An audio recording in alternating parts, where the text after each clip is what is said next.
just to wish you will fall at your feet, ready for my final sleep. Then the shadows stir deep down inside,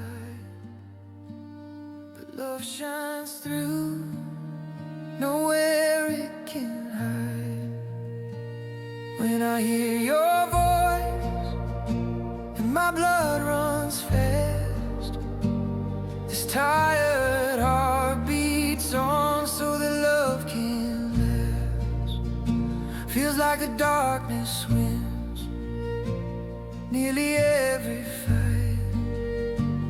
Hold on to dreams until the morning light. So many demons to slay, I fear I cannot stay. With love's warming glow, it's back to war I go. When I hear your voice and my blood runs fast, this tired heart beats on so that love can last. We return to the start, when the night was all ours, making love look like art until we return to the stars. When I hear your voice and my blood runs fast, this tired heart beats on so that love can last. Even when I hear your name and my blood runs fast, this tired heart beats the same so that this love can last.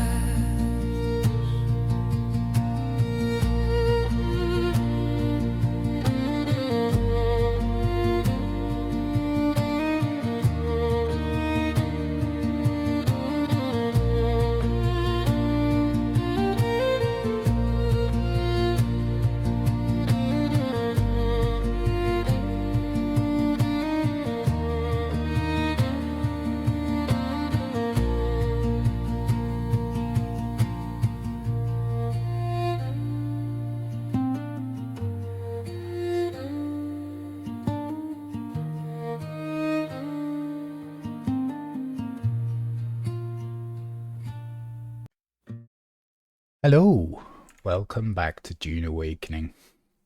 It's been a little while since I've done a stream, so I thought it was about time. Stream elements still showing the wrong thing. Oh well.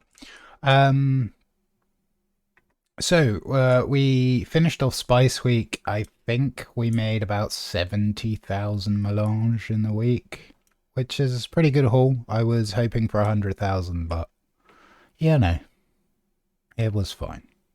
It'll keep us in melange for the foreseeable future.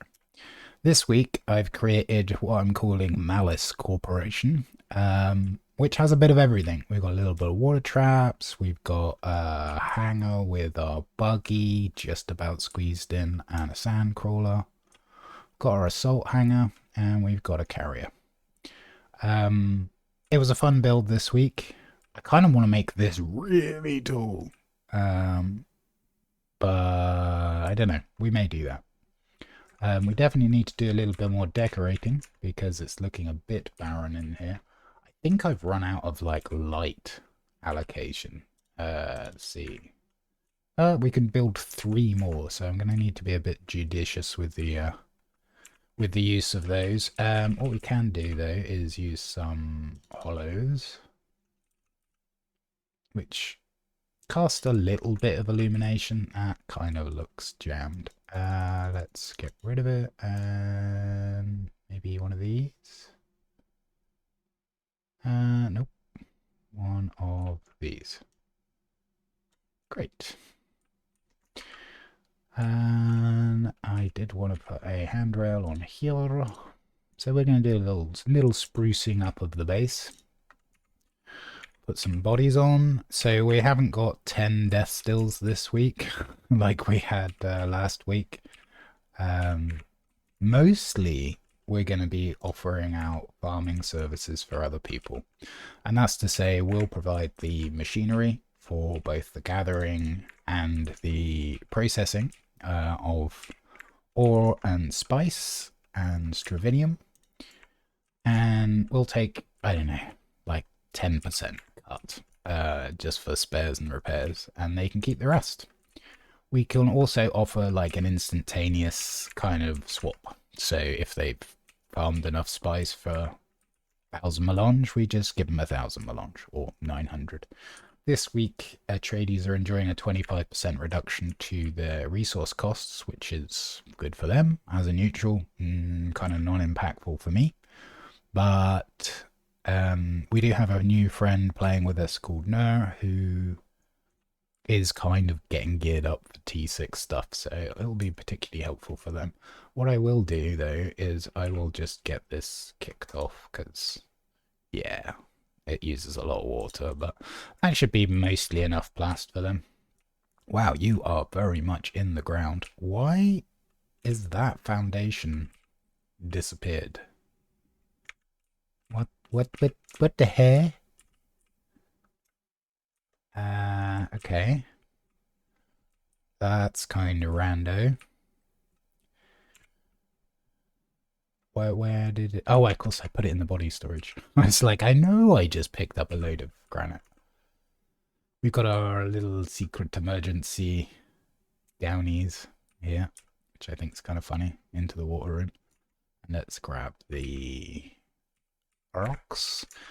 We may well do a body farm in Haga. I haven't quite decided. Because I don't really need the water or any stuff, I may just let other people deal with that. Like, if you want stuff, I'm happy to help, but you provide the water, or in this case, the bodies. Excuse me, I can't even remember what I wanted the granite for now.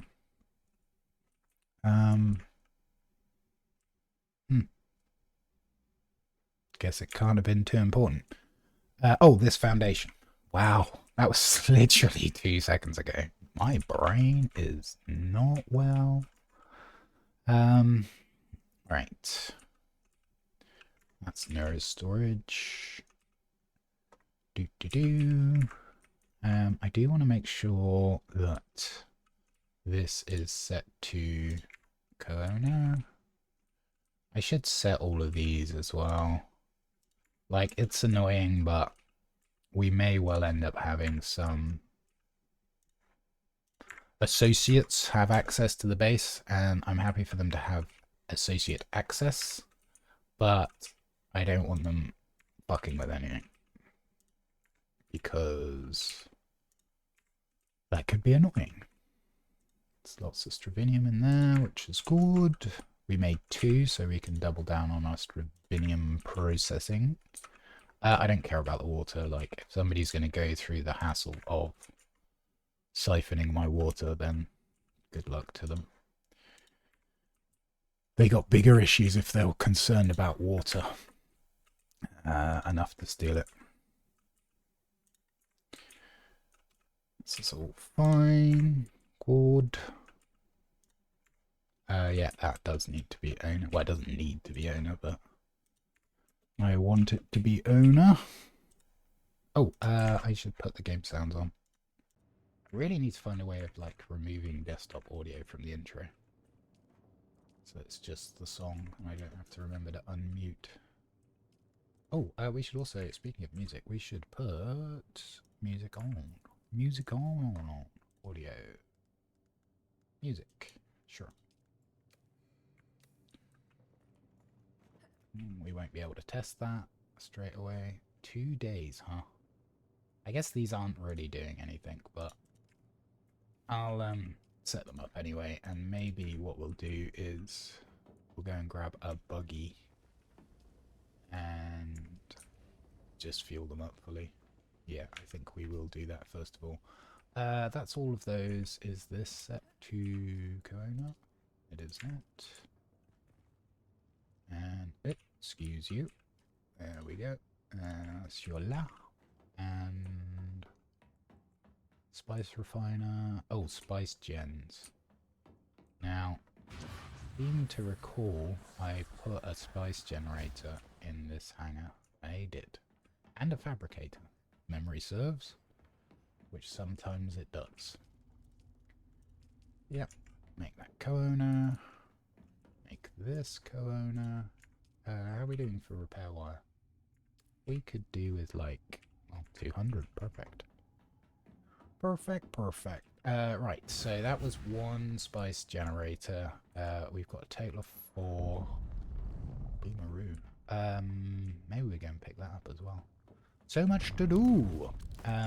Or so much we could do, I should say. Nothing we need to do. And I love that.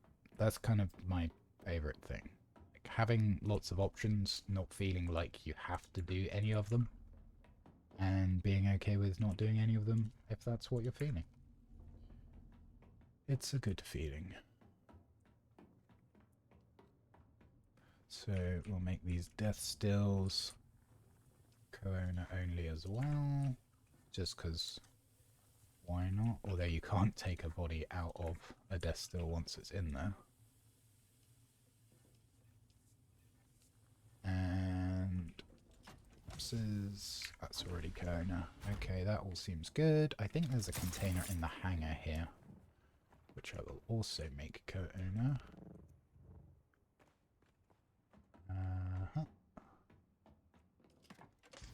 Yeah, already did. Great. Let's grab at least one fuel node with the buggy. Needs a little bit of fuel. Looks like it could do with a little touch up on repairs. How is it looking? It's fine. A little bit of wear on the engine, but Noor and I went and did some ore mining yesterday, so that's why. I mean, seeing as it's right there, why not, right? Waste not, want not. This might be our only fuel node here. And you may, for those of you who may be a little more observant, will notice we're getting smaller yields out of the buggy because we have respec'd out of all farming benefits on account of us not needing anything, which is shiny.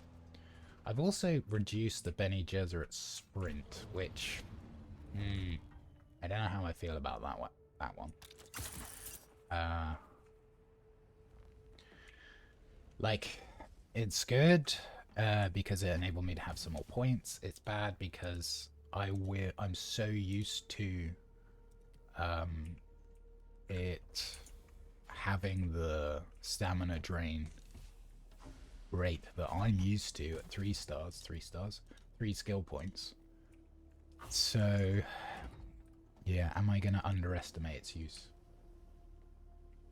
Yeah, hiya, welcome back. Yep, new base. This week is Malice Incorporate, or Corporation. We've got the old Malice shard here with an M on it. I'll give you the tour in a sec. Thank you for joining. I hope you're having a good day so far and they're not working you too hard. We had a fantastic week with our Spice Week. We ended up with 70,000 melange by the end of it, which was awesome. We're doing a little bit of plast for a new friend, Noor, who's joined us. What I was going to do. Energize the thingies. Let's make this circuit 1.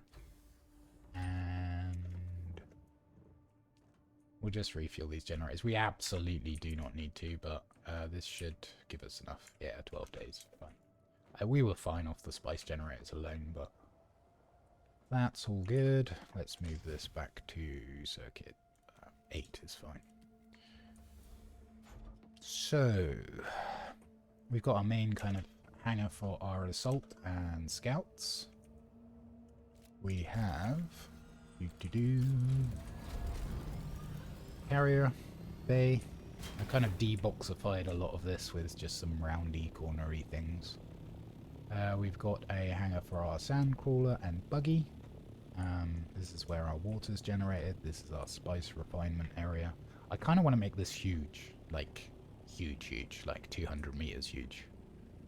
But, I don't know. Maybe if I get bored at some point, I will make the shard large. The malice shard. We've got... oh yeah, that won't let us up. It's a one-way. This is our death stills water area. Here we've got our spice refiner. And that's kind of it, really. Ooh. Ah, cheers, buddy. Hey, Welly. Thank you very much for the subscript. I appreciate you. Don't forget, if you use Amazon Prime, you can do it for free. But thank you very much. I do appreciate the support, matey. I hope, I think last week was week back after Hollybobs, so I hope that went alright, my friendo. Yes, I quite like this little, like, secret shortcut in the corner. You can get up it, but it's a bit easier to jump down. Kind of nice if you, unless you know it's there, you wouldn't look for it. I don't use Amazon. Oh, proper subs. It's all good, man. I appreciate it. And obviously you don't have to sub, but I do appreciate it when you do. Thank you. So I thought we would start with a round of points of interest. So I've got a little map up. I'm going to do a reverse circuit compared to what I did yesterday with the friends. It's looking a little low. We'll be fine. So we'll do all the points of interest starting in D1, and we'll do like clockwise around all the points of interest this week. I've already forgotten. There we go. So yeah, we're going to do a little bit of Dune Awakening, and I was thinking maybe a little bit of Bazaar, because I really enjoyed playing in that the other day. We'll see what we can do, Lee, perhaps. We've definitely added a load of stuff since I last played. We don't really need any stuff from these dungeons. I do want some Holtzman actuators. Holtzman actuators, so I can build a new suspensor belt, because I pretty much wrecked 2 building this this base we've got this week. We have got room to expand it a bit more, and our new compadre on the server isn't quite in the top kind of level scout stuff, so I figured what we would do is probably just make them a Mark 6 scout, and then they can keep up with us when we're doing stations. So we could maybe do a little spicing today too, just so that I've got like an outlet for the water.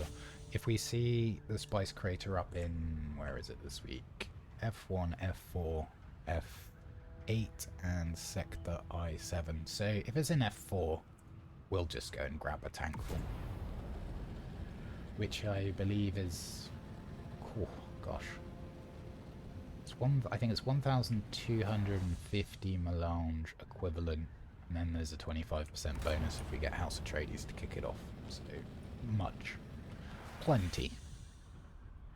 But after we got 70,000 last week, I'm in no particular urgency to get spice.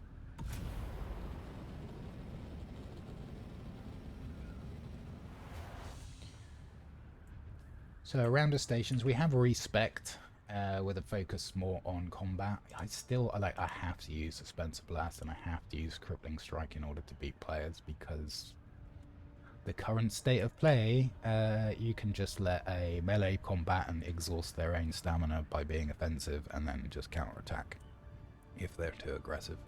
But with Suspense Blast and Crippling Strike, if that player doesn't know how to use their dashes appropriately, which most don't, you can whittle down their stamina and get some pierces off. We had a little 2v3 action last week. Some people were in a station and they did kill us, but it took a long time and I got a couple of pierces off, but I didn't have my loadout for... Speaking of, I didn't have my loadout for combat, so I was a little bit at a disadvantage, and I definitely missed having the ability to increase the amount of stamina they use to dash. It's kind of semi-essential for PvP. Well, it is essential for PvP. If somebody knows what they're doing, it is extremely difficult for melee to win a fight. Let me see, we've got the bug from first bug of the day. That green glow is actually from this skill. This should turn it off. Yeah. So by having it interrupted, I could have been walking around with a green lightsaber. In fact, next time it happens, I will purposefully not try to fix it, because it looks kind of silly. Silly in a fun way. Not you. We want a big un. Hello, big un. 2 pierces and a dash. Knee to the chops. Oh, that was a bit early. Oh, come back here. There we go. Normally I wouldn't run away from grenades, but double grenade, yeah, sure. That can actually do some damage. We should see another wave of enemies jump down now. Yeah, there we go. Gonna try and 2 for 1 here. There we go. I think it only hit one of them. Interesting.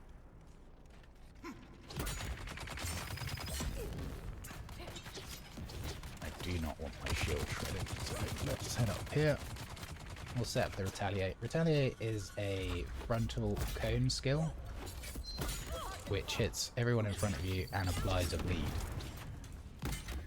It applies a bleed regardless of how much bleed resistance you've got, which is kind of broken. It also stuns and prevents you from taking damage, so it's pretty good skill. Now, obviously against a ranged opponent it does absolutely nothing, so that's a downside, but in both PvE and PvP it's very strong. Melee opponents that get retaliated usually go from being hyper aggressive to, oh crap, where did my health go? Which is fun. It does damage through shields. It's just, yeah, it's a good skill. I think that's the first wave. This is actually probably one of the hardest stations this week, but I don't anticipate having any problems clearing.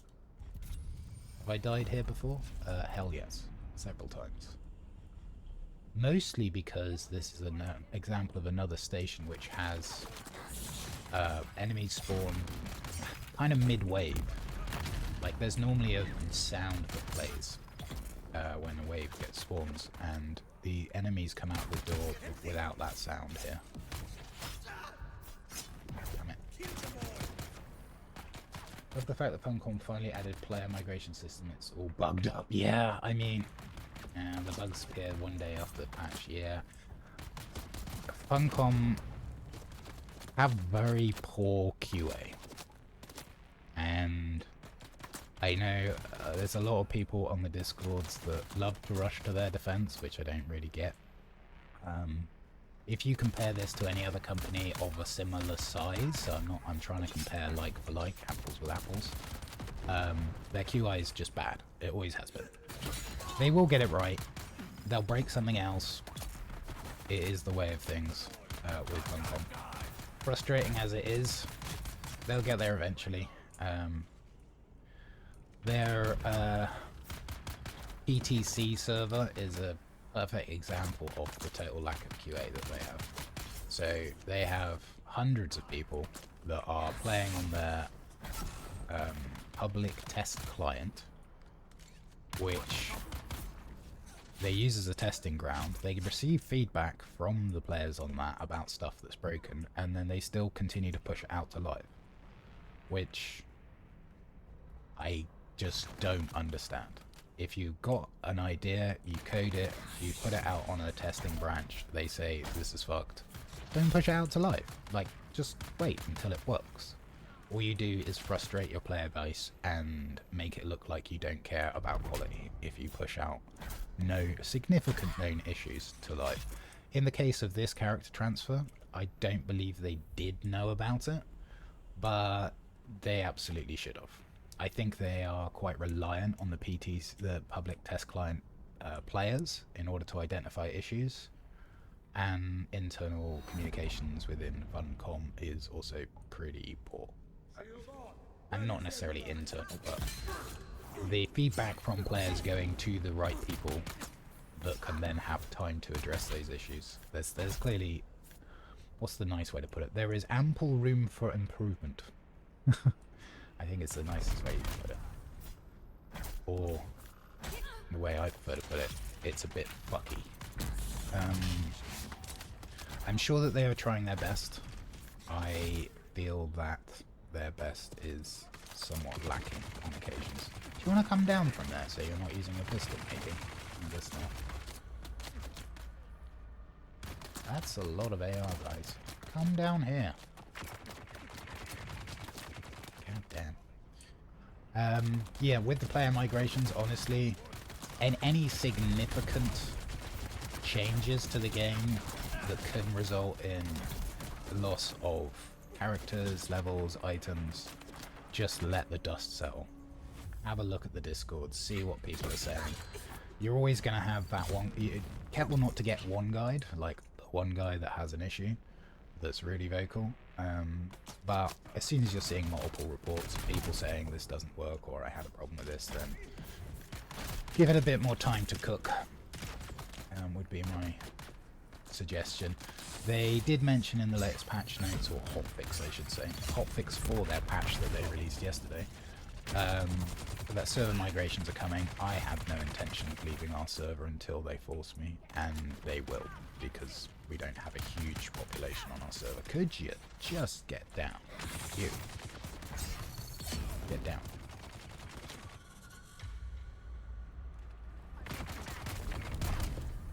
He's just fucking firmly of the opinion he should be up there, isn't he? Let's get him down from. So we're running the same loadout we used for the Spiceworks week last week, which is a combination of Crew Chief Still Suit, which gives us a little bit of water capture. We're running Tabby's soft step boots in case we need to do any crawling or compacting for reduced worm aggro. That's a lot of AR, guys. And circuit breaker gauntlets in order to make our shields 10% tankier. Whoops.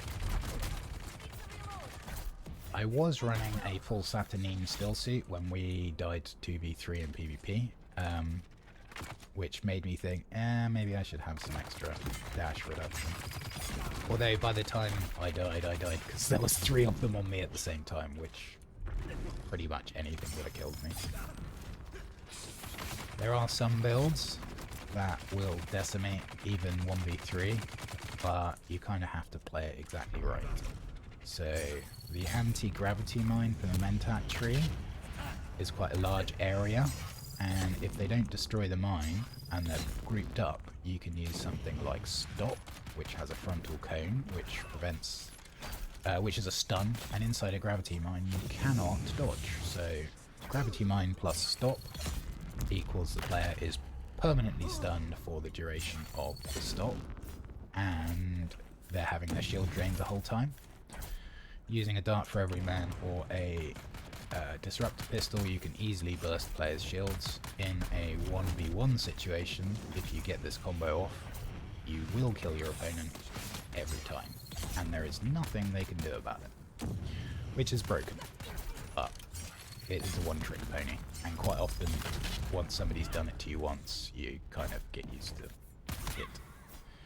You do need to put the mine off first, and then the stop very quickly, so there are things you can mess up about it, but once you get practiced, it's fine. Can't agree more. To be honest, I think they don't have QAs. I think only QAs there are devs. From my experience as a programmer, it's really bad. Always need other people's eyes, possible bugs. I absolutely concur. Best Friend Con believes that PT and gamers are all they need.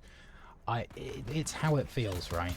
That is exactly how I think it feels, and to be honest,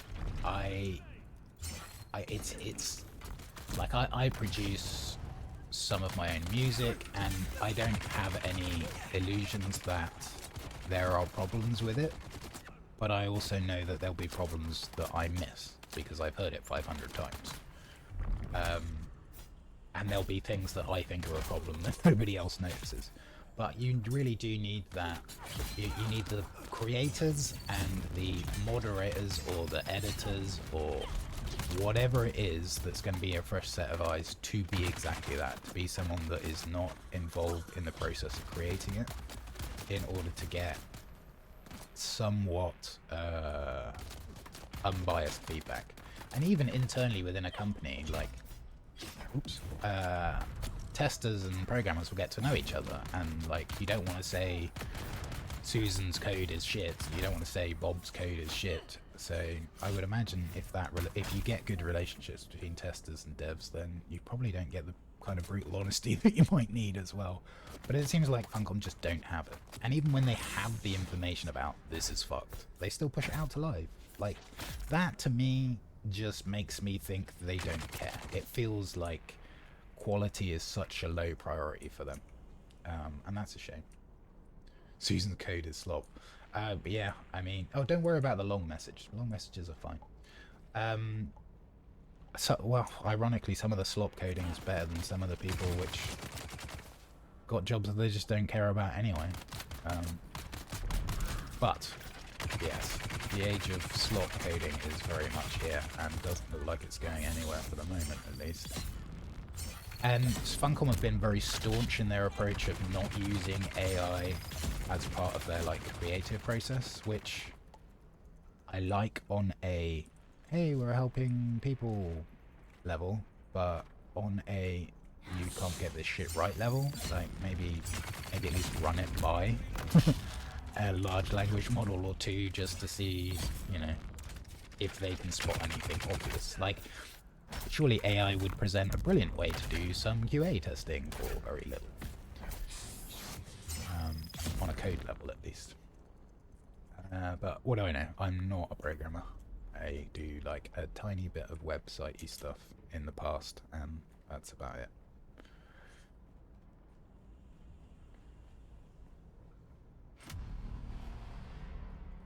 See, that's the wave noise, and we will get... Oh, I'm at the wrong end. We will get multiple waves coming out without that noise being played, which is... Dude, I'm right here, coming out. Which, if you're not aware of where the entrances are, it's very easy to put yourself in a very bad position.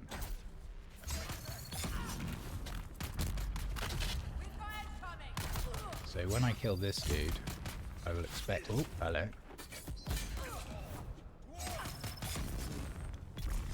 When I kill this AR guy, if he lets me, I expect to see more come through the door. Whoop, that's a grenade.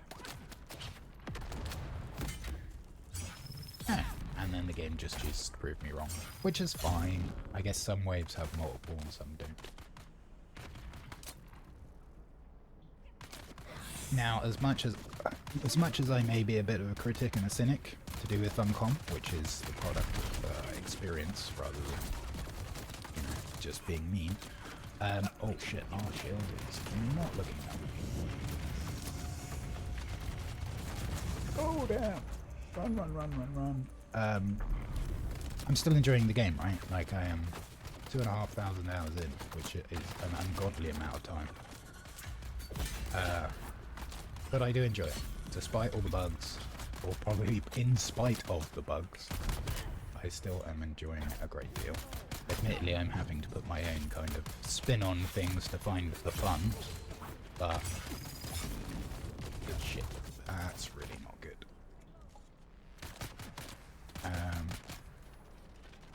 Oh crap. 3 heavies, just as my shield went down. Yeah, so it's still fun. I'm really looking forward to Chapter 3. Scalable dungeons, count me in, which are PvE and co-op. Jesus, how many heavies is that? Well, it's 4. Oh, that's too many bullets. These AR mobs, man.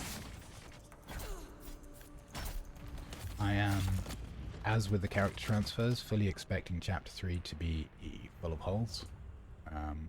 Most of which will be a problem for the player. Occasionally, very occasionally, you get bugs which benefit the player, but they are super quick to fix those usually. or it feels that way. It's probably a confirmation bias, right? Why did you have to fix the thing that I wanted?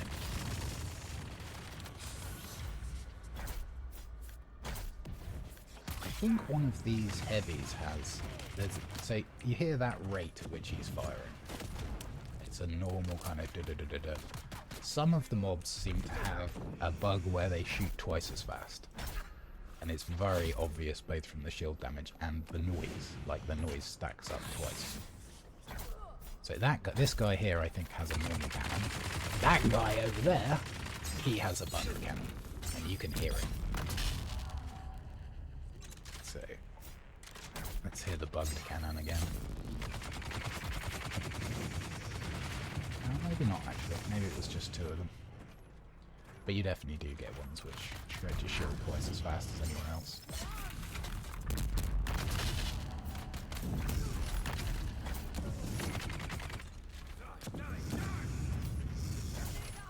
Hitboxes in this game are just suggestions of where they might like to hit you, not actually like anything to do with your character actually is. Especially against these melee moves. Ooh, that's a lot of shield damage.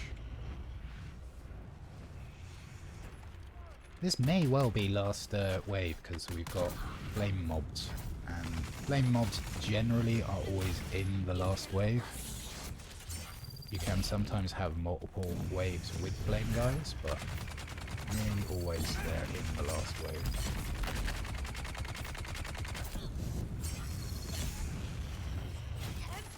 And flamethrowers, as discussed previously, basically are ignorable. Yeah, they add a dot to you which goes through your shield, but it's just not enough to worry about. Just check the bodies for spice food, and that was the last wave. Yeah, my suspense about. We have got a spare one on us, but that's also mostly broken too. You can see what I did there was actually run past this key without breaking my run and pick it up. Takes a bit of practice, but if you're in a kind of PvP situation and you're either chasing someone or trying to get away, being able to pick up the key without breaking your sprint is kind of huge. And it looks cool. Other people are like, oh, did you not pick up the key? I'm like, yep, and I'm already out. Let's take this and this. Sure. We actually, like, I'm running through quite a lot of particle capacitors. I noticed that I'm down to like 1,000 or something back in Hagar, so we'll pick up some more. I have not really spoiled myself on anything that's coming in Chapter 3 in the PTC, apart from a few odds and sods. Like the assault rifle appears to be completely broken. Currently it's mostly useless, and I did see a short video of somebody absolutely hosing another player by destroying their shield and killing them without having to reload.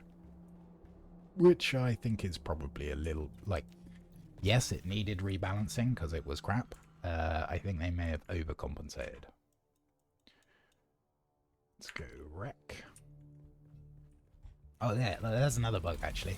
If I go to the map, I can place a marker. If I get out my vehicle backup tool and switch to recovery, I can no longer place markers on the map. Little things like that. Like, it doesn't matter, but like, just don't do that. One of the more frustrating ones for me is whenever somebody joins or leaves your party, you can't use chat, because the message that tells you that that person has joined or left your party has, in web terms, a higher Z index, so it's on top of everything. And because you can't dismiss the message, it basically blocks all of your keyboard inputs. You can't even go to the escape menu while it's up, so. And that's been here since day dot. Chat menus that scroll up when you press enter for no reason. Oh, thank you, buddy. Yeah, I probably just didn't change that because I'm a dingus. Yeah, let's do that. Awakening. Thank you. That should be updated if you refresh. I just forgot, because I'm such a professional. Thank you for the reminder though. Thank you for letting me know. I appreciate that.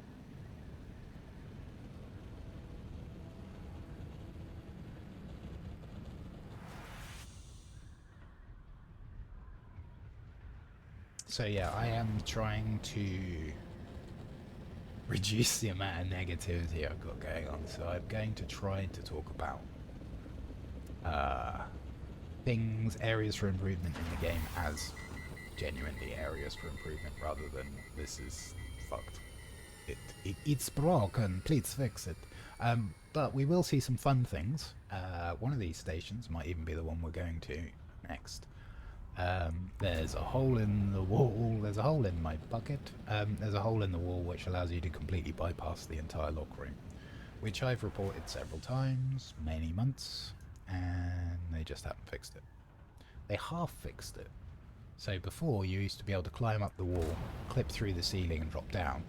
Now you have to climb up the wall, move left slightly, clip through the ceiling and drop down. So someone had obviously made a change, they just didn't fully do it. However, they did fix one of the other ones that I reported, so, yeah, it's good. Yeah, I know, right? Like, it must have just been an isolated instance. You know, clearly their QA lead was on holiday for that week. It's first time ever. And I think whenever you're playing these games, I think Carnage said it best. It's like, Funcom Jank. And some of it is very funny. Like when you're flying out of Hagar Basin, you hit the zone wall, and it says, would you like to go to the overworld map? Which is great. But it actually hits an invisible wall. So you hear this thunk, and it hits the wall. Which, honestly, it still makes me laugh. I like, it is just a silly bug, rather than a frustrating one. Ooh, someone's been hit recently. There should have been a mine hit, and there wasn't. I wonder if I'm right behind a group or some people, we might get some PvP action. I'm using this to scan for people, but also just to give me some sight because this wreck is so dark. Yeah, there's been a player here very recently. Exactly, Welly. These are not bugs, these are features. I'll take this. And that's probably it. So, with a little luck, we may be able to bump into somebody at this station just to the northwest, I think. Can't place the vehicle because of the massive amount of space. No, there's like a proximity to these wrecks that it doesn't like placing vehicles. And while I get that, I think they could probably give some more visual indication of that would be useful. Oh. That's not good. Micro slop. Yeah, we're gonna see some weird and wonderful errors which are gonna be created through the use of AI, which they're probably gonna have to call back the veterans which they've got rid of to fix them. And my advice to anybody that's in that situation where they're like, hey, we don't need you anymore, oh, could you please come back? Just double your price. Just go, yeah, absolutely, I'm more than happy to help you. Following your dismissal of me from our previous contract, it's given me the opportunity to review my skills and experience, and this is my new rate. And if they don't like it, did you really want to be working for them anyway? You kind of know it's a temporary kind of fix. Okay, so this is the station we can skip the mobs on, so I will demonstrate this, even though it is clearly not intended. I do not mind showing it because, as I say, I've reported it through the bug reporting and taking photos and yada yada.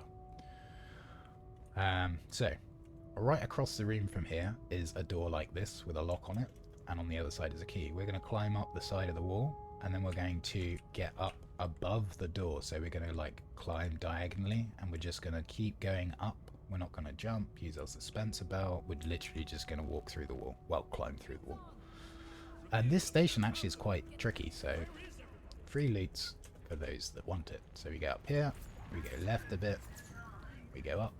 So we're in line with the door, we just keep going up and up and up and up and up and forwards and then down, and there's the key. Bypassing the entire arena. Hello, he can't come through here either, as much as he wants to. And then we can just go and get the loot. Busted? Yes. in our favour, yes. Surprisingly not fixed yet. I do want the dinner plate thingies. I can't even remember what the proper name is. I just have like, oh, dinner plate things. They're useful. Particle capacitors. Okay. Well, that's just word salad, isn't it? We'll take these. These military grade regulators, one of the very few locations, this specific station, where you can get these materials if you're doing a challenge week. Bit of duraluminium, and these. Like, both of these are available from buried treasures, but my gosh, they're rarer than rockin' horse poop. But yeah, that's how to do this station in, 10 seconds. These chests are generally not worth going for, but because I do want the dinner plates, we'll get them. As you saw there is quicksand, which the first time you're in these stations can be a bit jarring, because you're like, why am I sinking? And this would be a great place for a PvP battle, right? You could have like a team here holding off, somebody at the top. Anybody that tries to cross the gap is like in serious bother, because if you stun them in the quicksand, I don't think you can dash. It would make for some great fights, and I'm sure that's what they envisaged. Dinner plate museum. I forgot to actually show it off, but inside that testing station are some ore nodes which don't exist anywhere out in the game, so I'm guessing because they've already got the assets, those will end up being tier 7 nodes, most likely, whenever they get implemented. Which I suspect will be with Chapter 4, but it could be after the current roadmap. I'd really like to see a new roadmap shortly after the release of Chapter 3 as well. It's great that they put one out, and they are sticking to it. Like, they are delivering on what they promised, and some stuff at a really great rate, like the carrier containers. Although they came out with a bug that meant if a sandstorm so much as looked at them, they died, which has now been fixed. But it was great. Like, carrier storage, people have been asking for ages. More bank storage, the ability to transfer stuff from your vehicle storage into your bank, like, all great stuff. Good job.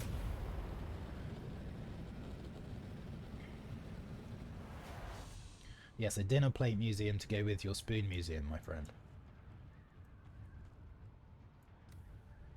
I only had a quick look at the screenshot, but that did not look like 50 spoons to me. I think we said 20 was the minimum for a spoon museum. I will have to, if you're up for it, come and see how you're getting on Core Keeper on a Discord call at some point. Cracking game that it is, and due for an update imminently, I think. 24th, 25th, something like that. Memory serves. He ran out of space.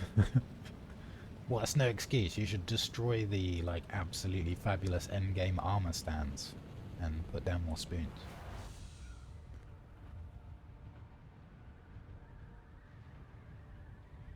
So this is not a dark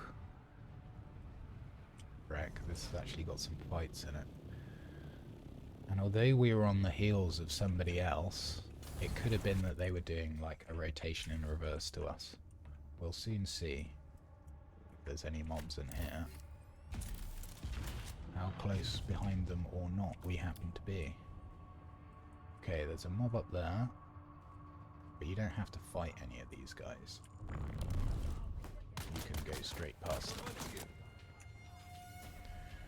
If you don't go quickly, they stack up outside this lock room door, and they will come in once you clear these mobs. Just something to be aware of.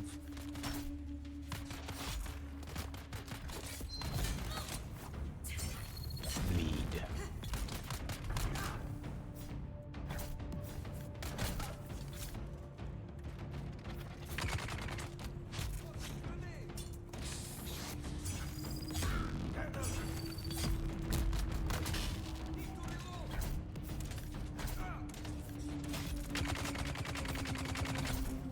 Okay.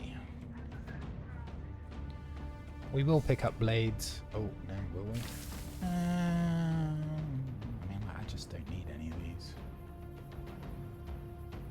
Metal. We're already running out of space and we've only done like half the points of interest. I suppose I could... Yeah, I mean, the blades, unironically, are actually worth more to me trashed than anything else. Mark 6 Hill Kit is definitely worth more than one Stravinium fiber. Executor's boots, sure. Still suit tubes can go.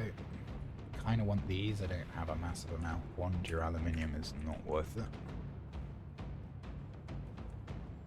And you can see there, as soon as we get the prompt to pick up the key, if we press it, we can actually run past it, look away from it, and it'll still pick up.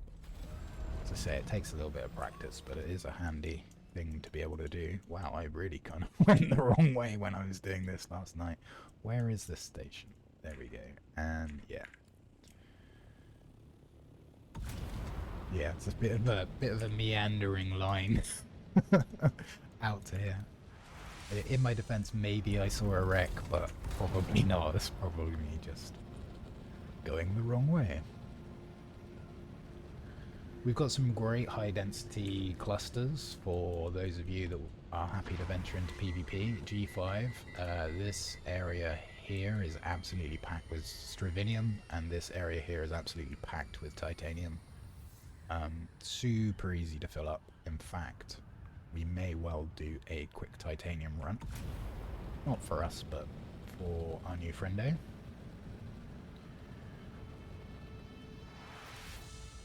And we'll probably, let me see. Yeah, we'll end by checking F4 as well to see if that is up in terms of spice. If it is, we'll do a quick little crawl. I say quick, they're not that quick, but we'll do a crawl for some sand, and maybe we'll make a box of like stuff to give out.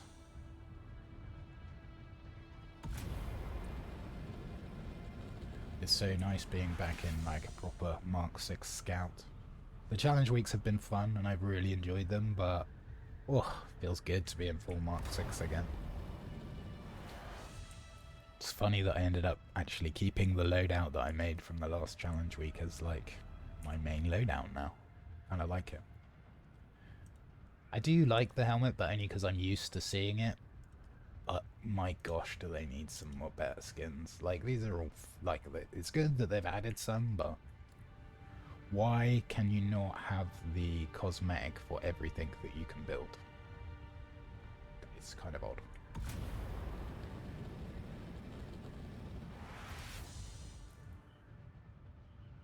I was looking at this skill tree, like going heavy melee. Resilient Strike would also be quite nice because I use Knee Charge and Retaliate.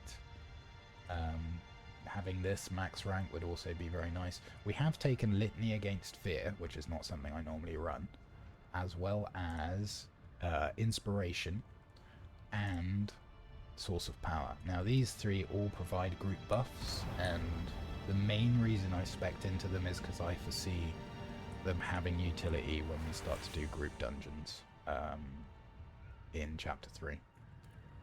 Which is, who knows how far off, but I thought, why not be ready for it? And if I take people out into stations that are perhaps not that experienced, then being able to run those buffs is quite beneficial. Gonna have to drop something here to make space for the metal.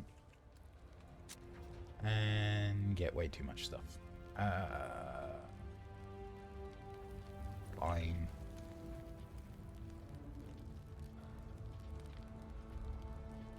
Definitely don't need that.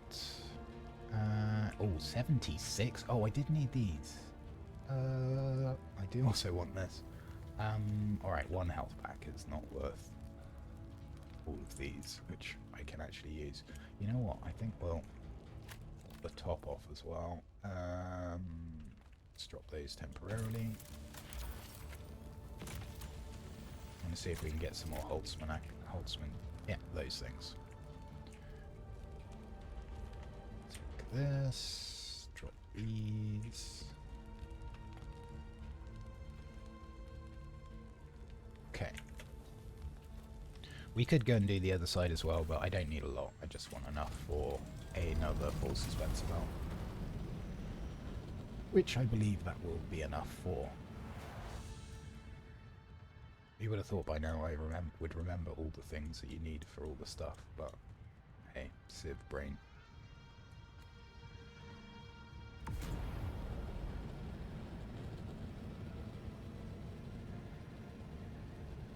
There's a wreck we're going to hit on the way back. I don't know where the entrance is, I'm guessing. Oh yeah, so you can always tell from this rock structure, this kind of like open cave through and through, that is always to the right of the entrance as you're facing it. I've also never seen a control point this close to a station, which I think is awesome. Like it encourages more people to be there. So there's 2 reasons to come out here in the PvP. Sector weather alert. A large sandstorm is approaching. A large sandstorm is approaching. This is absolutely fine. I think this station is quite long, so it will hit and be gone by the time we're out. I did have some interesting features show up yesterday. Here's another feature. So although this metal door doesn't put anything in our inventory, it won't let us pick anything up because we don't have space for the nothing. Before, this would give you scrap metal, and then they decided to change it, and rather than actually just stop it from giving you scrap metal, they did some sort of weird spaghetti code where you need a space for the thing that it's not putting in your inventory. Don't ask. I have no idea how they did that way. But yes, the spaghetti code was I had a hard crash, which is very rare. I can count on one hand the amount of times that I've crashed that severely. But when I came back, my shield would randomly turn off, which was a problem. And I couldn't loot anything, which was annoying, but not a significant issue. But I also couldn't get in any vehicle. So, yeah. And I tried relogging, I tried restarting the computer fully. I think what I had inadvertently done was got into, for want of a better word, a stale session on the server. And because it takes 5 minutes for your character to actually log out if you're in the deep desert, I literally had to wait out that 5-minute timer. I could have flown out to the world map and logged out there, because that does log your character out like straight away. But it would have taken more than 5 minutes for me to fly out there, relog, fly back again, so I just went and made a coffee. So if you're ever getting that bug, you need to have a fresh session on the server. A large sandstorm is approaching. As I say, I think it's just a product of having had a hard crash. It's probably Battle-Eye doing something funky, trying to stop me from doing something it deemed as inappropriate. When in fact it was just the game falling over.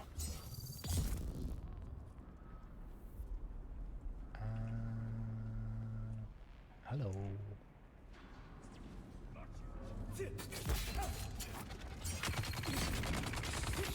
It's a bit Rorschach in these stations now. It's like, you're not locked in. I'm not locked in here with you. You're locked in here with me.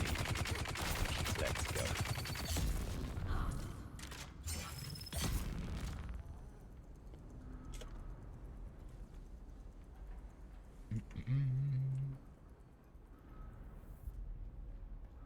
Feel like there's another dude somewhere. Sector weather alert. A large sandstorm is approaching. Thank you, Sandstorm Lady. Which now also makes me think of the song. Sandstorm.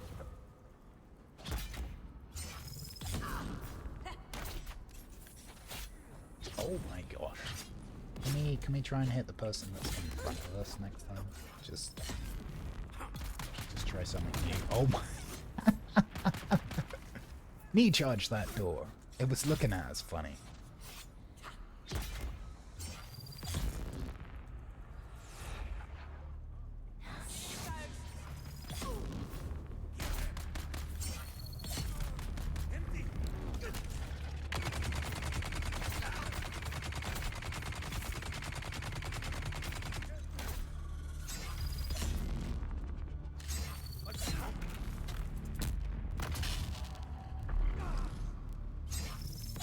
getting the timing right to reapply a stun to the heavies after their Suspensor Blast.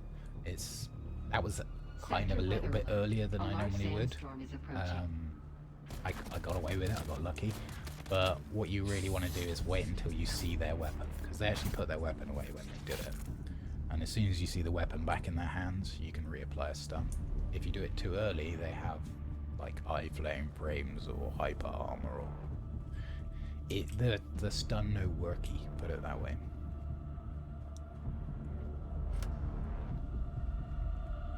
You can also apply a stun to them on the charge, on the charge up of a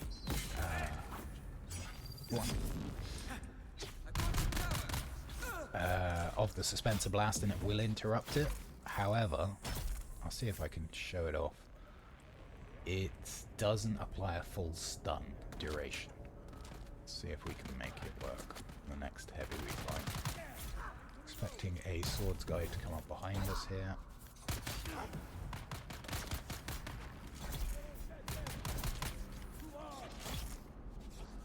Ah, there's the heavy. Okay, so what we'll do is we'll kill this guy first.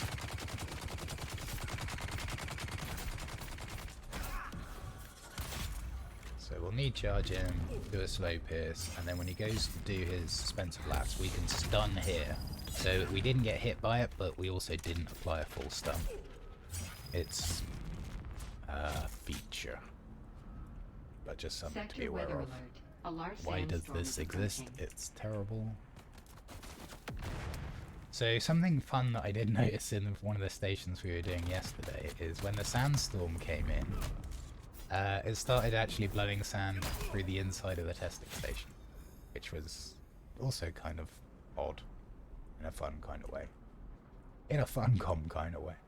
Looks like it's not happening in this station. It might just be a property of the station we were in, and if it happens again I will take a screenshot and bug report, because yeah, for those of you that are kind of struggling for frames already, you might find that a bit of a challenge. Come hither, Mr. Swordsman.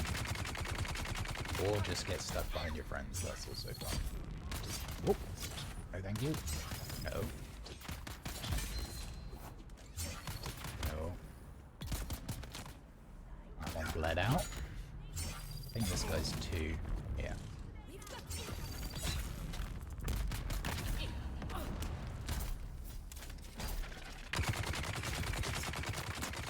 Oh, that's not good. A rare time our armor actually was useful. I mean, we still would have lived, but it definitely did some damage reduction. They still haven't fixed this thing where you can just stick a heal kit on and then swap it out and it doesn't get used. Again, I'm pretty sure I've reported that at least once, if not more. I do like this loadout for the Retaliate pack and then just watch them bleed out.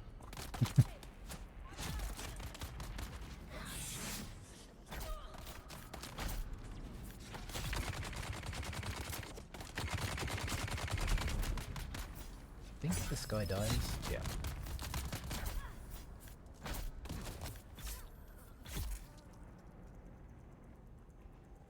Do do do.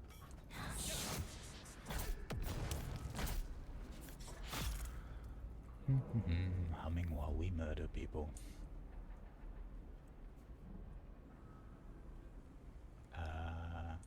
Anybody alive? Raise your hand. Great.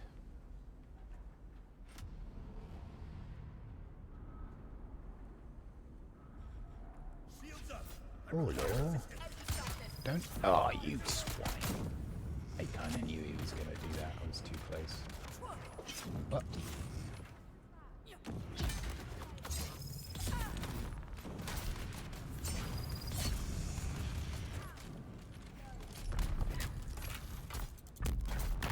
Yeah. Yep.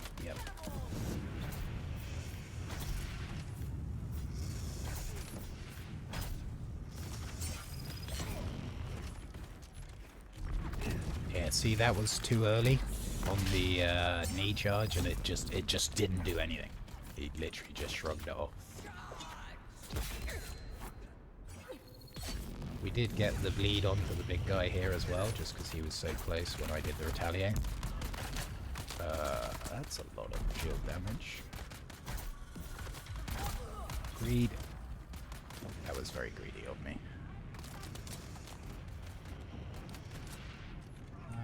Let's finish this guy off. Oh, or not. Yeah, there we go.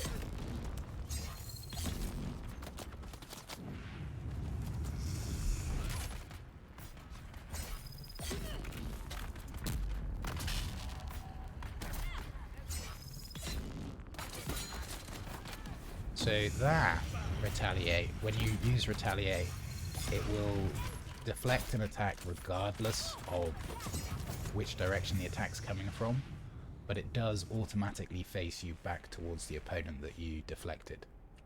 Oh, okay. Guess there's people needing. Die, die, die, he says, running away. I'd love to have that. Some of the voice lines, obviously, in these sorts of games, you hear them a lot, but I'd love to have the run away voice line. Or retreat, something like that. Because they do, the swords guys particularly, they will retreat and heal up.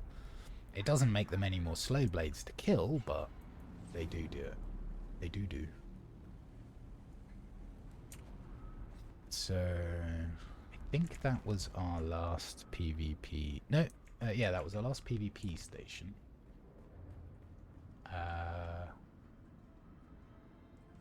Huh. I don't remember this door being here. Let's lose these. Again, it's to make space for the nothing in our inventory.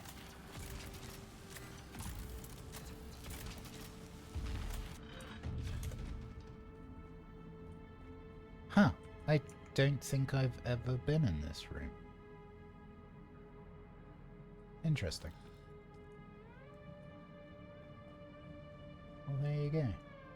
Kind of looks like an old Soviet nuclear bunker or something.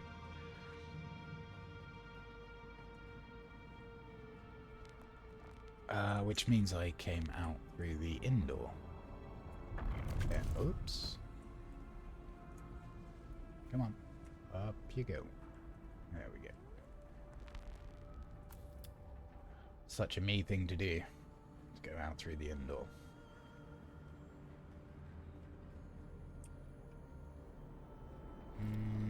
Yeah, okay. And again, so, like, we can't cut this off because we need space. We make space. We cut it off. And it didn't actually put anything in our inventory anyway. We still have the space. We can pick this back up. Which we're probably immediately going to drop for whatever's in here. Yeah, sure. Let's do that. And, 3 of those is probably not worth.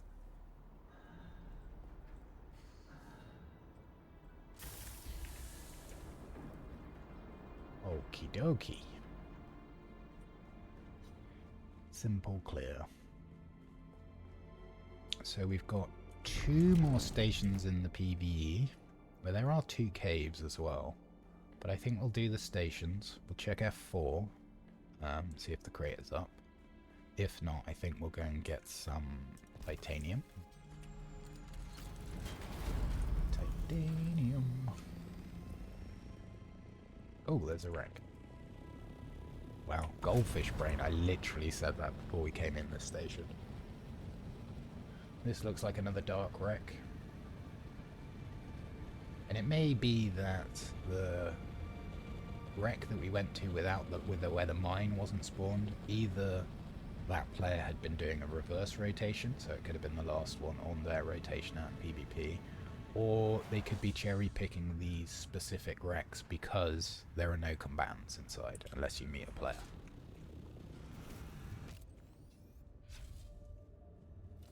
Which is always a possibility.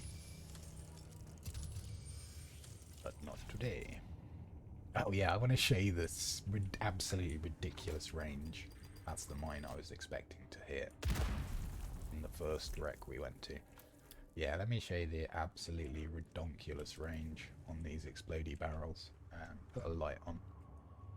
One of the big updates in Chapter 3 is the light will go where you move the camera, not where your character's facing. Ooh, big feature that every other game already does. Right, so this thing here is a explodey barrel. We are quite a long way away from it, right? Like, pretty good distance. Get out my zappy gun. Oh, and it didn't work. If I was like here, it would have hit me. The range on them are huge. Let's see if we can find another one. Explodey barrels. I do confess I don't know where all of them are in here. I know there's one in this larger room here, I think. I know I think. But definitely, probably, maybe. Yeah, here we go. So, like, you would have thought this distance would be far enough away.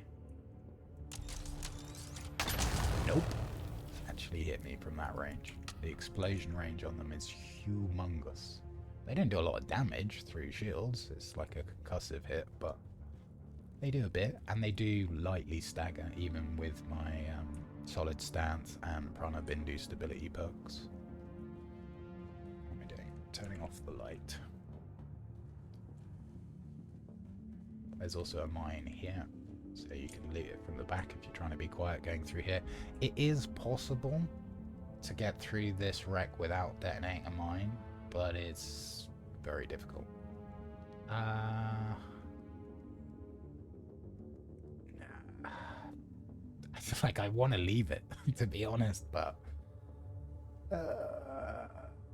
sure, we'll get rid of the dagger. Would have given us some diamondine dust, but I think what we will probably do is make a Mark 6 scout for Nur. When they finish work, come back. I'll leave it in their box for them. That's that one done. So, I think this one is PvE. Pretty sure it is.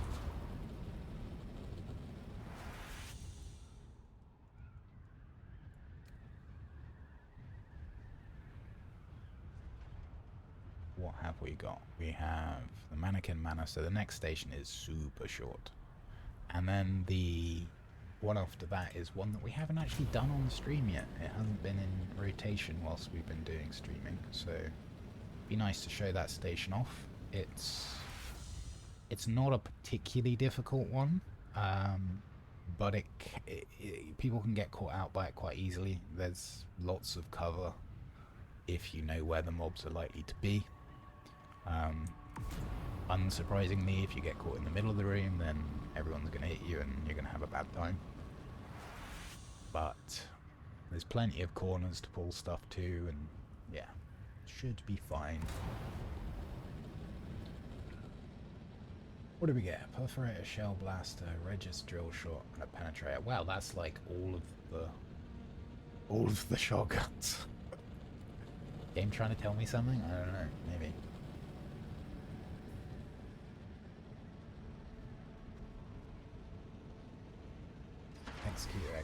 Execute. So almost a full set of executors, just trousers and gloves to go. I don't know how much utility we're going to get. I honestly don't know what the damage mitigation from wearing a full set of heavy is.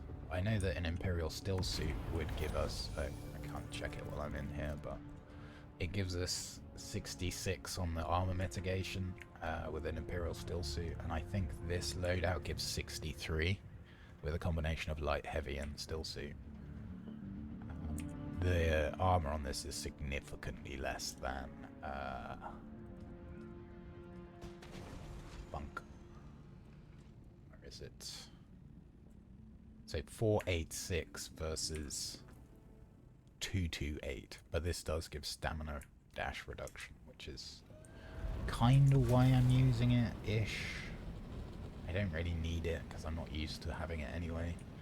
The gloves do increase our dash usage by 3.8, but that's kind of mitigated by the helmet and boots. Here's our station. This is Mannequin Mansion. Easily the fastest of all the stations that you get. It does have a lock room, but the lock room has no waves, just a single load of enemies.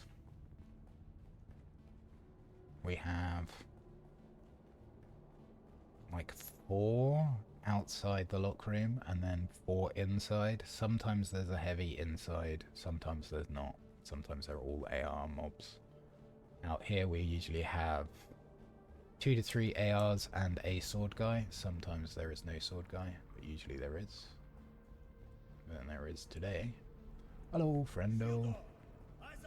Come at me, bro. Goodbye.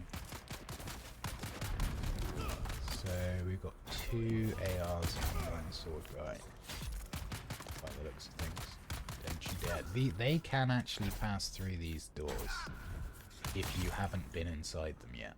If you're inside them and the kind of lock is triggered, if you like, then you can't.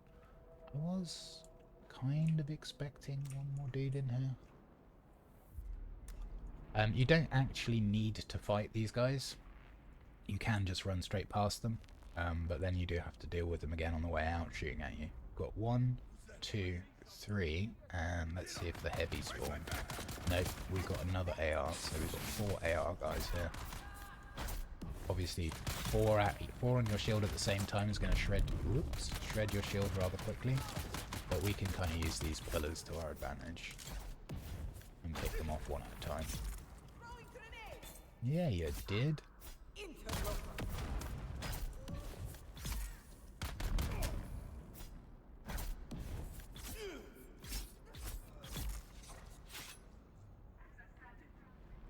Access granted. So yeah, that's the whole station, basically. Nice quick one. This used to be the dungeon that you would get the Dune Watcher in, which is the T6 sniper rifle that applies poison with a single shot. Overall DPS is lower than the Regis triple shot, but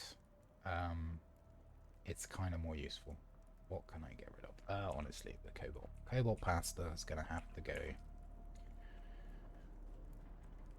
Don't need any of that. Let's just have a sippy sip.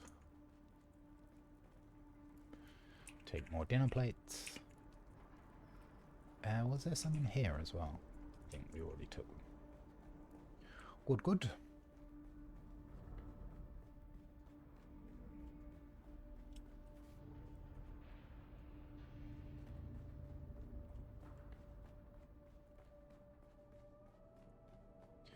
So, yeah, the last station, I believe, is called the Spiced Silo.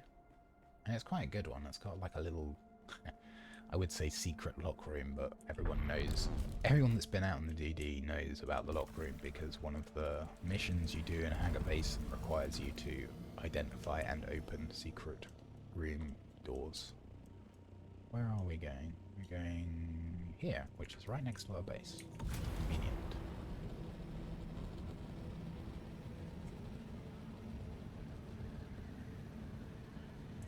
So we'll do this, we'll drop off at the base. Honestly, I'll probably just give Noah all these schematics, because I just don't need them. I might keep the Regis drill shot, because I don't think I have a huge amount of those. But they can have the rest. Yeah. Maybe we learn the carrier booster. How many have we got? We may have like a bajillion. A bajillion exactly. We only have 9, so yeah, we might as well learn it.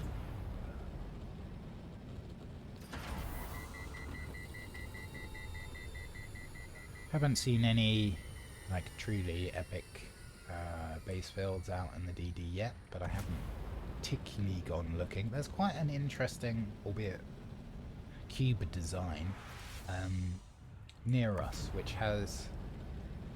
I quite like the way that they've placed like their container, their sand crawler, their carrier sits really low to the ground, and may actually be something that I try in a future build, because I do like how it looks.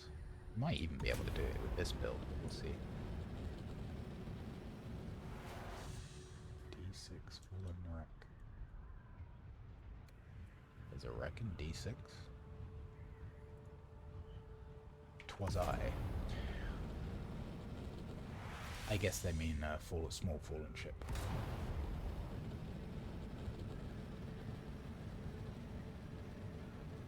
Hey, we might have company for this station. Looks like someone's going in for it.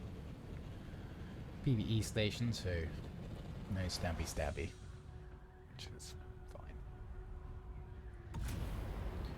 Do do do do do. The ornithop seems like it's overheating less. So at the moment I have like my usual loadout. So this ornithopter is Mark 6, the generator in it and engine and booster all generate heat less quickly, or to put it another way, at the rate at which I'm used to. So I tend not to overheat as much. When I'm doing challenge weeks, because I'm using lower level gear, it builds heat faster than what I'm used to. So I'm better at turning it off before it overheats. This is not going to let us in, is it? Okay. Let's temporarily drop these. But yes, the overheat noise is rather annoying. I'm kind of a little bit numb to it at this point, but I do try to avoid it when I'm streaming. I just don't always succeed.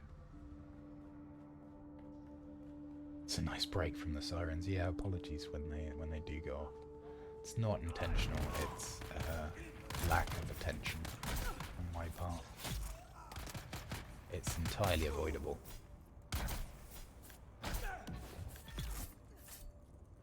But the combination of in previous weeks of using lower tier equipment, because that was all we had, and using the scanner to dig up buried treasures, which also generates heat. It's very easy for me to kind of forget that. So, sniper on the far end, always take snipers out first, because they do huge damage to your shield or your face if your shield's already down. Die. Not really loving this position either.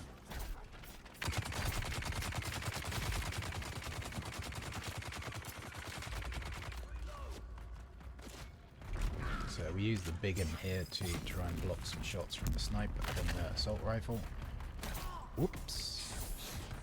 That's what I mean about the iframes they can get. So although we did a slow attack which should have stunned them, because I did it too... okay, again. Because I did it too early,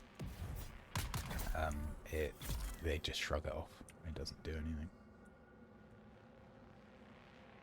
So we've got a lock room door, well not lock room, a spawn door over here, one here and one here in this layout.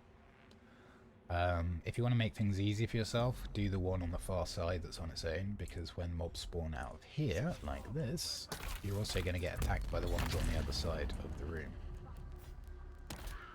Fortunately, they're all kind of melee by the looks of things. Ow.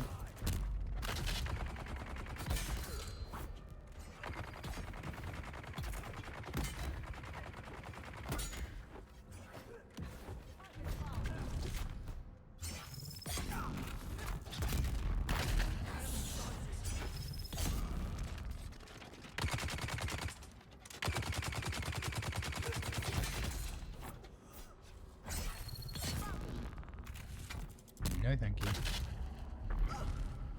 Now, interestingly, the sword guys, when they dispense a blast, don't get the same kind of iframes that the heavies do. I think their induction on using that skill is also a bit faster. So it could be in terms of code, because that skill you can hold down the charge and it does more damage, that the heavies are actually doing it as a charged up skill and the melee perhaps not.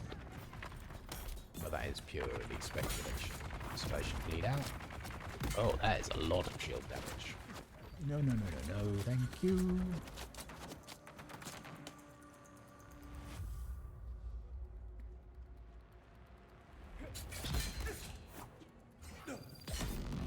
Bleed. Gonna have to move.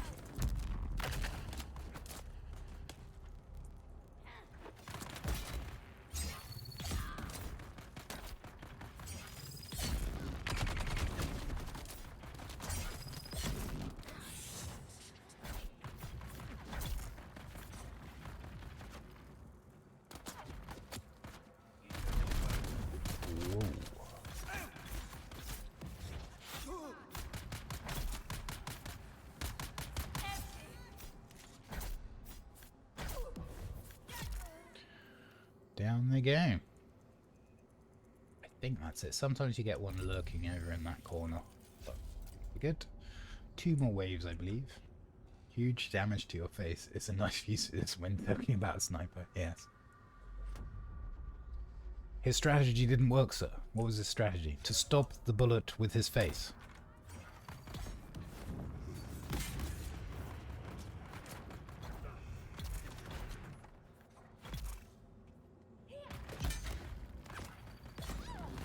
Whoop.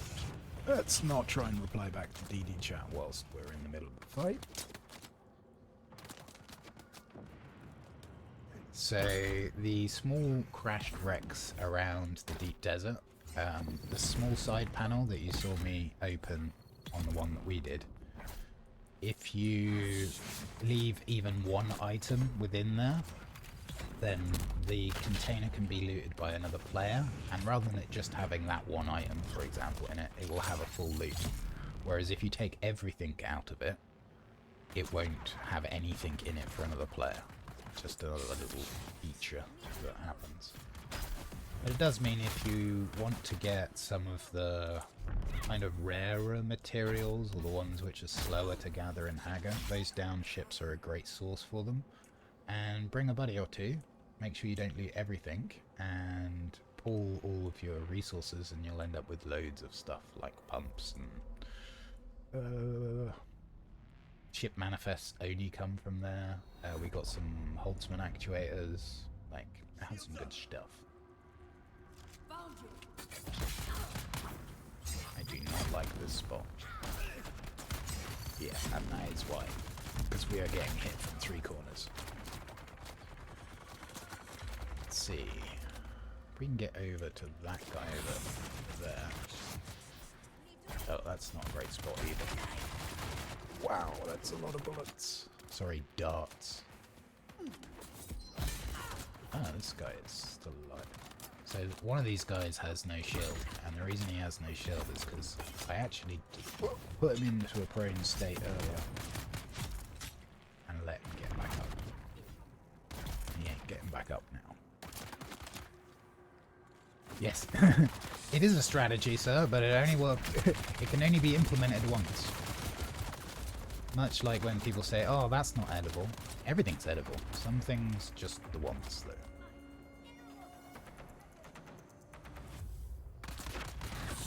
No, that one. Oh, shoot. Oh, we may die here.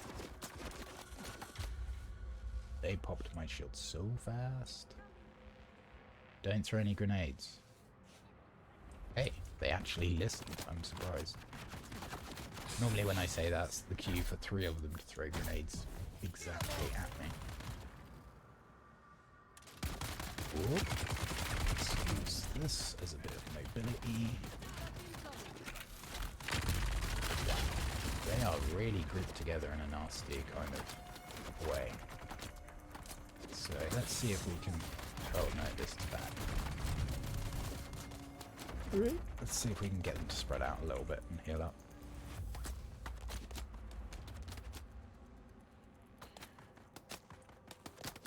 Okay, so we've got 2 on the far balcony, 1 in the far corner. I think we go for the balcony guys, or guy I should say, and just thin out the herd a little. Probably pick off one of these heavies. They do work marvellously as body shields.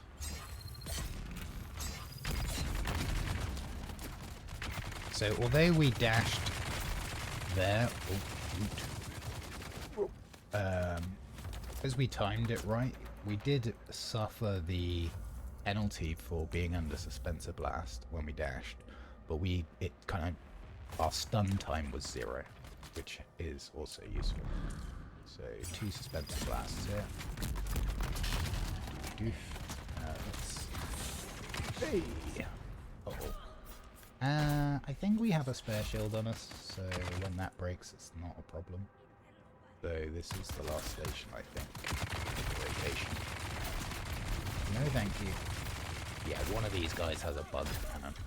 Like, 2 of their cannons don't normally make that much noise.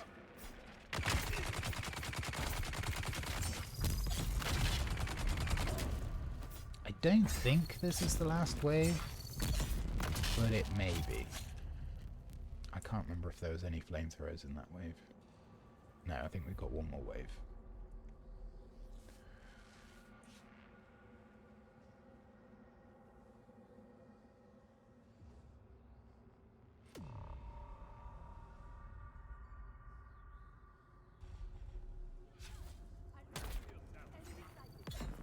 It's lucky.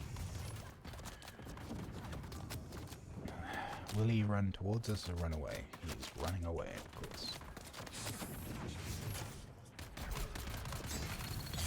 Ugh. But not being a snipers, the accuracy of those AR guys is ridiculous. Oh shoot.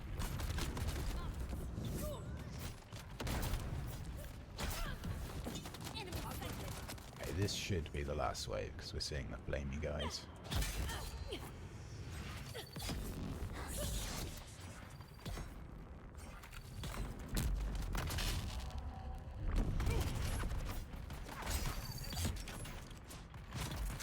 No. No.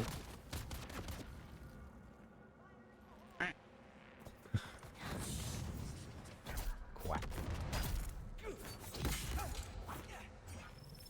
Eyes on hostile.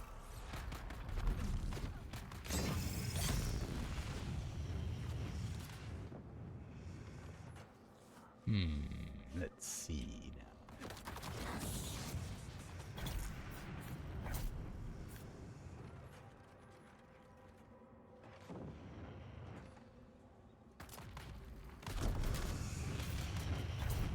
In many ways, the flamethrower wave is actually like far easier than the other ones. Because you can kind of just sit there and tank the fire while you deal with the mobs that actually are scary. Kill them all.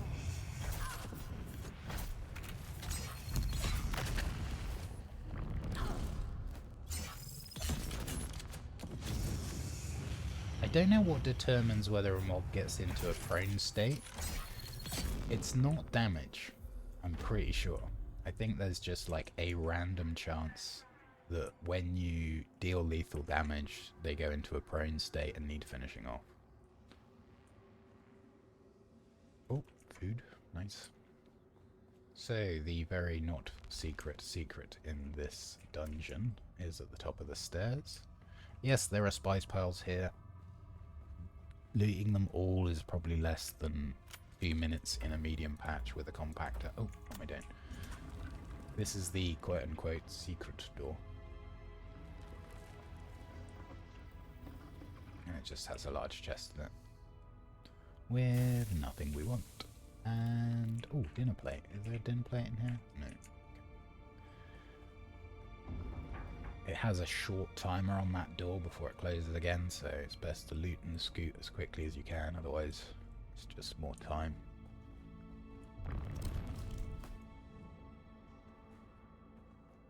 Let's see. Emperor's Wings. I kind of want to make some of those for doing utterly ridiculous things against other players in Ornithopters. But our server is pretty much entirely friendly folk when it comes to air combat, which I am all for. So I haven't really felt the need to make one yet. It'll be interesting to see what happens with population averages. So the last patch enabled us to, supposedly, transfer to any server. You get a character transfer token. They give you, like, it refreshes once a week, which honestly, in my mind, is far too quick. Because what you'll have is you'll have people going to servers where the economy is extremely low, buying a load of crap, taking it to servers where the other economy is really high and selling it, and that's probably all they'll do. Which will probably have a net impact on raising the average price everywhere, but I don't know. I think having a cooldown of 7 days to move to a new server seems too frequent, but we'll see how it shakes out. And they had day one issues when they put it out to the live production servers, so yeah, I'm not going to be in a hurry to do that. Right, let's have a look in Nur's box, see how much space they've got. Nur. Okay, you can have... Oh, is that the Regis? No. We'll keep a Regis. You can have this, this, this, this, this. This. Sure, have a pick. And I'm going to upload this one. I'm not going to upload that one. We have some, but like they may be useful in the future. I suspect I'm going to be forced into using guns, yawn, for the next update, but we'll see. There is a brand new melee weapon coming, which I'm looking forward to. The double stabby. Circuit 7. Which I'm most definitely looking forward to. The rework on the rapier also looks really good. It actually looks like fencing, which I think is great. I don't know how effective it will be. I saw a little video on how it works. Circuit 7. And there is a subtlety to it, like there is an art to it, which I think is great. How are we looking? Shield's okay, Suspensor Belt is not particularly. Let's make a new one of these. Actually, yeah, let's push the boat out and make 2, why not? Because we can't. Oh, they do use quite a lot of actuators. Interesting. Right, which one of these 2 has the lowest? The one we got equipped, so I think I'll just shred this one. The recycling in this game is also almost pointless. I think with the advent of Chapter 3, there will be specializations which will improve recycling and various crafty type things, which is good. But I don't think it will be the main focus of where people will put points to start with. Some of the crafting is going to be somewhat, excuse you game, somewhat essential for being able to modify your weapons and gear, which is a big change that's coming. And we'll see how that goes. Right, where's my box? Nope. There.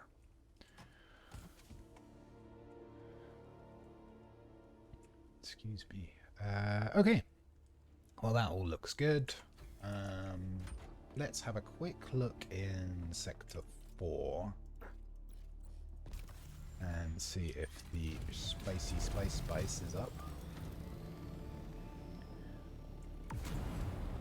F4, I believe, on the southeast of F4, so like here, I'm guessing. Probably where I've been. Probably.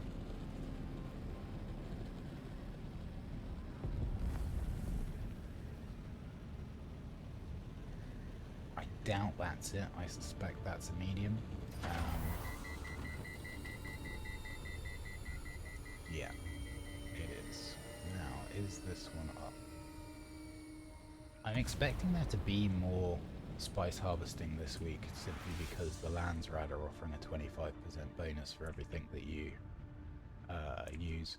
Okay, let's check F1. So we'll actually scout out the craters, just so that they're uncovered on our map. Some weeks, I believe the spice field, the large spice fields that are up are supposed to be randomized, but it sure doesn't feel like that sometimes. Ooh, stretcheroo.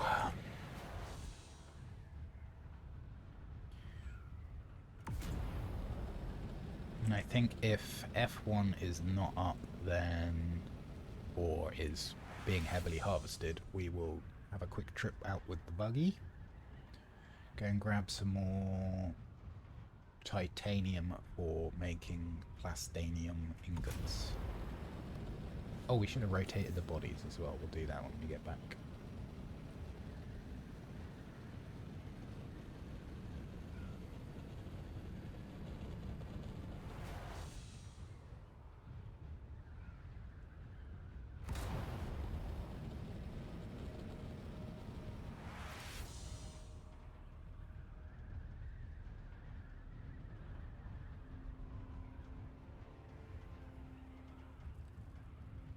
The quack does indeed work. Is that a Stream Elements doodad?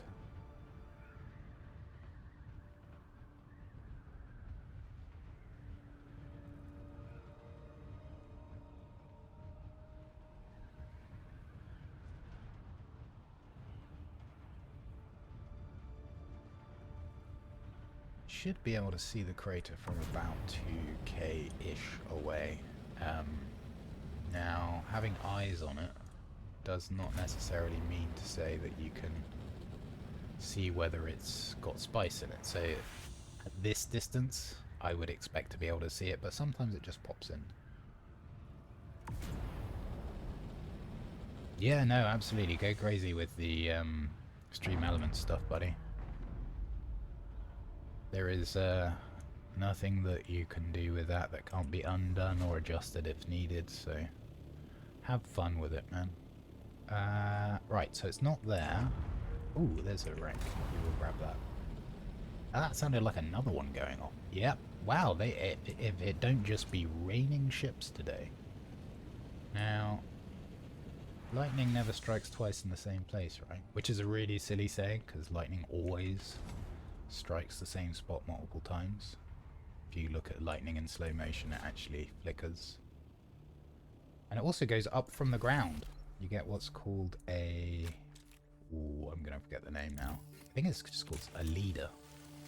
And it's a negative charge going up from the ground, which connects to the lightning strike. But yes, lightning itself flickers onto the same spot multiple times.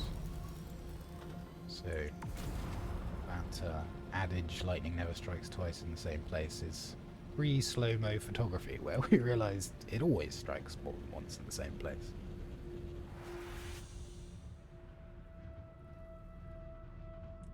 But you can see how many resources you can pull out of these ships. I tend to just go for the juicy little panel on the side. I should also probably be picking up these manifests too while I'm here.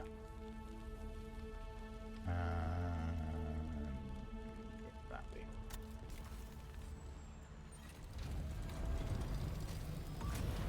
So the ship manifests are used for Landsrad hand-ins. Let's see if we've got any here. Yeah, that was a perfect example. House Taligari need you to deliver ship manifests, and they give you essentially nothing useful. That's what they're used for. Now, we are still neutral.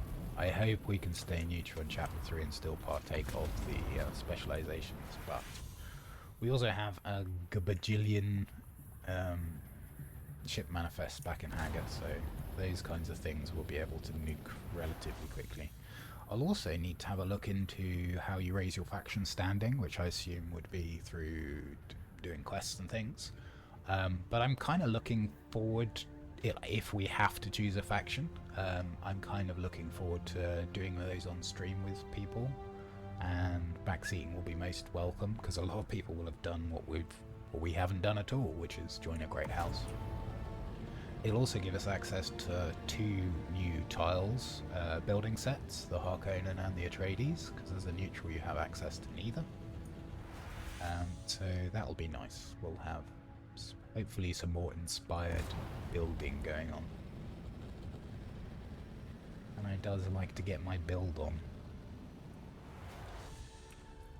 So we are going to grab the buggy and the carrier, and we're going to head up to here. And we're going to fill it. Usually, it's like less than 2 minutes. It probably takes longer to fly out there and back than it does to fill the buggy, because the density in specific locations each deep desert week are extremely dense. There's massive amounts of them. So this week, if I have a look on dune.gaming.tools and click on deep desert, G5 has 129 Stravinium nodes and 205 titanium nodes. We need like 10 to 15 to fill up. Oh, this was the square base I wanted to show off. Like, yes, it's very cubey, which is kind of whatever. But there's definitely been some thought gone into it. Kind of reminds me a little bit of a bird cage, and these are just decorational. Yay for just having decorational stuff like this. And this is what I really liked. This this bottom hanger, we go, oh, they've changed the windows so you can't really see, but inside there is a container. You can just about make it out.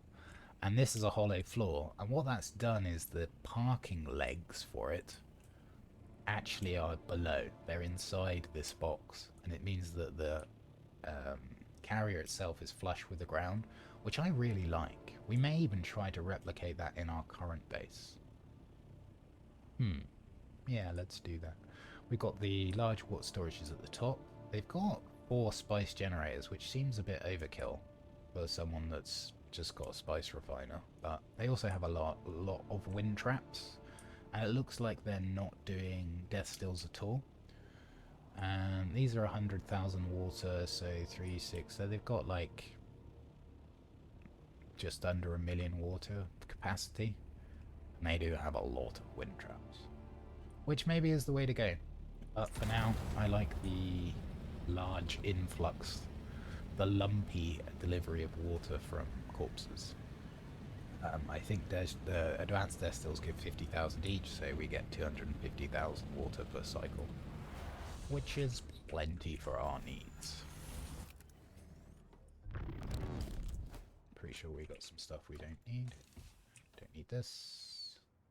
Don't need this. I already gave them a seed, so I'll chuck that one in the box.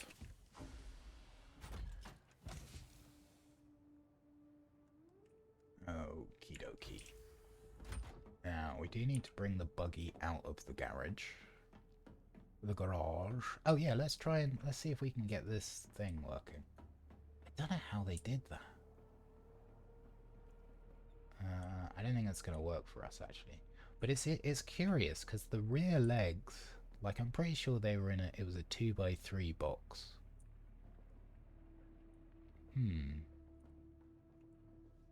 I might play around with that off stream at some point, see if we can get that same thing working, because I think it looks really good when it's just flush against the ground. What am I doing? I am getting El Buggy, or I know where my base has things, honest. Oh wow, I really am lost. There we go. I always know it's the mark of a good base when I can get lost inside my own base. Like, yep, we cooked. And we kind of cooked this week. I think it was good. What I will do with my welder is just a little bit of repairs before we take it out.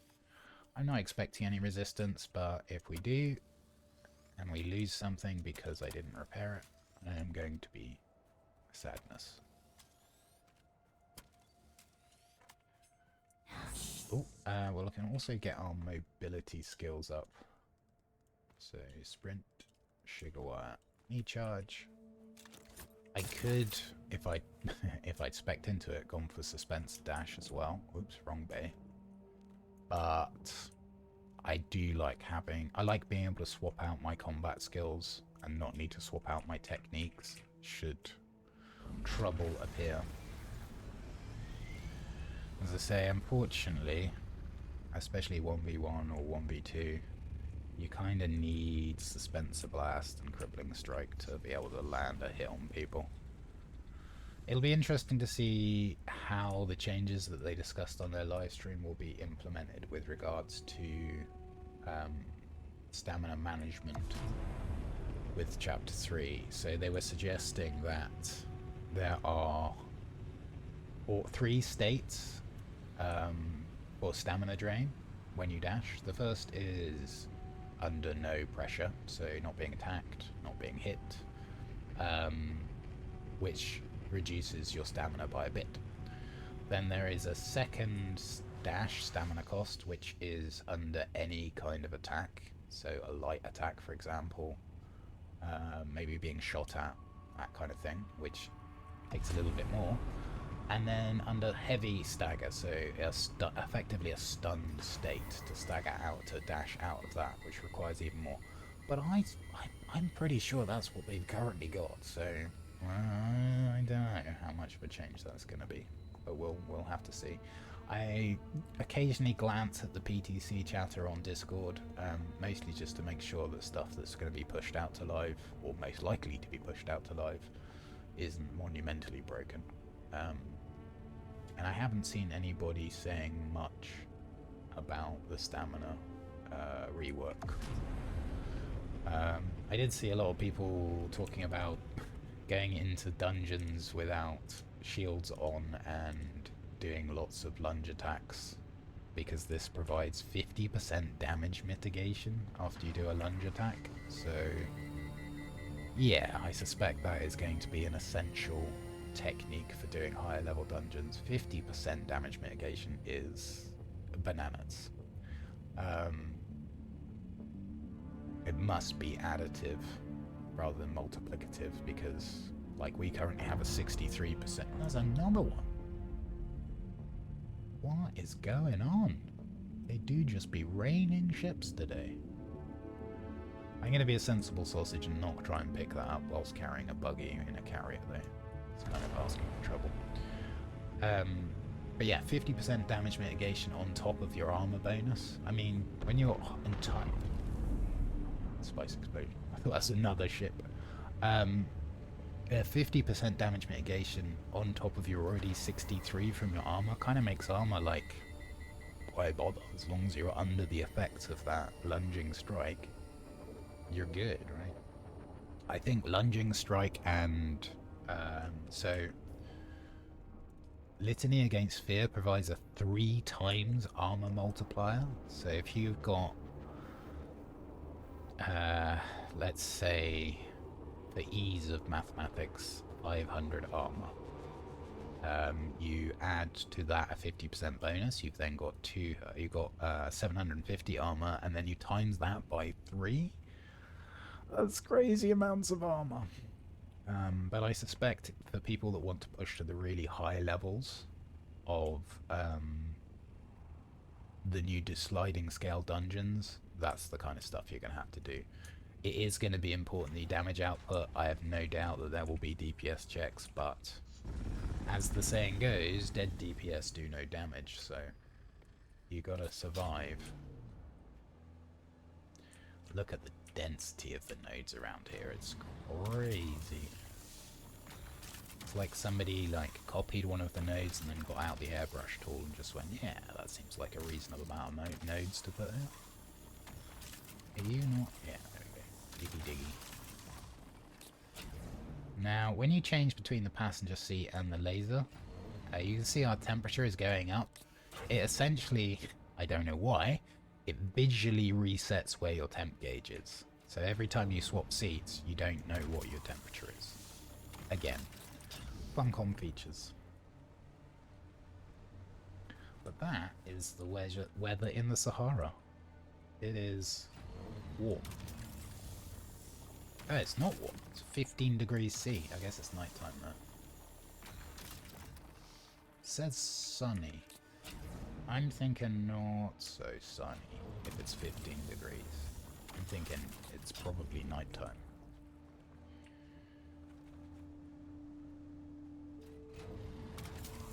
So the fact that the temperature gauge resets means that it's very difficult for me to ascertain what our temperatures are, so apologies if the buggy does overheat. Looks like we're at 72, so we should be okay. I also don't advocate doing what I'm doing, because we have a very friendly server that don't really just cause hassle for the sake of hassle of people that are farming. Could you brake?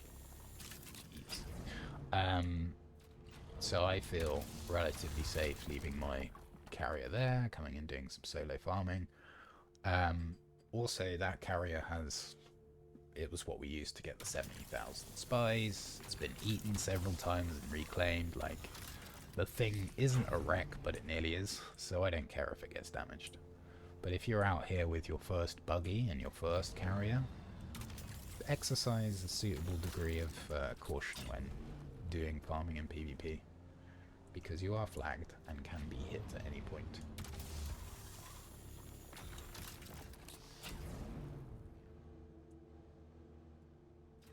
Well, that's an interesting thing for Stream Elements to say. I'm guessing that probably means more to you than it does to me.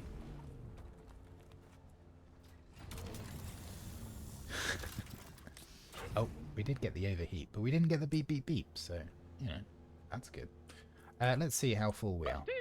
Hey, there we go. That's the Mortal Kombat Toasty. Sounds like it was from Mortal Kombat 1 2.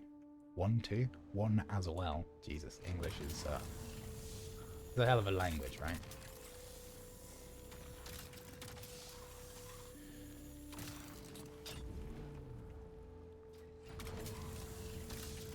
Ooh.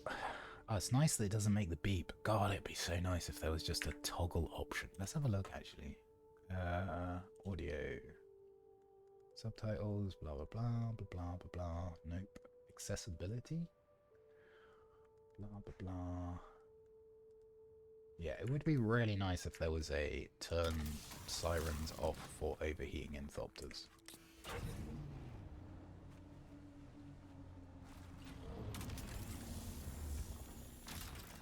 So I believe that this is a 1-for-1 wait, so as soon as we get up to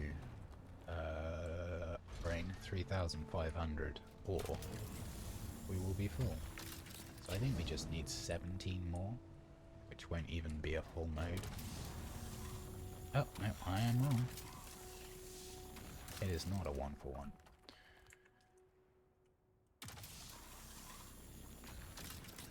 It's very frustrating that the temperature gauge resets every time you change seat. Ah, there we go, we're full. That's how easy it is to fill a buggy out in PvP. If you go to the high density nodes, hopefully when we get back to our carrier, nobody's decided to redecorate it. It seems pretty unlikely.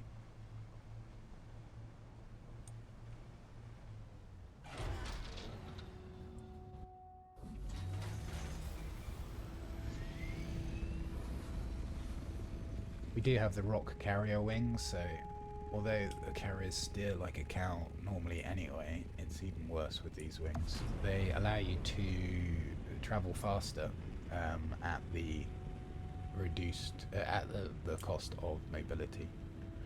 That doesn't sound right. Maneuverability rather than mobility. I'll bring up the schematics actually.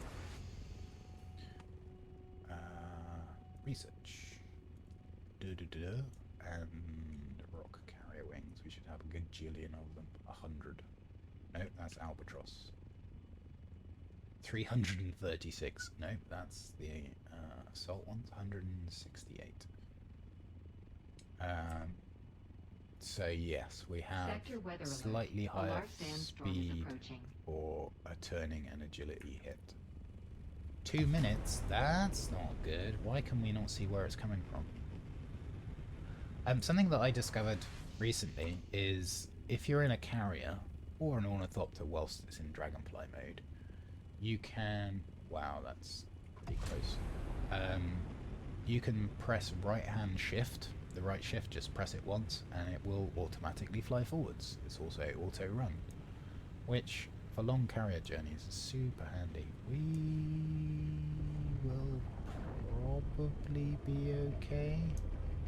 I think we may be flying through a little bit of the storm, which, on a carrier which has already taken damage, probably not the best thing, but we'll be fine. As I say, this carrier has done so well and done so much work that it's kind of on its bonus life, weather really. alert. A large sandstorm is approaching. Go, go, go, Sky Potato. Fly faster. I don't think there's like anywhere where we're gonna get any decent shelter anyway, so we may as well just go for it. Run, run, run, run, run, run. By run I mean fly, fly, fly, fly, fly. 1k. Simple beep, beep, beep. Ooh, it's gonna be close. think the buggy's taking a hit either way because I have to drop it outside the garage. I suppose I could just drop it in the top. No, I'm going to drop it outside. Oh, I didn't mean to make it do the BP noise again. 800. I think we're going to like just about make it. The buggy may take a little bit of a hit.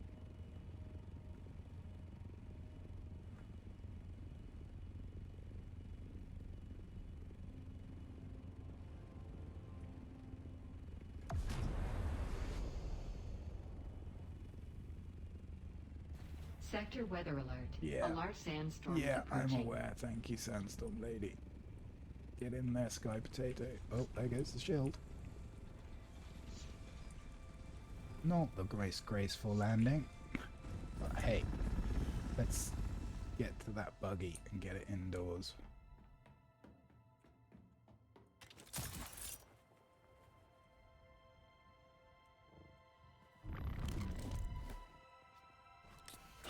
Go, go, go. Nice. Look at that. It does look pretty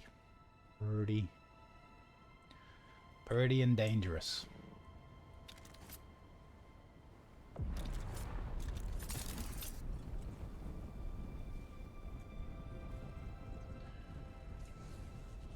Right, let's offload this ore.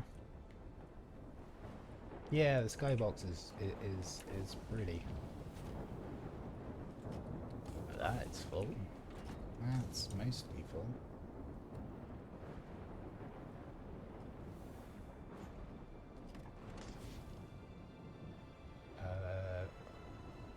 Oh, buggy. Okie dokie.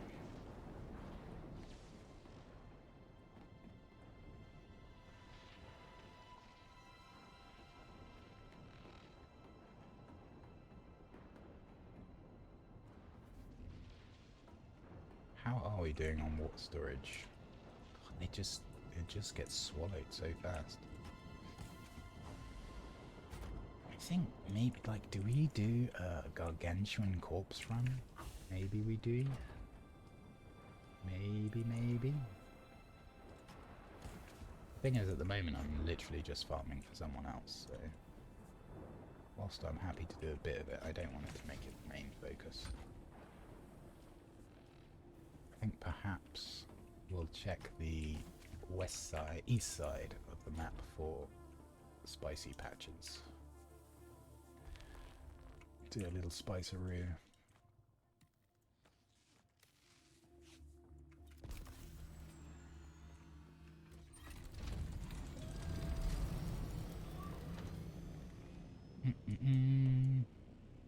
Well, where are they? F8 and I7. F8.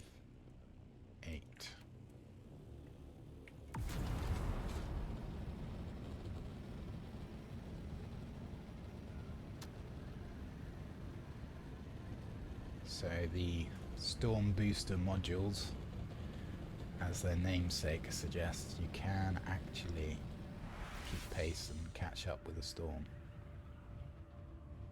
Not very quickly, but you can.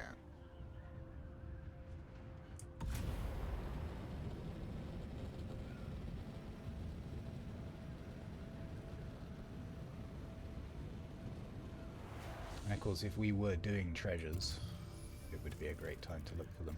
I think you need to be a fair distance behind the storm before they start to actually spawn. Maybe not. Who knows? But we're not here for buried treasures. Thankfully, we did plenty of treasure digging during both our challenge weeks. And someone kindly pointed out on the YouTube video, they were like, you could have made a Mark 1 buggy. And I completely forgot, you just need a regular fabricator to make a Mark 1, not buggy, bike. Which, if I'd known at the time, would have been really helpful. I just brain fogged it out of the way. F7, one more sector to go. And it's got to be up in F8 or I7, unless it has respawned since we checked the other two. There are only 4 craters this week.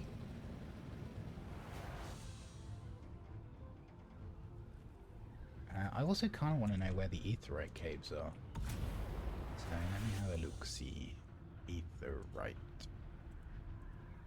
Is there really only one this week? Well, there is. And it's in E7, which is kind of handy, so it's not too far away. So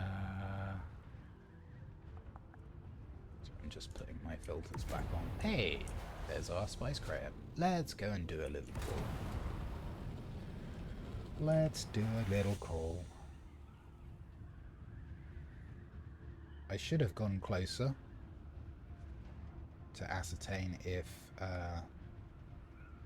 anyone else was farming on it, but given the fact that the storm literally just passed over it, it's doubtful there's anyone on it currently.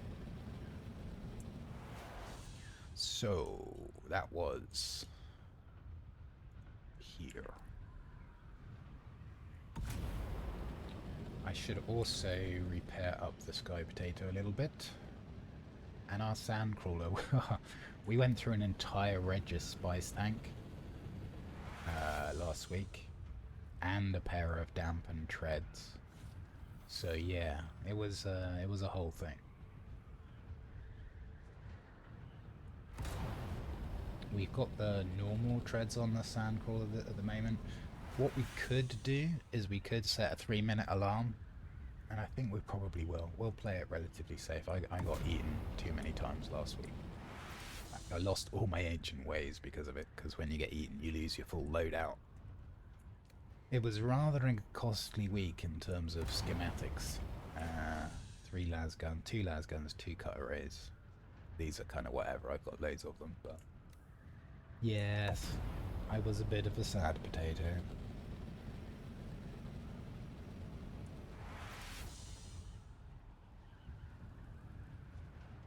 So, yeah, I tell you what, a command for Stream Elements, if you happen to have ears on and not too busy, for a 3-minute timer would be ideal. Because that's actually something that I would use.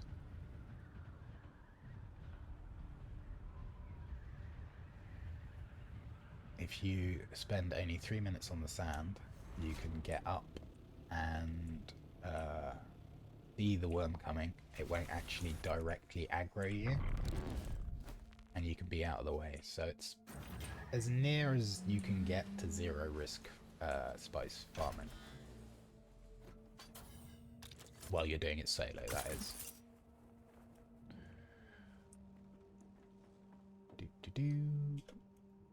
There's the shield going back on. I should repair the wings now. So repairing does generate vibrations. So if you're on the sand, it's gonna call a worm, or at the very least reduce the time it takes for the worm to show up. Worms attack all rhythmic vibration.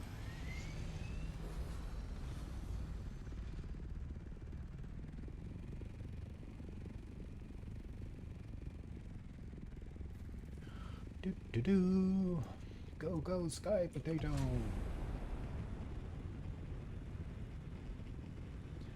I will try my darndest to not let it overheat, because that noise is annoying.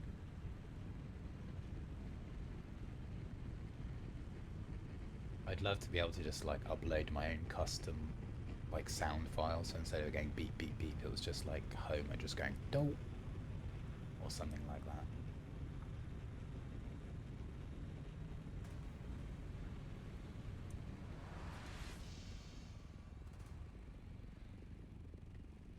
I have 0 fuel. Okay, well, Change your plan.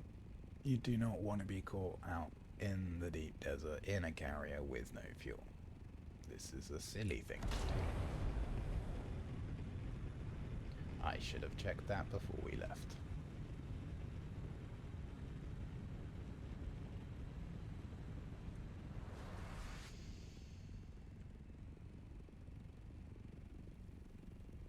Luckily, we didn't get too far.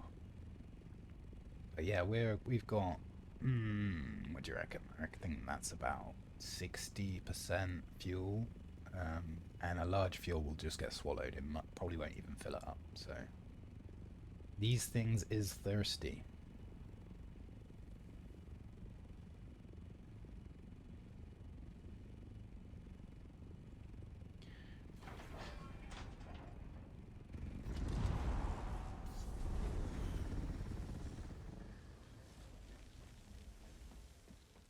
Our oil refinery chugging away. You know what? I'll just take it all.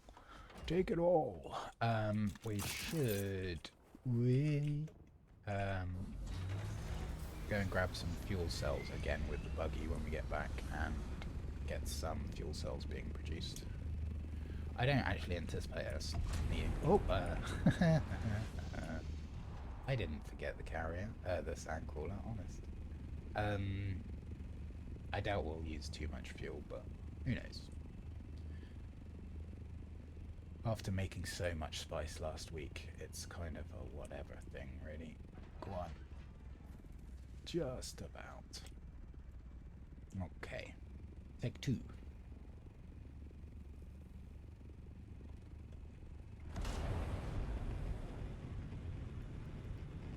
Refuel.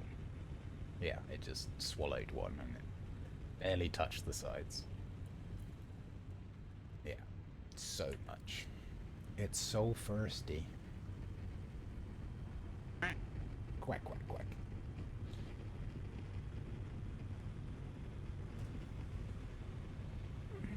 So I might just have to eyeball it with the alarm thingy. Oops. Oh, god darn it. Sorry. My bad. Let me see. If I do you here, and do that in split screen, and give me clock timer 3 minutes. Now, can I still see chat on your phone with the timer? Yeah, I mean, like, pretty much. Yeah. Oops.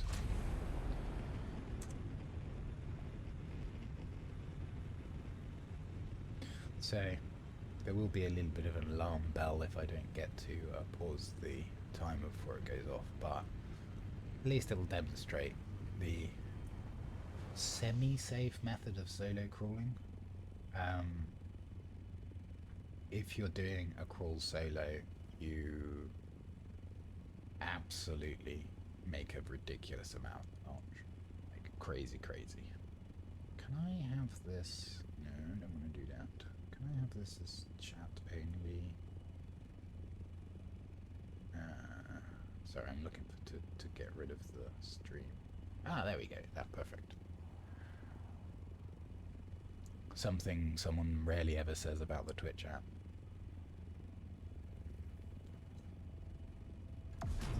So, with our emergency turnaround for extra fuel, I wonder whether we're going to be the first ones on the field or not.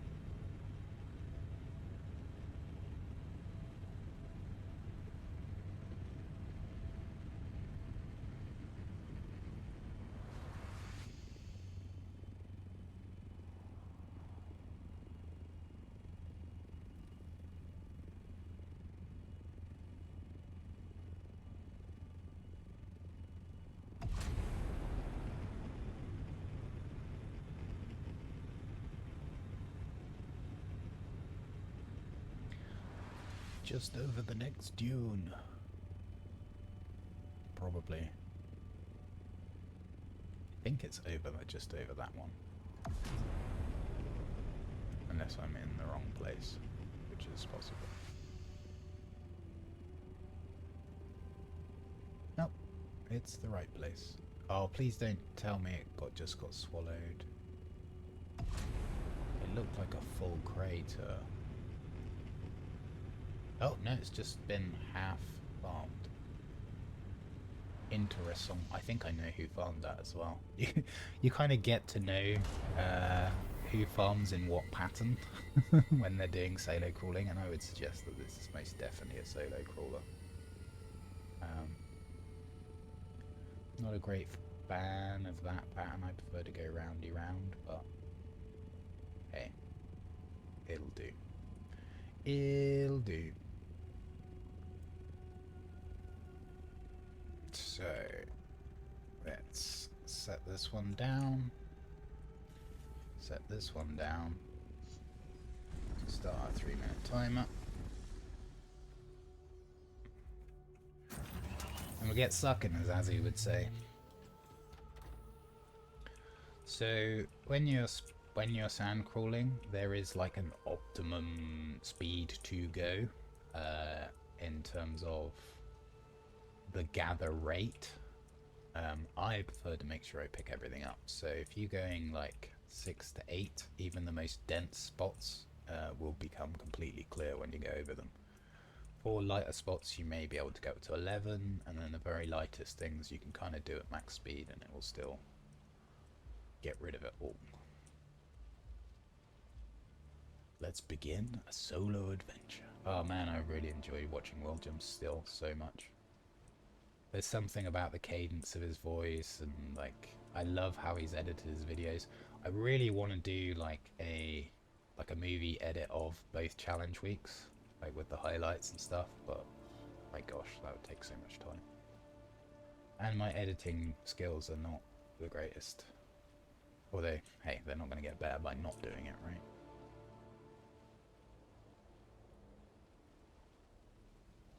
There are very few things you get better at by not doing. Some of the good things, though, like, you definitely get better at meditating by not thinking. Or not forcing thought, at least. It's a bit...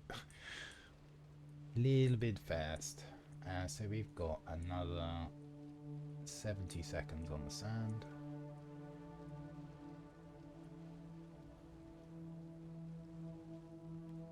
It's much easier to maintain a consistent speed with a controller that's got like an analog joystick. But this is good enough. And this, we should be able to go like max speed.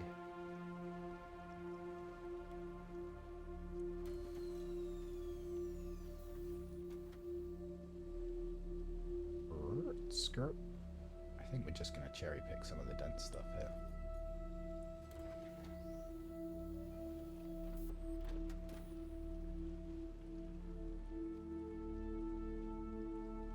So this is definitely not the most efficient way to gather. I should be going at a much faster speed. But I prefer to kind of get, if you're going to be doing it, get everything. Okay, we're down to 20 seconds, so I am going to run us back. 10 seconds. This is also an overly cautious method for crawling. You can most definitely kind of crawl until you actually generate aggro from the worm. But I kind of prefer this method. It's a bit more chill. So if we get up, we should be seeing our friendo on the horizon any moment. And if we don't, we wait up here for 10 seconds or so, we should be good for another 3 minutes on the sand. I am not seeing any worm sign. Let's give it a little bit longer. Once you've kind of farmed in a crater for the week, you kind of get used to which directions the worm come from, because it's not always totally random. Absolutely, editing is a huge time sink. But if you're, if it's something you enjoy, then it can be great. I haven't really worked out if I enjoy it yet or not, because I haven't done a lot of it. I think we're good. I'm going to call that good enough, so we're back down we go.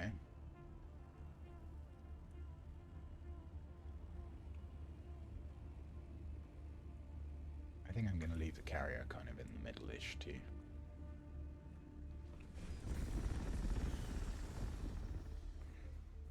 Guess the wing got stuck there. So, although soft step boots are definitely better when you're compacting, well, I'd say better, that you get more benefit. There is still benefit from, let me set the timer. There is still benefit from using them when you're sand crawling, because any time on the sand is impacted by the soft steps, and a 40% aggro reduction is huge. Now we don't have the dampened treads on the sandcrawler here, so that will be a factor, and I'm kind of used to the timing with the dampened treads, but I think 3 minutes works with whatever treads you happen to have.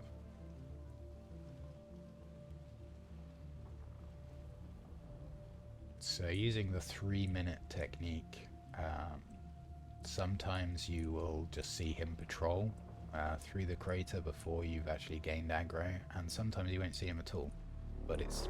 oh, that's him, I believe. I think we'll just go back the other way. We are due another 2 minutes. I think I will greed a little bit more this way.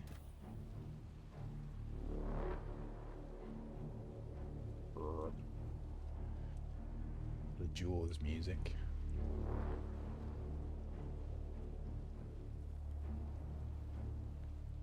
So the other thing is, because we haven't had him appear yet, getting that 3-minute cycle can be a bit iffy until you've actually had an aggro off of him. So we may well actually fully aggro here before the 3 minutes are up. You've got another 70 seconds, so we'll try to use it all.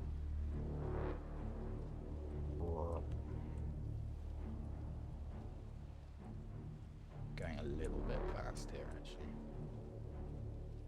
I think we've got a regular engine on here, and I was used to using the advanced engine too. All little things. They don't make a big difference, but it can make a difference to how it feels. So, yeah. And there are a few different strategies for reducing risk when you're sand crawling. This is just the one that I like. It works for me. So we got 25 seconds left on our 3-minute timer. We'll just slurp up this streak that someone left behind. I wouldn't be surprised if he'll ever... oh, and there he is. So that was 10 seconds. Oh! Yeah, that's fine. That was... get in there. That was 10 seconds earlier. But that does now give us our timer. Which strangely makes me feel a little bit more comfortable. So we don't need to go this far up. And we could set down immediately after the worm's gone past. So I could set down and start crawling now, but our old Shai Halud friend occasionally likes to circle around and then roll back through the crater. It doesn't go for the vibration while it's in that state, but not only is it terrifying if it passes underneath you, if he does breach the sand even slightly, he can absolutely kill you. So we're just going to wait up here for a moment. And we'll wait for him to GTFO.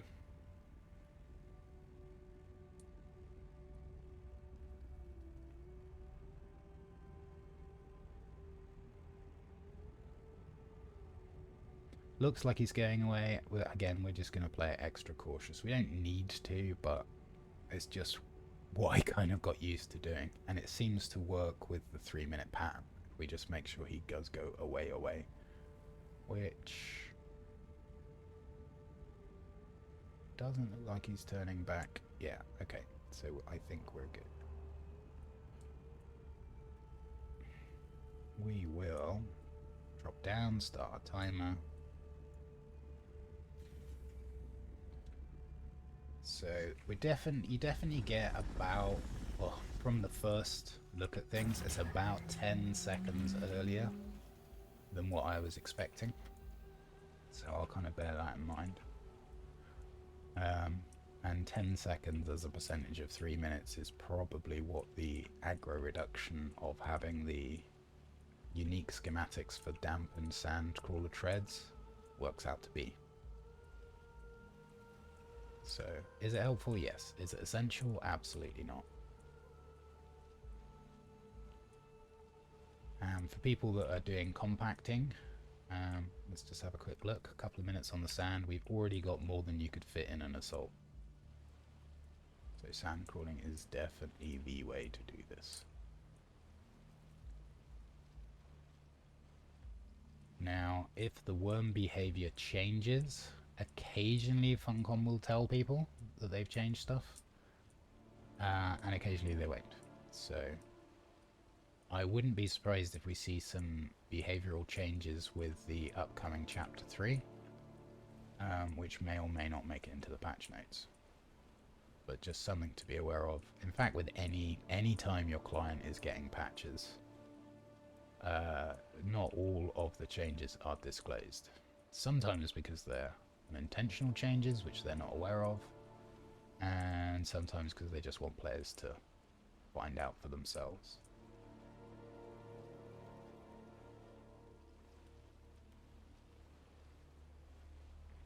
And sometimes it's patching stuff that they didn't even want to admit was a problem, so it doesn't make it to the patch notes. So we've got another 70 seconds. We'll call it 60 because of that extra quick reach we had last time. I think we can just get to the end here and swing it around. Maybe grab some streaky bits on the way back. We'll go through that kind of center patch.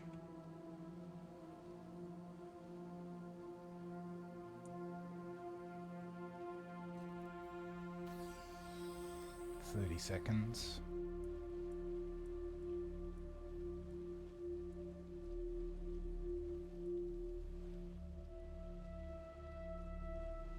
20 seconds. So I'm going to go on the little even more cautious than I normally am side, and we'll see if we can see Friendo coming in the distance.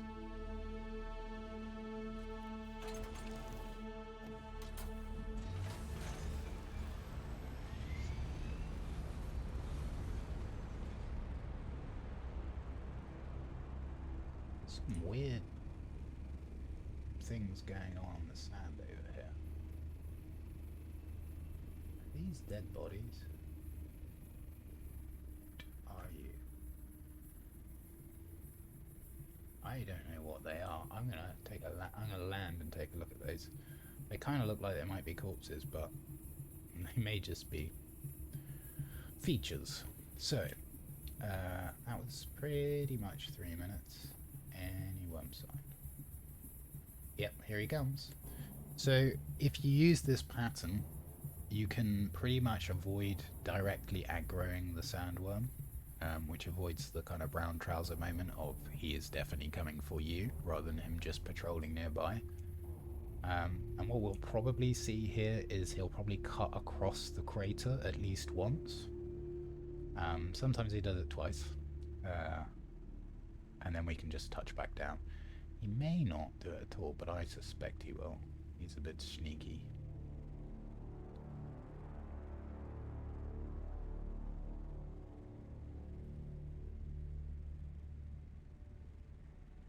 Okay. Now he looks like he's gone. Has he actually gone? Okay, he did disappear because some worm aggroed over there. So I'm happy to call that reset. Let's go back down and see if these... What are these things? Let's go right down on the sand. They are just funky, weird lights. Okay, well, that's new.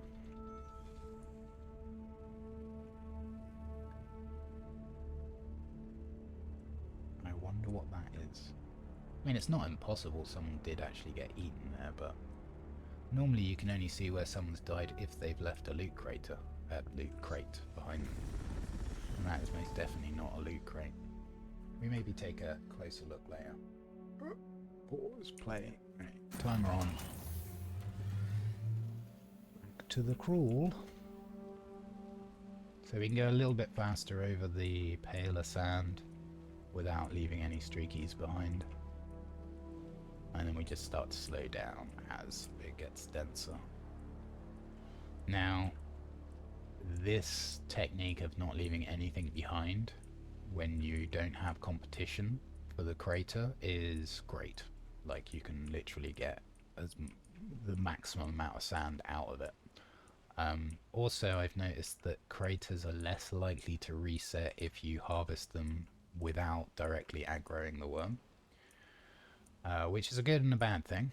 It's a bad thing once the crater is kind of has no spice left on it. Like, what do you do to try and call the grandfather worm who will swallow the crater and prompt another one to respawn? We've done a bit of experimenting with this, and provided the crater is under a certain threshold, which we haven't quite determined, but a fair bit of it has already been harvested, so probably this much is enough, maybe a little bit more. You can get 4 players in a party, have them all get out in the get a scout ornithopter, stand as close or fly as close to the center point as you can, so the kind of side by side, and you want to hover at about 280 meters.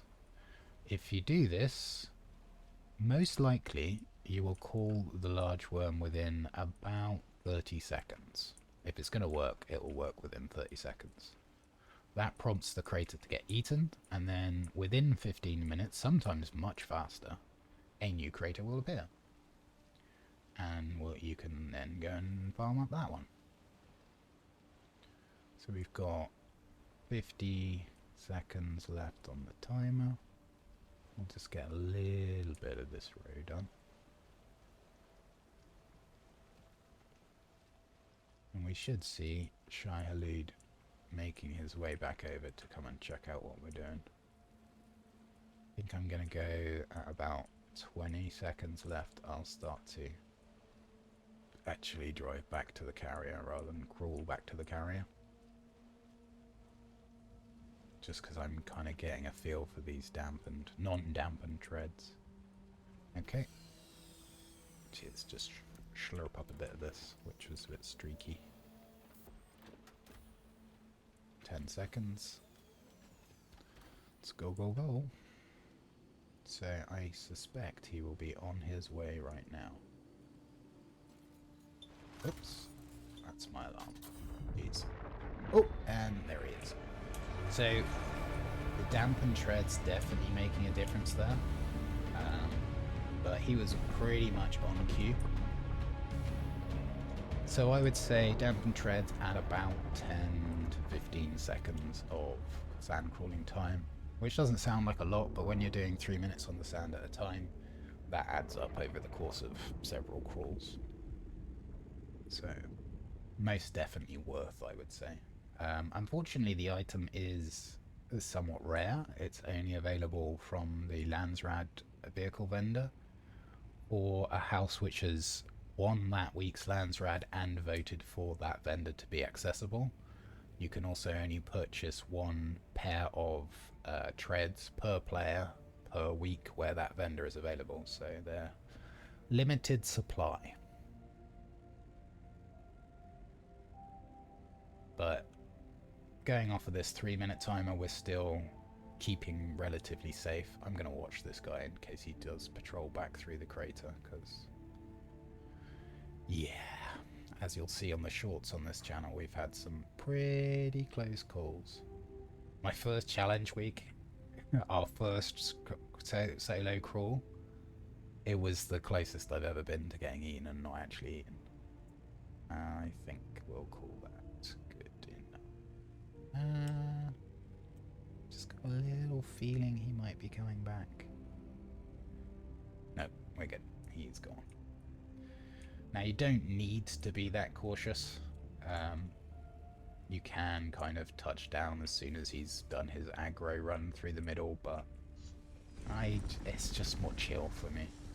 And spice farming can be super chill, especially whilst this 3-minute thing is a thing. How are we doing? Probably not a lot, right? Almost 4k, so we're a third of the way there to being full. Now, if you're doing this with a friend, they can be flying the carrier. You can farm. Oh, there's someone else here. Yeah, hello, friendo. They can be in the carrier, and you can farm right up to the last minute. Let's see what this guy's gonna do.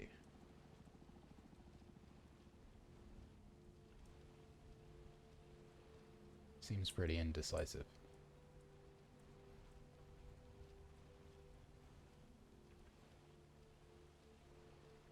Looks like he's RTB for now, but no doubt he'll be back.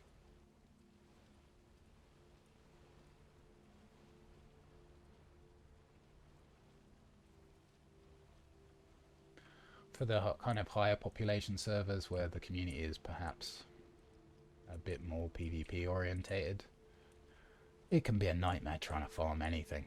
Like, everyone's just looking hungry for the kill, and I'm quite glad that our server is not like that with farming, because it allows everyone to kind of gear up, be on an even footing when you are in a fight with people that can fight back. Like, sure, winning feels good, but when you're winning against somebody that can't even damage you or fight back, like, are you really winning? You're just kind of shooting fish in a barrel at that point.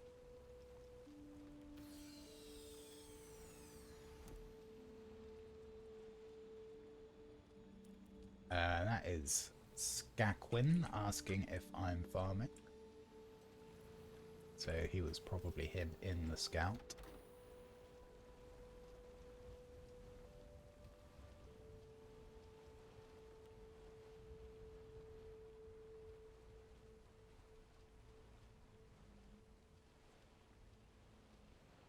So let's see if, so we've got another 30 seconds left on our timer. Let's see if our worm friendo comes in about 10 seconds. I'm actually going to go straight back here. We'll go full speed and keep the vacuum down, but I am expecting either full worm aggro kind of now-ish, or to see him coming up over the horizon imminently.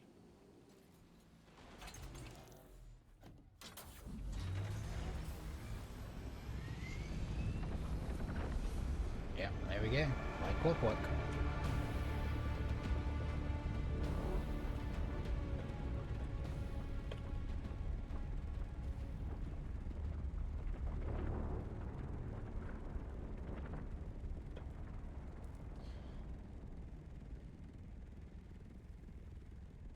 So the dampened treads 3-minute timer seems to lead to a full aggro kind of situation. Dusty! And that's fine. You do just want to make sure that when your 3-minute timer is up, that you are near your carrier, and your sandcrawler is also nearby.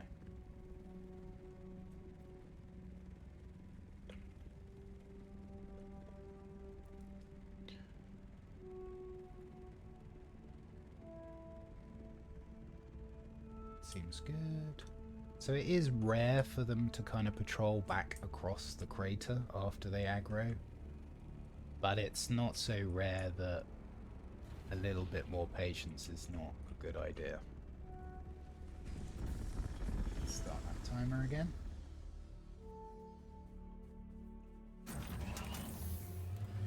Let's get crawling.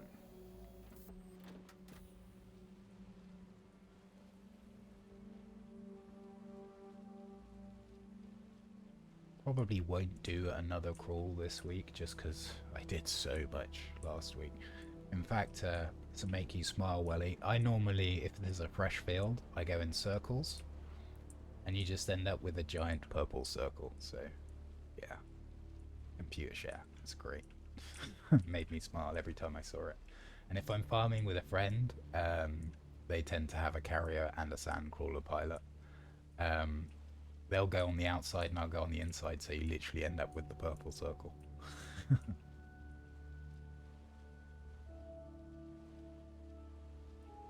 Let's see how we're looking. I did say we were half. Yeah, we are half.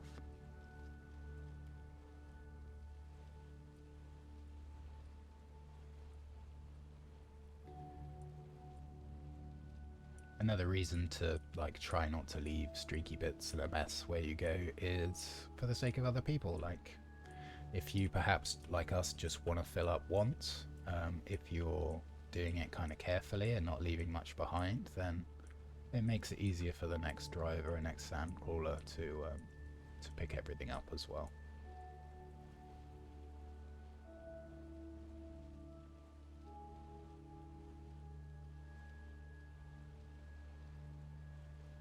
Plus, there's something in the you must clean part of my brain that likes it to all be neat and tidy. Which actually, this is quite cathartic in terms of letting go of that kind of perfectionist kind of feeling, because it's very difficult, but it's not impossible to get a perfect sandcrawl. You inevitably end up leaving some stuff behind. And sometimes it's just shadows, it's not actually sand, which is a bit frustrating, but again, it's a good way to let go of that stuff. Good enough is still good.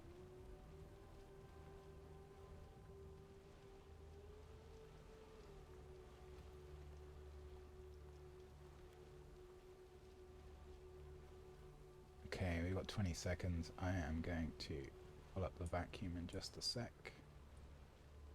Oh, I really want to greed this patch. Go, go, go.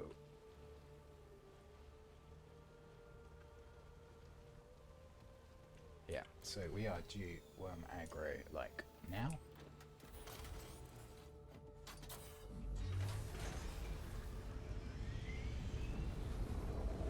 There it is. Like clockwork.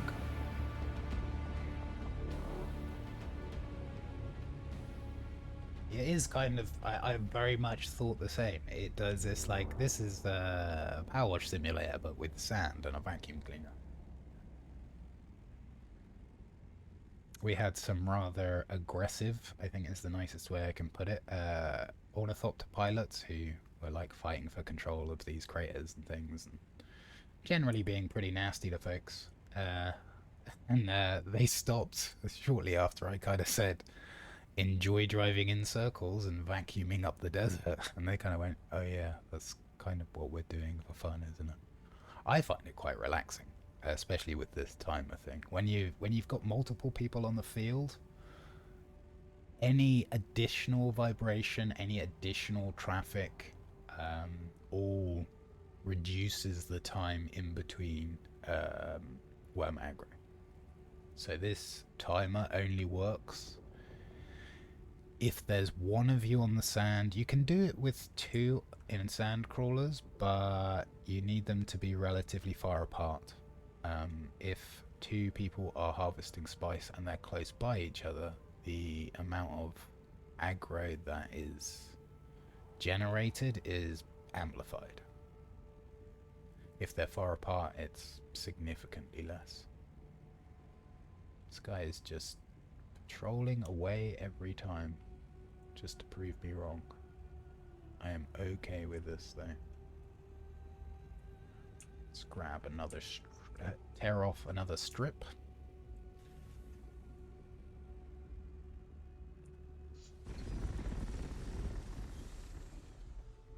Start my timer.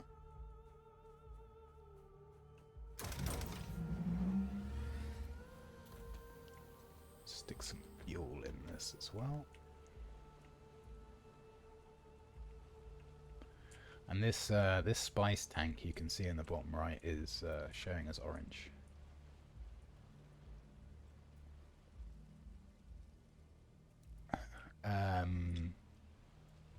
Which is, this is our second tank. So we've got, it's under 50% max durability, and we went through an entire one at the moment, last week. So it was a lot of crawling. Lot of melange in the bank.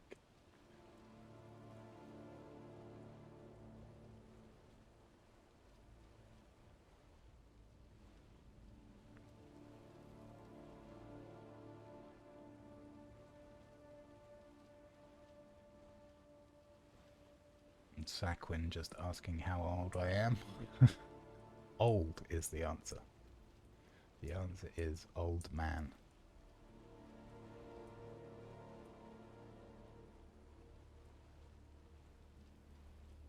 So we're about halfway on our timer now.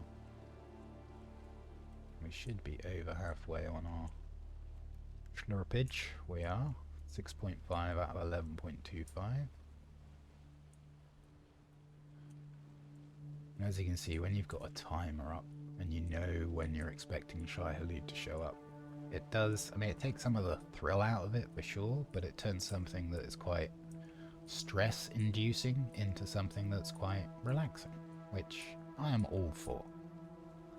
And actually, it's often been the way that I'll play games, is you play it and you get pretty close to the kind of experience that the developers and the writers and stuff want you to have. And then you start to feel around for the edges of the game. Where's the limit to the programming? Where are the patterns? Where are the places which you can take advantage of the consistency of coding? And this is currently one of them. You can just go, right, okay, sandworm every 3 minutes. Gotcha. If we were to say do 2.5 minutes on the sand, we could avoid getting the aggro entirely.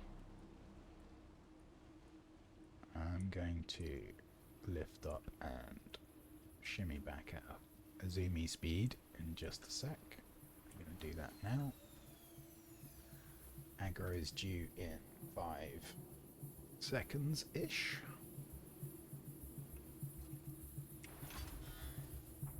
There it is. Almost like it's a machine.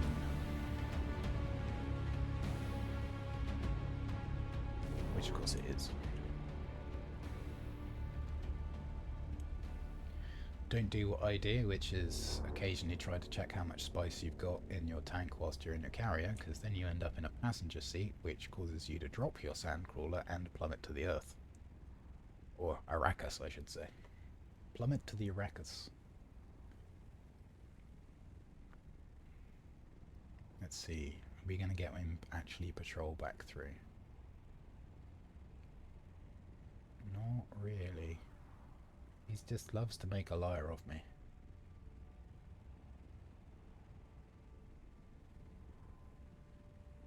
I definitely want him further away than this. The other thing is, whilst there is a worm nearby, you'll see that the amount of aggro generated is also increased. Normally when you're sand crawling, there's a very minimal amount of vibration that's being generated. There's a worm nearby, that almost doubles, and therefore reduces your timer by half as well. I think he is gone. Let's just see. That looks gone enough for me. So, let's start timer, drop the doodad, and park the what's name. If you wait until your sandcrawler, your carrier is fully on the ground, you do come out of the bottom rather than popping out of the top like I just did there, which actually it saves you a little bit of time. So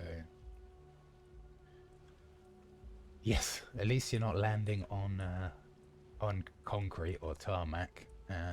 Nice little bit of sand to cushion the fall. I love the word cushion. There's some words that just feel good to say. Cushion is one of them. And for some reason, I like double-decker bus. It bounces off your tongue. But cushion's another one.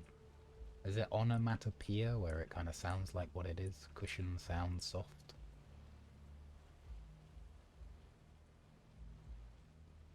I think it's an onomatopoeia, like the word bang is an onomatopoeia.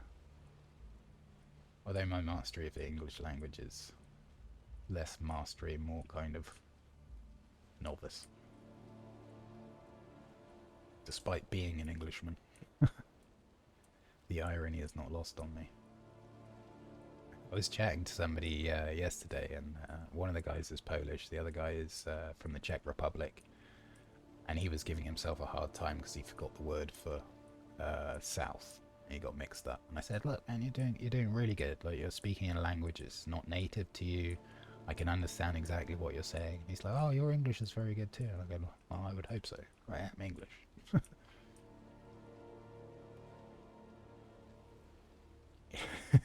Why land on a big rock when you can land on thousands of tiny ones? Absolutely. Okay, that felt like a slower crawl across, so I am actually gonna need to book it a little bit faster back. And you know what? I think what we'll do is we'll just slurp up some of this spare stuff in the middle. Do. Tidy up the mess that the previous crawler had left for us. It is very satisfying when you get to do one of these on your own and you get to like leave it pretty much perfect. Never be 100%, so you see this darker coloured sand here, which is I think where I started crawling actually. It doesn't actually have spice in it, it's only the slightly deeper patches still. So I don't really know what governs that. We're expecting the worm in 5, 4, 3, 2, 1 anytime now. We may have actually managed to get back just to avoid the aggro. I was expecting to see it somewhere nearby. So other things that can affect the worm turning up is if there's a crash ship nearby. If a worm aggroes on a crash ship, it will either despawn the one that's near the crater, or it will effectively reset the timer. So there is a proximity thing. You won't have two worms in the same place at the same time, or in a near proximity. You also, so I'm just scanning for him. If another player is, say, farming a medium patch nearby and they aggro on that, that will also reset the timer for the crater. So there's lots of things. You're supposed to, well, I don't know about supposed to. I think they envisaged people using thumpers a lot more. Now, a thumper is a way of keeping a worm away from a sandcrawler, but they eat them, so they are effectively disposable. And if a worm has been attracted by a sandcrawler, there's a relatively small window of opportunity to drop a thumper so that it goes for the thumper instead of the sandcrawler, which can make the results mixed, shall we say. And I just prefer using 3-minute timers. I think if you were a large guild and you had maybe 2 or 3 sandcrawlers on a field, maybe even more, then having somebody in a scout with a whole bag of thumpers that was literally just dropping them constantly would be a great way to just farm safely. But I would imagine the opportunity to do that is pretty rare on most servers. Although the worm is a little bit scary, it's not as scary as a player in an assault ornithopter with rockets. Whilst they don't one-shot you, they do cause more problems. And of course, if you have combat within a spice crater, that is all vibration, all impacting the timer on when the large worm will come. And the kind of regular one that we've been sort of doing battle with. Not really battle, battle's the wrong word, that we have been duking.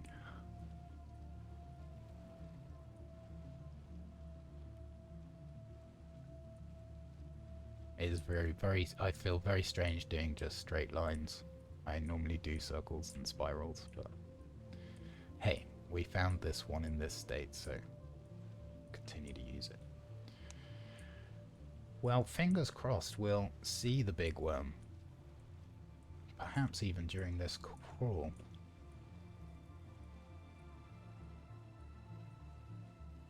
The big one is very cool. I've got to say, the animation on the grandfather worm is awesome. Oh, that's playing my song. I'm going to head straight back.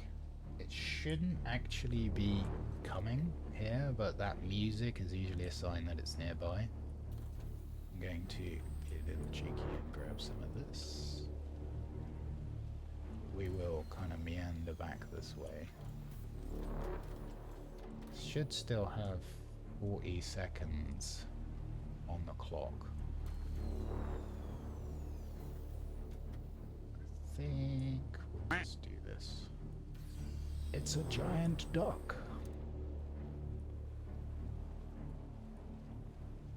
I think we'll just play a little bit safe. Just slurpy round the carrier. These outside edges, particularly the pale sand, have a very low yield, but low is not none. And now we're at 10 seconds.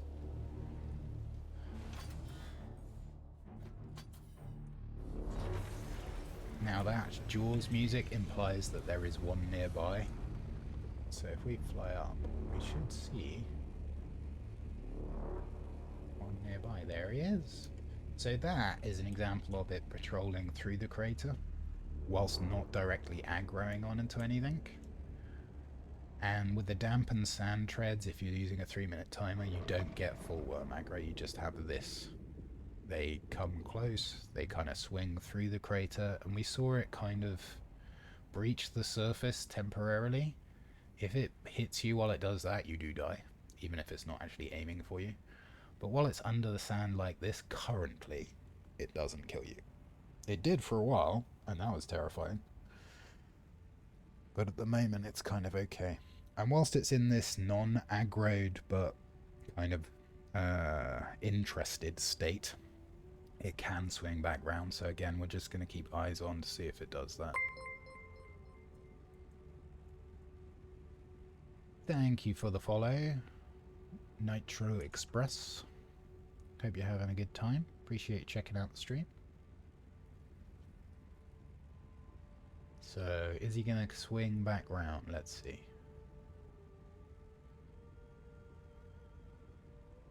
Again, this is overly cautious. I could be dropping down and doing more sand crawling, but where's the hurry? I now have so much melange I haven't even counted it. So we've got some in Hagar, we've got some in the bank, we've got some out here. That sounds like a medium. Yeah. So a medium patch also has the same 3-minute timer applied to it. And a medium patch will yield around 3000 volume. Which is not too shabby, especially when you're sand crawling it. If you've got a particularly high population server, and you can just crawl the larger craters, I would suggest you do that and leave the mediums for people that are still at the compacting phase, just as courtesy. But, you know, you do you. It's absolutely fine. The game is designed to be played in a multitude of different ways. And I've sand crawled on mediums before, usually in PvP, not in PvE. Sand crawling whilst somebody is compacting is usually a very bad idea, unless you have a carrier pilot with you. If you're solo sand crawling, I would strongly recommend against doing so whilst somebody is compacting nearby. You may well find yourself losing a loadout and spending a fair bit of Solaris to reclaim your vehicles if you do that. So let's touch it down. Start our timer. Didn't quite wait for the front legs to come down on the sand, on the carrier there, which is why we popped out of the roof. And again, it's a small optimization, but if you can pop out of the bottom, not only is it faster, but you also generate less sound, because obviously dropping off the roof is, albeit a tiny bit of vibration, it all kind of counts. And by kind of, I mean does. I'm gonna have to just slurp up this messy bit that I left behind.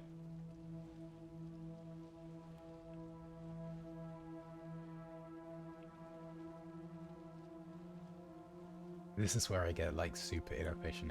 I nearly always end up doing this towards the end of a sand crawl. I'm like, oh well, I just tidy this bit up, and I'll just tidy that bit up, and I just end up taking ages to finish the crawl.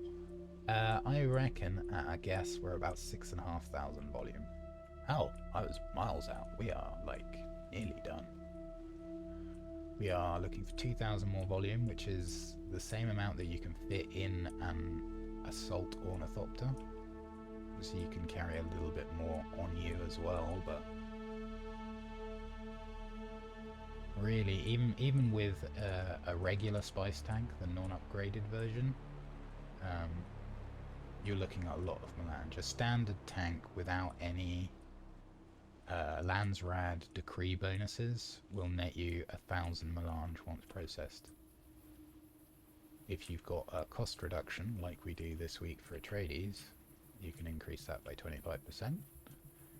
And that is also a 25% reduction on the water, which honestly in some cases, especially when you're doing plast, is kind of more important.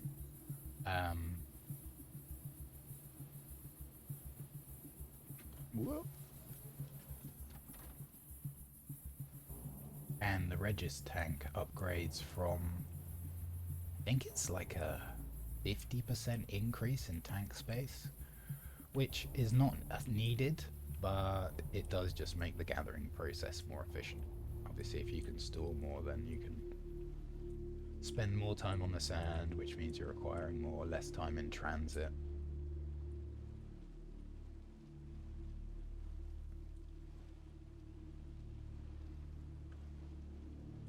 Gobble up these wispy bits.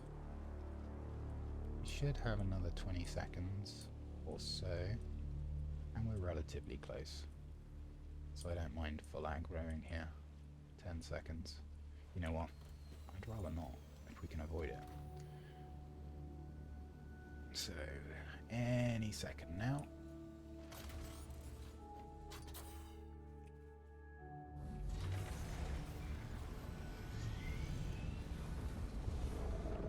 There he is.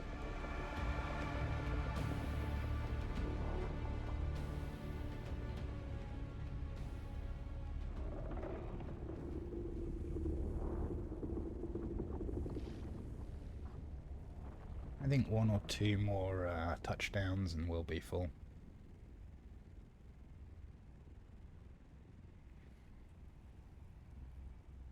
Not done the greatest job of keeping it entirely clear where we've been, but definitely better than the first half.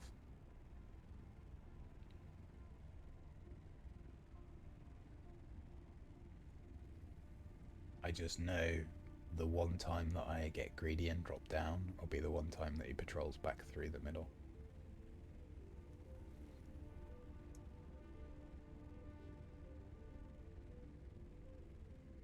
And especially with a container so full, it would be a shame to lose it. And he is coming back. Is he going to cut through?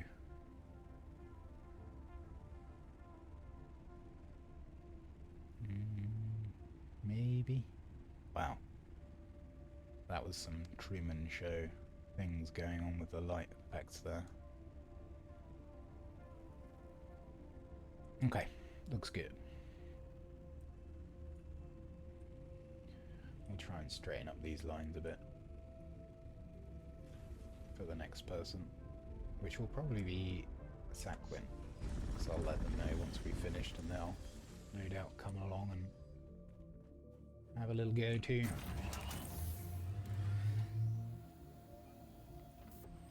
So we'll just try and edge this. Don't take that out of context. I'll try and make this edge straight and neat.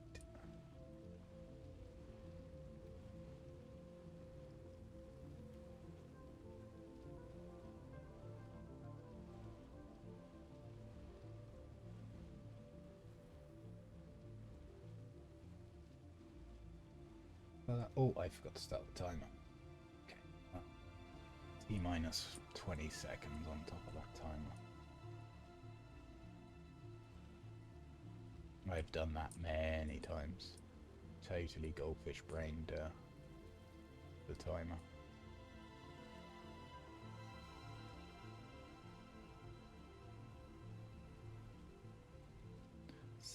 actually still a little bit fast. It does feel different. I want to check this out. Do we have the upgraded engine in here? We may not. Well, that's getting quite low. No, I think we have a standard Mark 6 engine, so that's probably why it feels different. Last week I was using the upgraded version, which honestly makes almost no difference at all, but I think it does feel a bit different, which is why I'm having a little bit of difficulty maintaining the same speed. Just kind of feathering the forward key on the keyboard.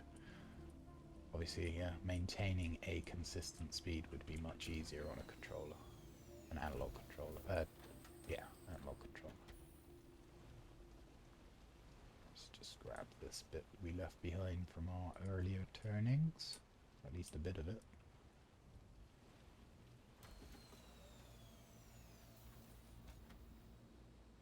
Just have about 90 seconds left on the sand. How are we looking? We are looking very close to full. There's that warning music. And actually we can see here, yeah, that's, he's close.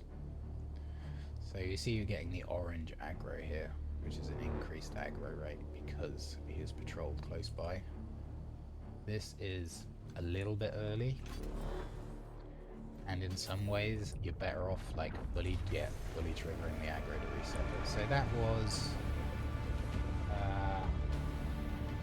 about 40 seconds early. There does appear to be a slight correspondence to the volume of sand left in the crater and the frequency at which they aggro. 3 minutes is still a really good guide time. We didn't actually experience a full breach there with no warning. We saw that there was an increased aggro before it breached early. And when you come to a fresh crater, you will notice that you don't get worm aggro for the first 3 minutes. So whilst it's absolutely rammed full of spice, you end up with less of a greater time window in between aggros. I am now going to do exactly what I said I wouldn't do, which is greed, and just touch down and try and get this last crawl in. Whee! You know what? That's fine.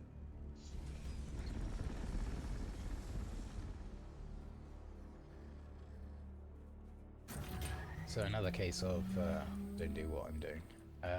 I do actually need to repair this. So repairs on your vehicle generate, as you can see, quite a lot of aggro.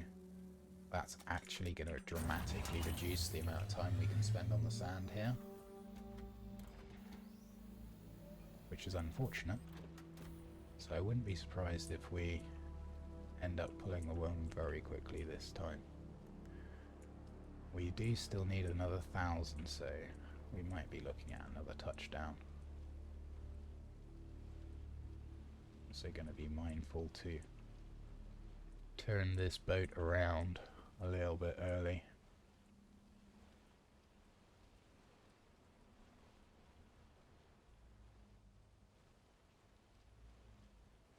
Slurp slurp.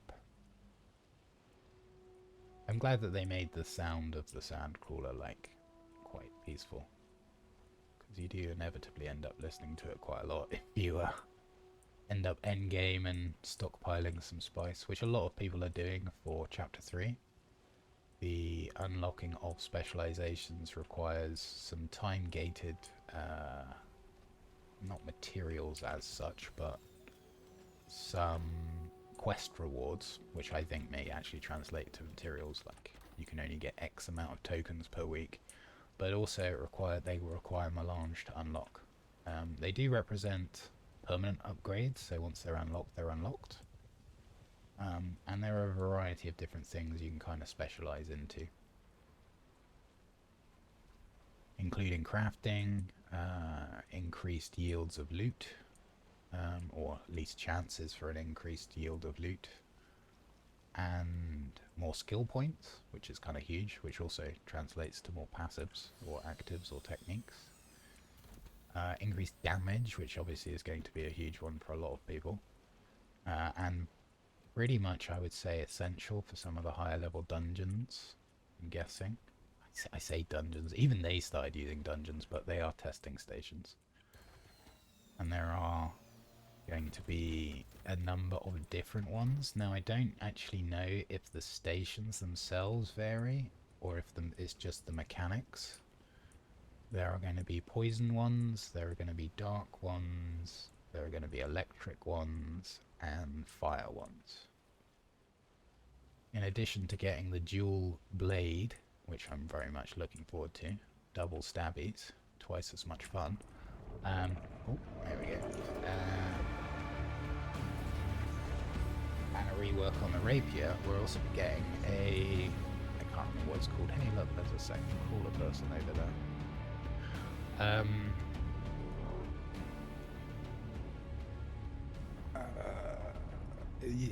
We're getting like a grenade launchery thing, which is, it effectively fires just like a blob, which leaves a fire patch behind. As we've got 2 on the sand here, we're going to do the greed thing and get down on the sand. We're also almost full, so this person is kindly choosing to harvest from the other side of the crater, which is going to help. Oh my god, that's close. Yeah, he's still going. Please don't take a left. Don't do it. Okay. They kind of like in the live stream they suggested that's where your missing dungeons went from Secret World. Absolutely. They were kind of suggesting that this would be a good tool for forcing enemies out of cover, which I do get. Like, you lob a giant fiery thing to over to someone that's behind cover, they have a choice to stand in the burning patch or get out of cover, which, whilst that may work for NPCs quite well, it's so close, not even going to bother with the timer. Against players, like, unless the burn damage is extremely high, which would...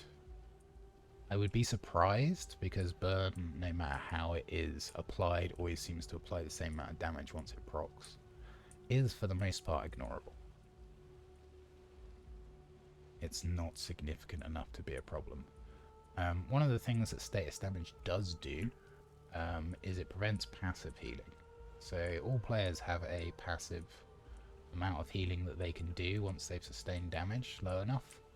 And there are some perks like Thrive on Danger, which increase that passive amount. Bene Gesserit also increases the efficiency of it, and can increase the limit at which it happens. So there are some great interactions there. But if you have poison applied to you or a burn applied to you, that won't kick in the same way. That's a breach. That's a breach, but not on us. I'm not even sure that's coming for us. That may well be a down ship. But I'm not going to risk it with it this close to being full. So we didn't see any worm aggro there, but it could be that it aggroed onto the other player. I think... No, it did aggro onto them. Oh, wow. He really wanted a piece of that carrier.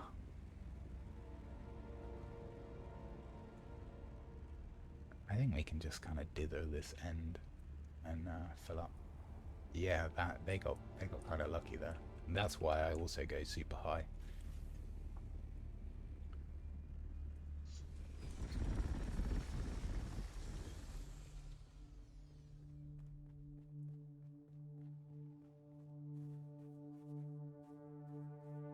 It would be lovely just to see a little bit more love go into Secret World. The transferring of the Secret World dungeons in their entirety over to Secret World Legends would be great. That would be very nice. Continuation of the story would be beautiful, but I just think that the technology which it's programmed on, I just don't think they've got anyone left there that would know how to do it, or if they could, it would just be too slow. Right, we are now full. Red light on the back tells us we're full. So we'll take this back to base, curse about not having any space to store it, and then probably forget about it for the rest of the week and have to cart it back to Haga. That's fine.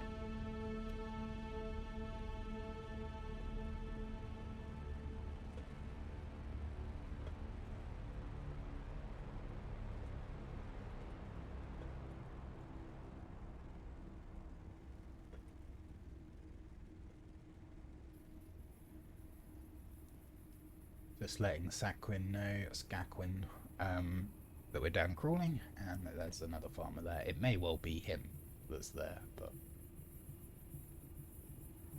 we'll see.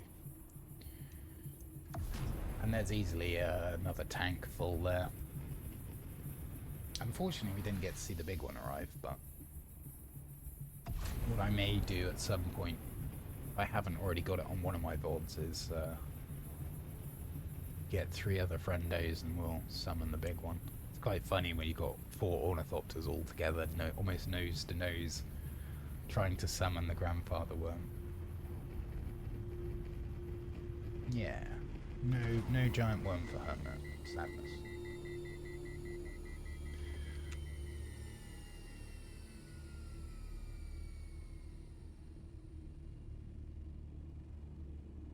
So I shouldn't really add this to the queue to kind of get processed.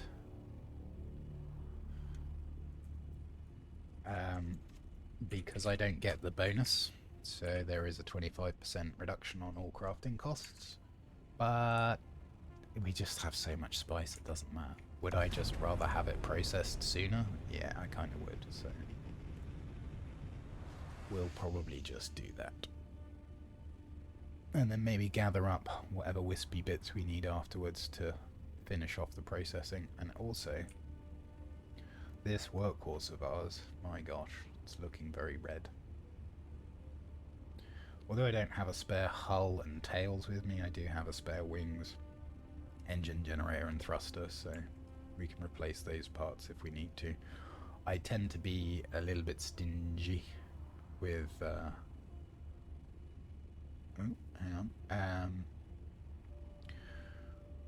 with the parts. I should definitely change them more often than I do, but we have a pretty chilled community here on Martajos.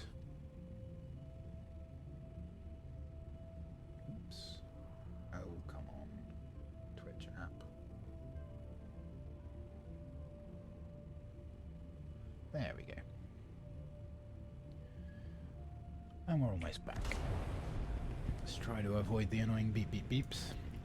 One of my friends got a great screenshot. This giant ship we can see in the air is called a Highliner, operated by the Spacing Guild to transport like almost whole populations of planets sort of thing, and using navigators which fold space and time through the manipulation of the spice melange, which is one of the reasons why spice is so valuable in this universe, because it literally enables people to travel vast distances without moving. But he had a bug where there was 2 of these in the sky and one looked like it was taking a bite out of the other one. It looked very silly, but it was funny. That's the pop in of the base.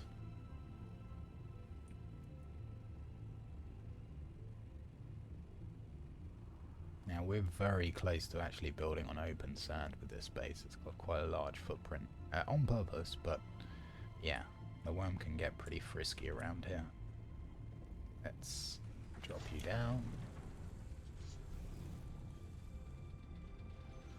We'll come back and repair these wings. Well, actually, we can repair the wings first and then bring the sandcrawler in. That will do.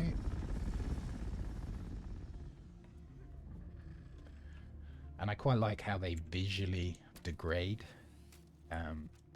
as they take more wear. I think that's a nice touch. Kind of stuff you would expect from games like this, but you know, they didn't have to do that, and they did. And appreciation is a good thing to have, right? It does look a little funky on the Scout, because when you repair, say, the booster, But I might be able to show it off in a second. It looks completely brand new when you repair it, until you use it once. And then it goes back to whatever state it should be in.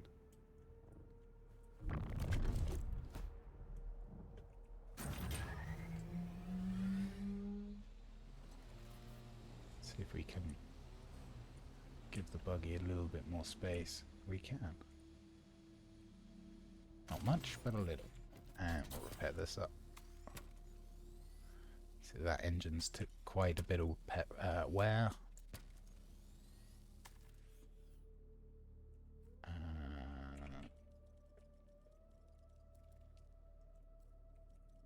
Someone's asking if I respect planetologist.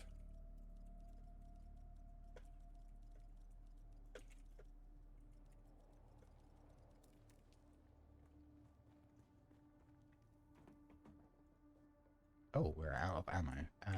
We can fix that though. Oop. Make me 5 of these.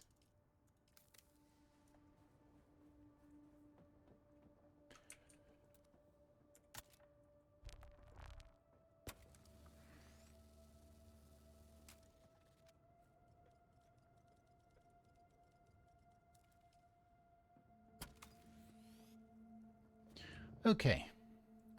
Strangely, and I don't know why, the vacuum just doesn't take wear when you use it, unlike every other part. Oh, I was going to demo this. Let's see. Actually, these thrusters are pretty new, so it won't really, you won't be able to see it very well. Let's see if this works. Whoop. So they've got a little bit of mottling on it, and if I go and repair it, it looks pristine. And even if it's a lower health, it still looks pristine until you use it, and then the moment you use it, it kind of snaps to the visual durability it should have. Just more features.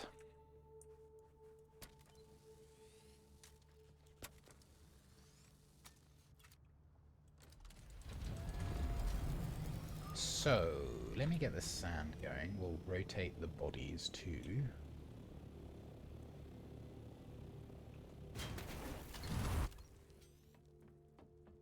So I should imagine that, yep, maybe when slurped up.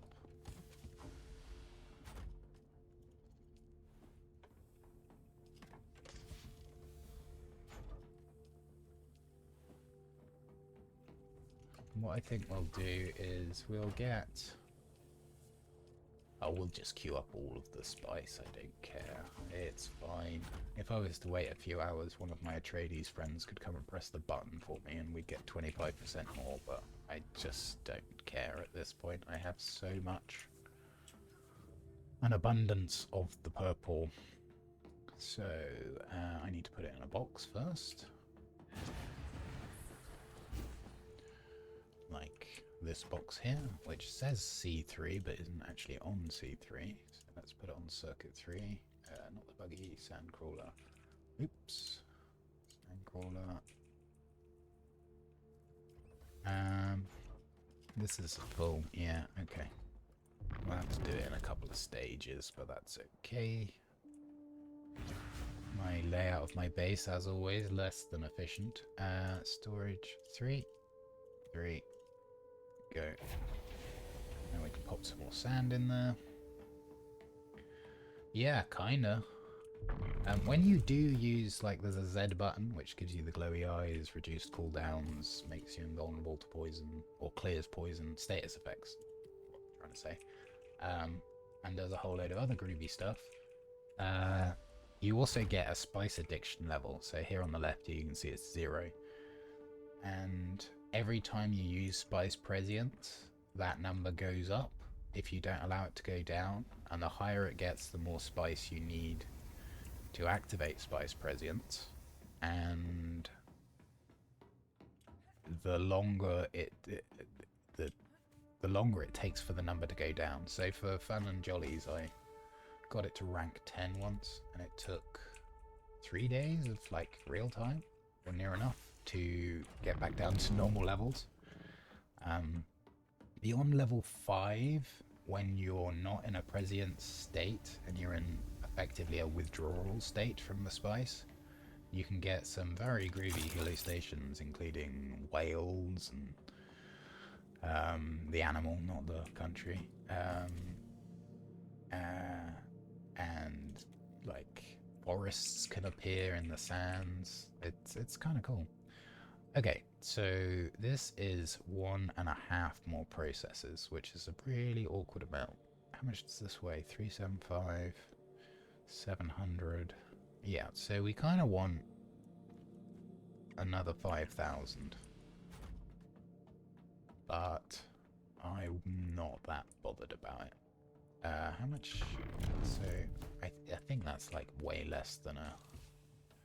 That'd be 750 volume. Yeah, so we can get that in a assault with a compactor. Hallucinating a whole country. Ah, well, we've hallucinated a whole universe, Hermit. We do a good job of convincing ourselves of this reality.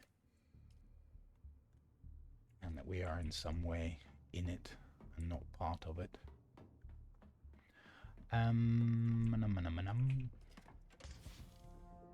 We're carrying a lot of metal, which we don't need. Probably I was using it for the repair wire, wasn't I? Let's make 2 more of that, because weirdly we used exactly the right amount. This can go in here. We'll keep all the rest of this. Repairs.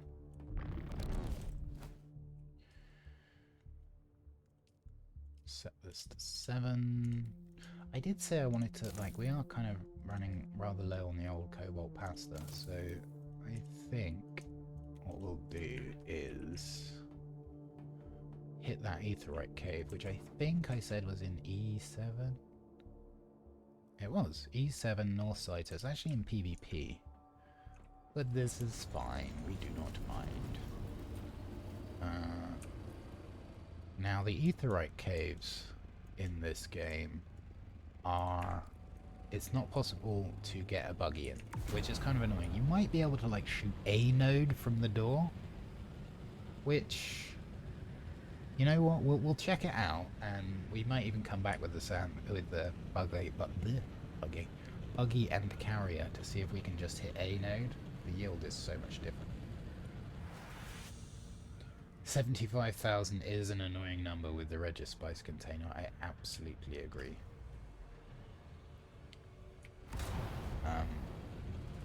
And there's a few awkward things, and then if you've got the percentage bonus reduction, it's, yeah, it is frustrating that it doesn't come out as even numbers. I absolutely hear you. For me, I usually end up going and getting enough for to finish off like the last cycle, and then throwing away any extra sand. Just like, nope, done with sand for the week. So we will finish this lot processing once we've got the water for it, and probably go and grab some bodies, because looks like we are going through them.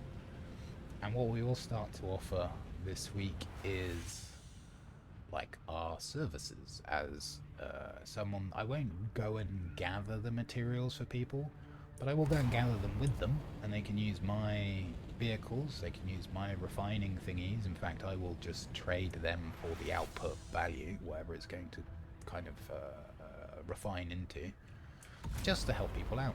Like if you're out in the DD and you don't have production facilities, carting all that sand back is a pain in the arse. If you don't happen to have got a lot of melange yet, and you're still at the compacting phase, an entire like sand crawl's worth of spice is huge. It means you can start building some of the final tier stuff. So we'll see if we can find some bods to help at some point soon. Now, where is this aetheryte cave? Could be here, but I don't think so. It's the wrong shape. How close to the border are we? We are super close. We need to be a little more east and a little more south. Is it really under that control point? It is. Huh. Well, there's the thing. We can definitely get a buggy up to the door. We can't get it inside. question is, I think we can definitely get that one.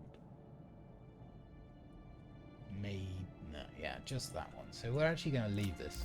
I just want to see economies of scale. We don't have any passives for additional yields out of these, but I want to see what a cut array on the majority of them compares to one kind of buggy's, one node from the buggy. Like, the economy of scale is huge. What I'm struggling to say, and not saying, is using the buggy is much better than using the hand ray by multiple factor. Go on, break. There we go.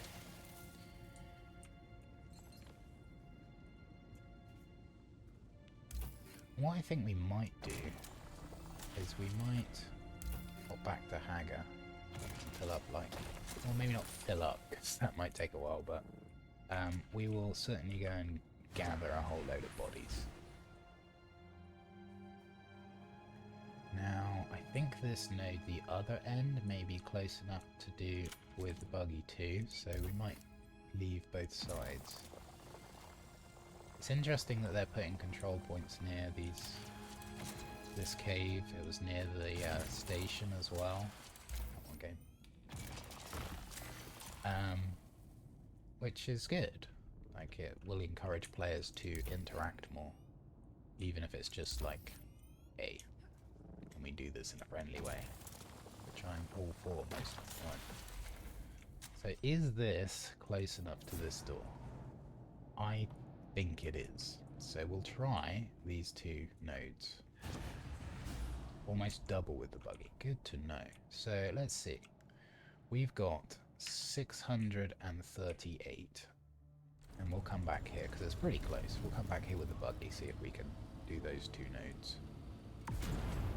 So the vehicle mining rate is determined by a few factors. It's determined by whether or not you're using vehicle mining cut array bonus, which can add you a 20%. Vehicle mining cut array bonus here, which goes up to another 20%. This doesn't work. Yeah, those two factors. So you can have an extra 40%, and then the cut array that you use will also determine the rate at which you get it. So if we go to vehicles, scroll down to here, look at the buggy, here we go, cut array. So this has got a aetheryte yield of 318, but if we look at the unique schematic, because we're of course using the unique one, I'm being blind. There we go. Great. That's really helpful, game. Thanks for not showing me the stats on it. It will be more. I don't know how much more because the game won't let me look, but it will be more. I might even just yoink it off the buggy temporarily just so we can see the difference. And we'll grab this as well. We definitely don't need anything from it, but as we're practically falling over the things today, that's the expression, make hay while the sun is shining.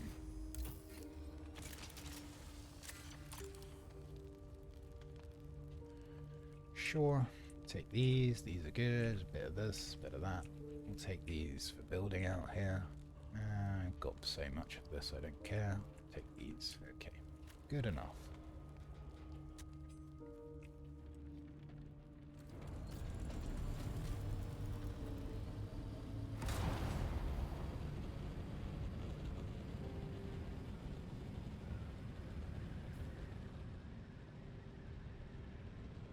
More executors, gauntlets, and way of mirror. I'm pretty sure we already put a pair of a set of both of those schematics in storage, so we'll just throw them on the pile that we've got back in Hagar later. The chapter 3 currently comes with the facility to recycle schematics into some sort of material. I don't know what that is, but I'm guessing as it's a new material, it'll be used for modifications. And there's also some rather curious specialization perks that like have a chance to not use a schematic up when you create something, which potentially could be huge. At the moment, access to almost all schematics is pretty readily available, excluding Landsrad only items. But if, for example, you were running low on Ancient Ways, which we are, and you crafted one and you got to keep the schematic, that's kind of a big-ish deal. Is this my container? No. So let's deposit all of those things. Sure. Oh, I did say I needed to get some fuel. Let's stick the etherite in here. Assault. Nope, that's not mine. Mine's the one with the name on it, unsurprisingly. I don't think we've got any power cells spare. We do not, so let me just grab a little bit, because we could do with some more fuel. Hopefully I didn't use up the very last of the water. I think there was like 22,000 left, which should be enough for fuel. I'm still kind of getting to know where all the nodes are around here. Yeah, there we go.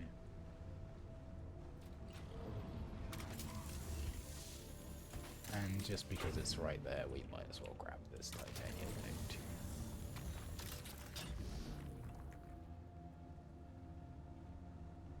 I love how it says poor efficiency, even though it's like the best yield you can get. Like, what constitutes good efficiency then?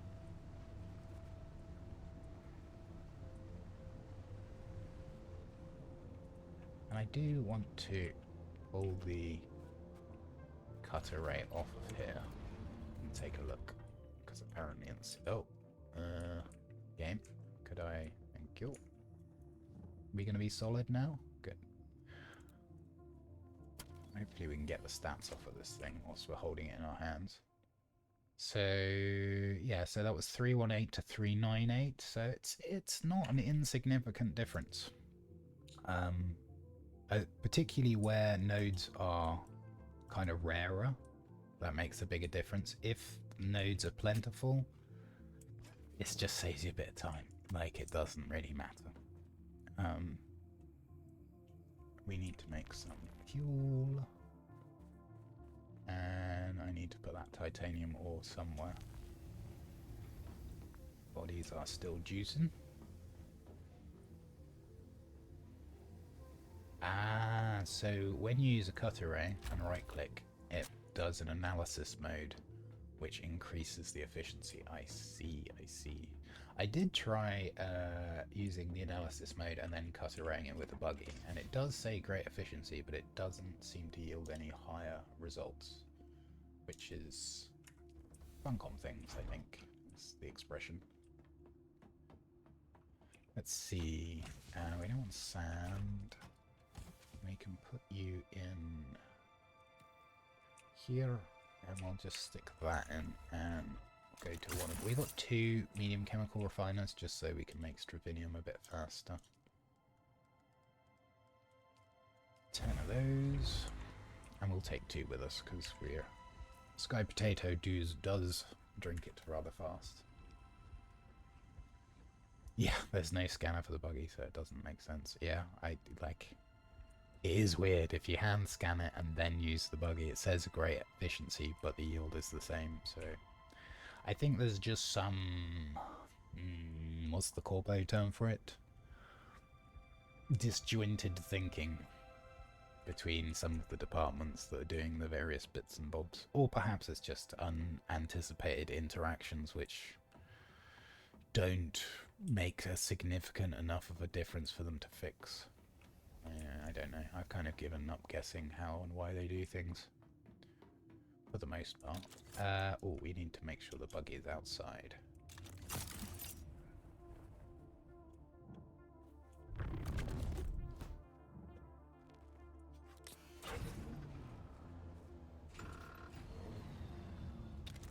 I love how I make all these different paths in my base and I still just end up yeeting myself around for ease. I did not pick up the fuel. I remembered though before we actually left, so getting slightly better. Yes, Funcom things does roll off the tongue a little bit better than Bethesda jank or Todd Howarding. It'll give you the highest yield, but it tells you it's poor. Yeah, but like that's the kind of Funcom jank that you either get deeply frustrated with or it just makes you laugh. And obviously if you can just laugh at it, then you're kind of invincible. I did pick up fuel. My brain, honestly, I do not recommend having it. It is part-time sense maker.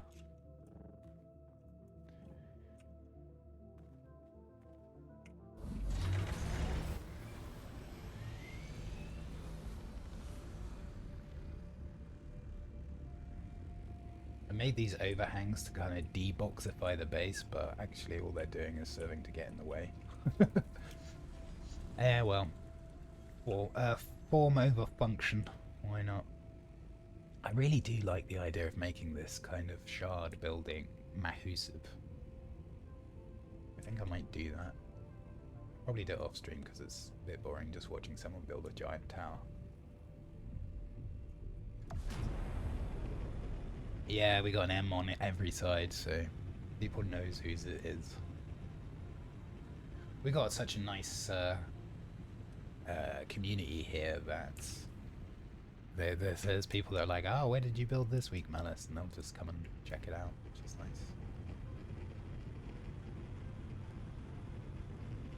The box is high efficiency.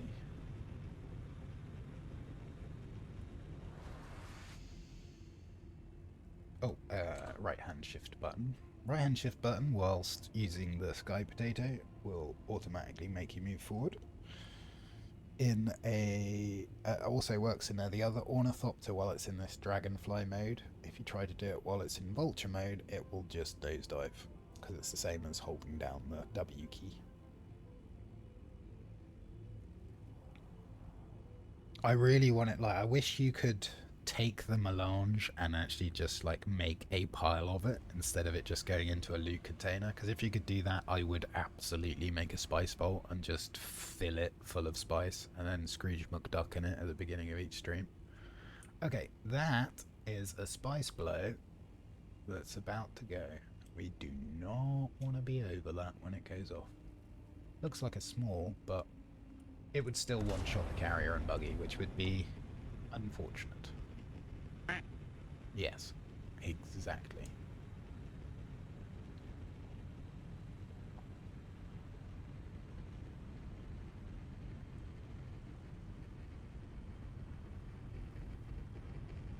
Let's try to avoid the beep beep beeps.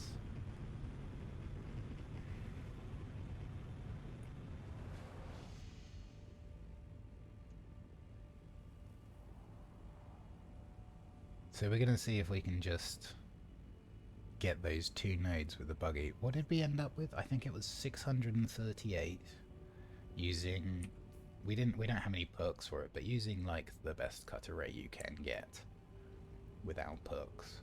And we'll compare that to just 2 nodes with the buggy. And I suspect it'll be quite a dramatic difference. Is this actually the one? It is actually the one. Alright.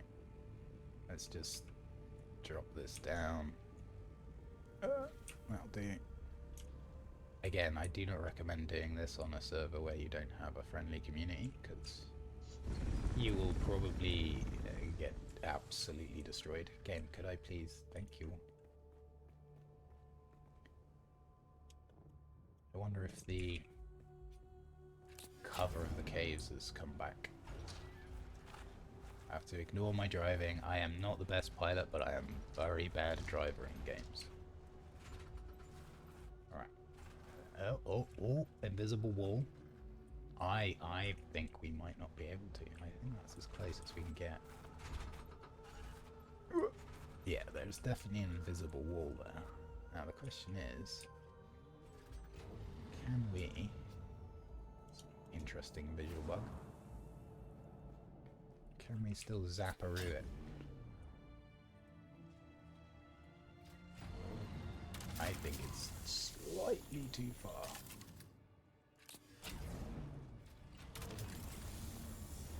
Oh, no. Right, yeah, there was a pixel there. Okay, so... yeah, those two nodes, assuming we get the same yields out of them both, represent 50% of what we mined out of double the nodes, which, unsurprisingly, is exactly what CJ was suggesting. Yes, I should be driving forwards. No, I'm not going to turn around.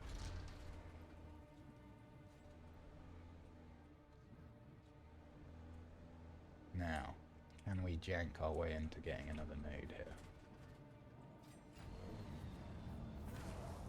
Oh, they respawn fast. Of course, because it's PvP, the respawn rates are quite quick. I think they're like... I thought they were 15 minutes, but that was definitely not 15 minutes.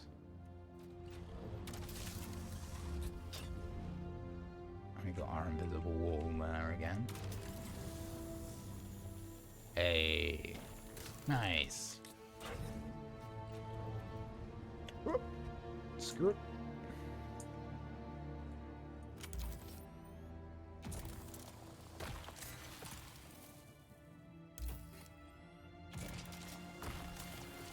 So I guess, considering our server is so quiet, we could just kind of sit here and just endlessly farm that node respawning, but that would be boring, so we won't be doing that. I will, however, stack up a little bit more. This should represent enough cobalt for the rest of the run this week.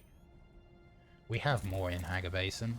I'm literally just too lazy to fly back to Hagar for it. Which is foolish now I think about it, because we're probably going to go there and get some bodies in a minute.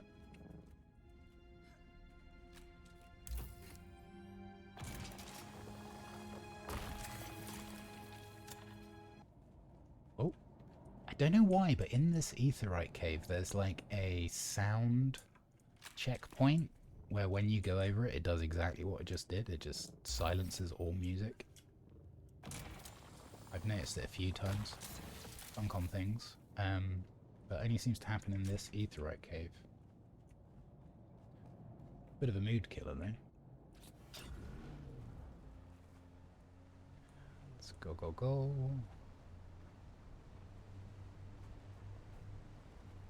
Why am I doing this? I do not need to be doing this. Wait here.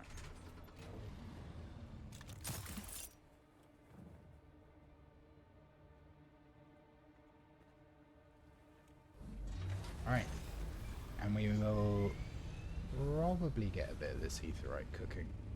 I've got a feeling I have like loads in Hagar that's unprocessed too. I could be wrong.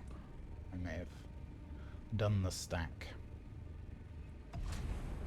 Yeah, I kind of prefer farming this cave than Hagar Rift too, even though yield-wise, like you drive a buggy over there and you do one or two runs, then you're kind of sorted for cobalt base for quite a while. But yeah, I bring cobalt paste out. I never really count how much I need because I know that farming in that cave is super easy. Quite often there will be two caves. There'll be one in PvE and one in PvP, but I'm pretty sure this week there's only a PvE one. Oh no, there is a one in B3 as well. So I guess each week there's probably a PvP and a PvE one.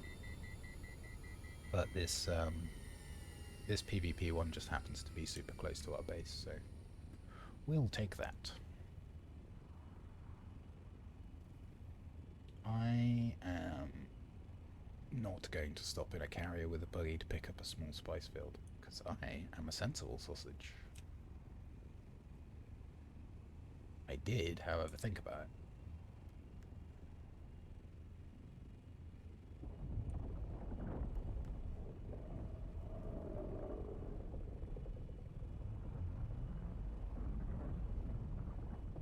It's gonna go and chow down on some metal.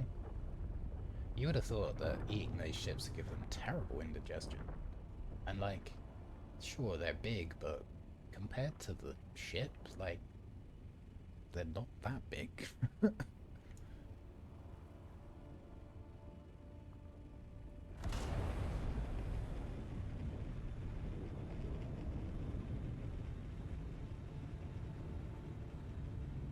Chomp chomp.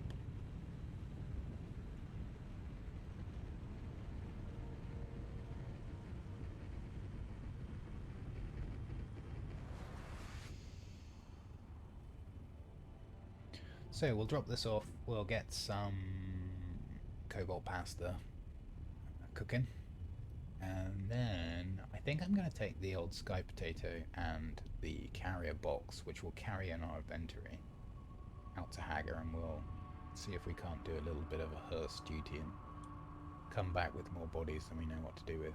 Well, I know what to do with them. We stick them in the juicing machine. Bombs away.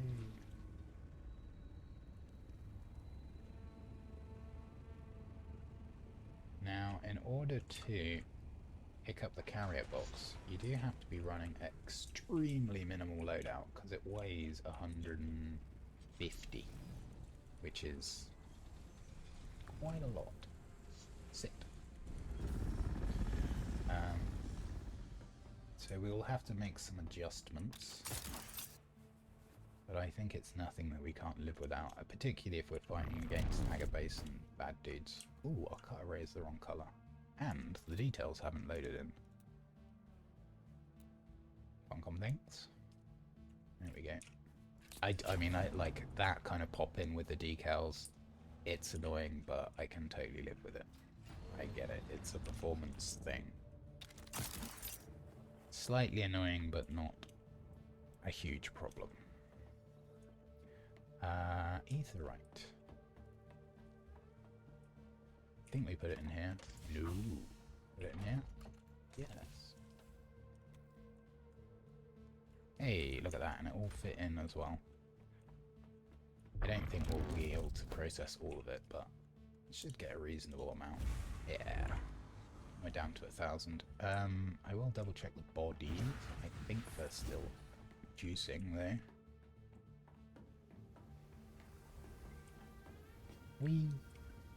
They are. The tightness of the shroud around the corpse is a visual indication of how much time is left on them, so the tighter the shroud becomes, the closer they are to being finished. We got 20 minutes still, so that's fine. Right, so what's my default loadout?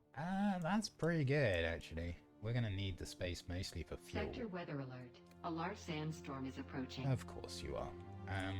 We can ditch the rockets. That's 4 volume. We can ditch the spare, all of these things, and the compactor. Oh, it only weighs 1. You know what? Let me just see what we can do here. We only need it temporarily too. This can go, this can go, this can go. I should probably keep this. This. Don't need this. Don't need the food.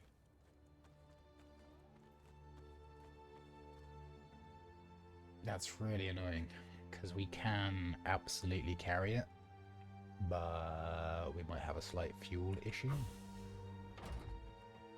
Let me go and fill it up. It's still going to be the fastest way to get out to Hagar with it. I'm content this is the right decision. Is that? Okay, fine. We've got a whole 1 volume Sector to spare. weather alert. A large sandstorm is approaching. Oh, actually, no, we're still overweight, right? 150, I think it is. We'll probably put it in this box over here.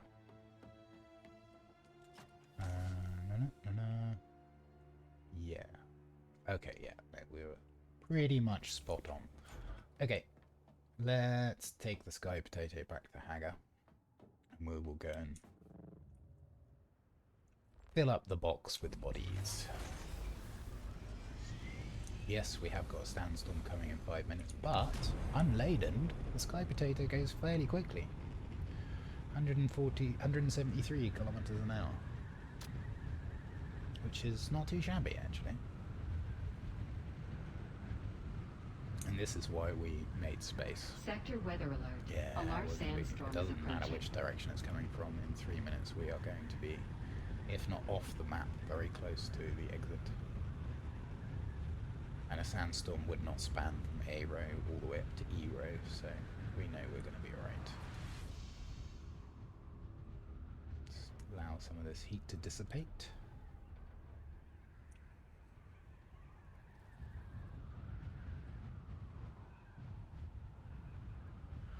More boxy builds. I mean, you can't blame players for making boxy bases. They are they're efficient use of space. You can't make curved pentashields, which is deeply annoying. And without some knowledge, it's quite difficult to get pentashields in place where you've used curved walls as an edge as well. There are ways to do it, but it's a bit annoying. A large This is actually going to be sandstorm is quite a approaching. close thing. Hopefully, it's not all the way down to A row. Especially with our wings being so low. Okay, that is actually going to be very close. Damn it. Dag nabbit. Yeah, this is kinda not great. Maybe it's going diagonally, he said, hopefully. That's definitely going horizontally. Okay, I think we'll make it. And if not, I'm pretty sure we've got a whole nother carrier in Haga, so if we need to replace some parts, we'll be fine. But yeah, that is definitely covering all of A row. And it's coming pretty quickly. Go, Sky Potato! You can make it! I don't think you can make it, but... Sector weather alert. A large Definitely not sandstorm make is it. approaching. Is there anywhere where we can wedge it in? Oops. Probably not. I would rather it's on the ground taking storm damage. If you tend to fly through a storm, it does shred you rather quickly. Okay. We need to be going faster.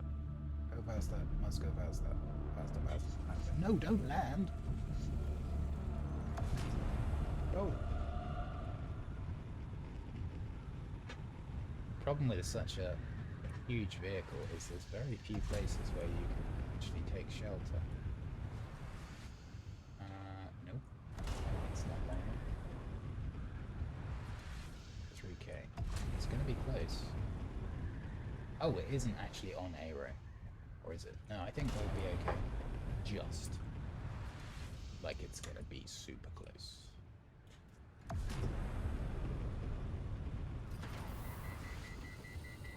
Go, Stray Potato!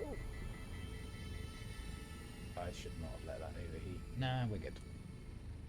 I think.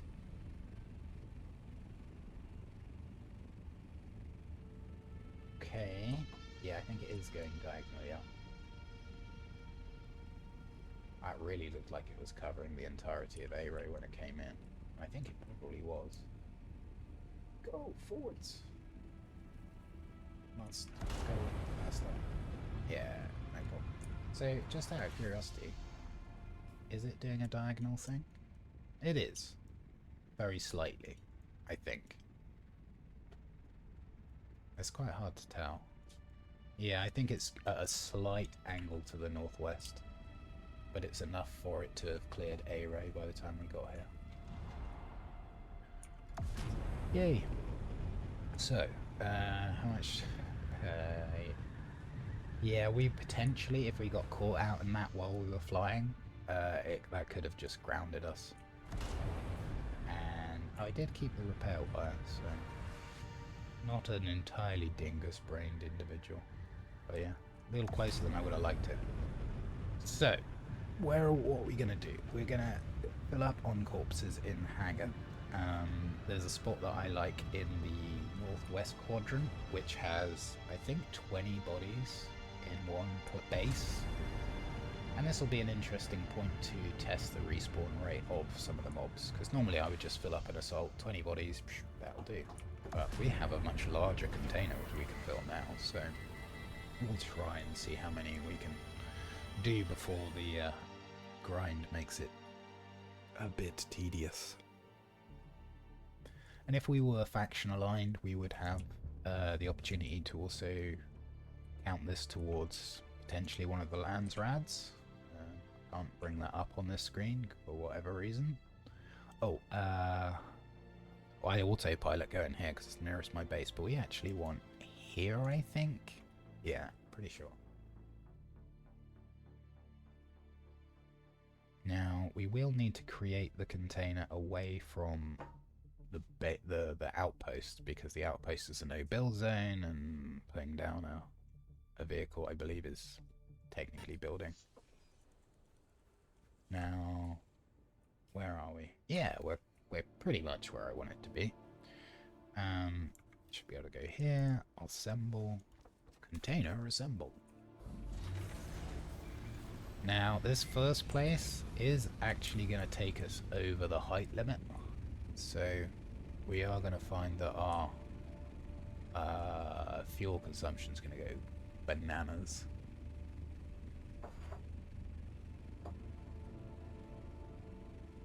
Let me make sure it's the right one. Yeah, it's this one. So yeah, whilst you have the carrier over the kind of height limit, it goes a little bit cray-cray.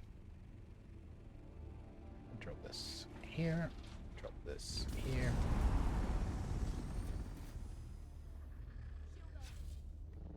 I like these snipers. They do use like a poison attack, but most of the time they hit the wall with it, and so they just end up poisoning themselves and dying, which I find quite amusing.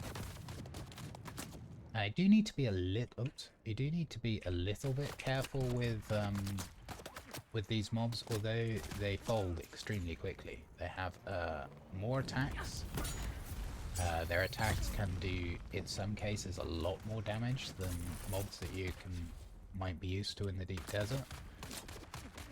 They can do more shield damage. There's more variety. Whoops. Okay, again. The burn damage here, I fancy, does a lot more than the burn damage out in the deep desert.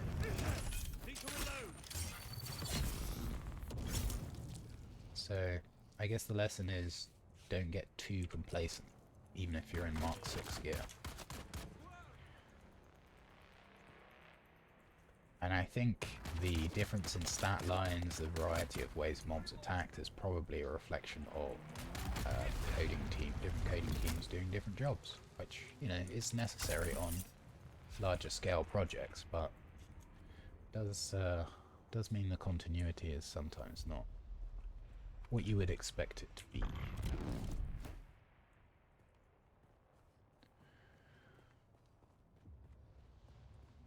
So we should have a few more out on the landing pad, unless they all meandered their way over. Looks like they did.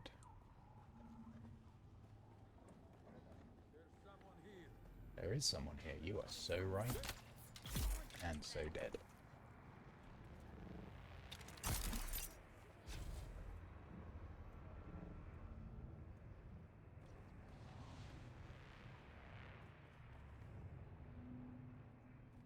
We are probably going to end up using up... Oh no, we got a brand new suspense belt. We should be alright for this.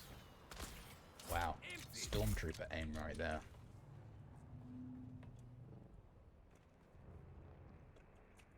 The AR mobs are like snipers with their accuracy, and the shotgun mobs are like not. It's the nicest way to put it. Where are you? Hello? Oh, hello. Uh-oh. Yeah. So because we run Prana Bindu stability, and we also have the passive solid stance, we are actually 5 light attacks to stagger, which most mobs out here in Haga Basin just can't deal with, so you can just let them do all their light attacks and then counter-attack on the way back. Hello, goodbye. It's quite nice how they're all kind of working their way through the base and coming nearer the storage container. Interloper. They do like to say that a lot. I used to see that word a lot from playing No Man's Sky, and I think it's the Vex faction. In a while, like to call people interlopers. I would actually we've got plenty of space now. We can actually pick this stuff up. Why not? Why the devil not? I think that was everything from that end of the base. Get a little sippy sip.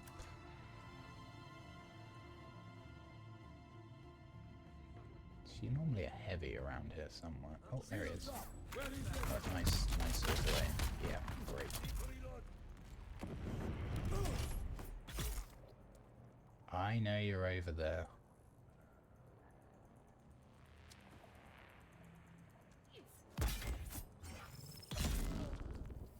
We will actually take this house sword. I don't know whether the house sword will break down into what we potentially want, but bladed weapons on the whole are worth picking up to break down into components.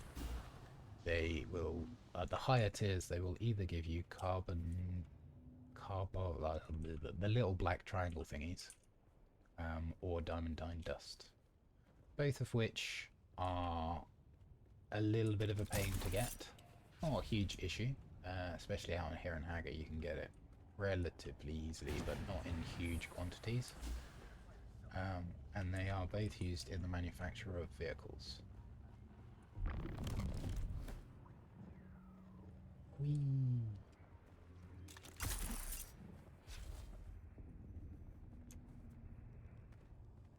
Carbide scraps, thank you. Yeah, that was the word I was absolutely flailing for. Carbide scraps and diamondine dust. I'm so not used to having the Bene Gesserit sprint on level 1. It drains your stamina so fast. I'm used to being able to go for ages. I may have to put that back as well, but we'll see. I usually only need it for short bursts, so it should be fine, and does save 7 skill points, so it's not nothing. 2 more friendos over here. I can never remember where oh, there's another one here. I can never remember where the key is in here. Not that it matters, because we don't really need any of the loots, but I mean, while we're here, we may as well. But as you can see, for a single point of interest, there's a lot of corpses.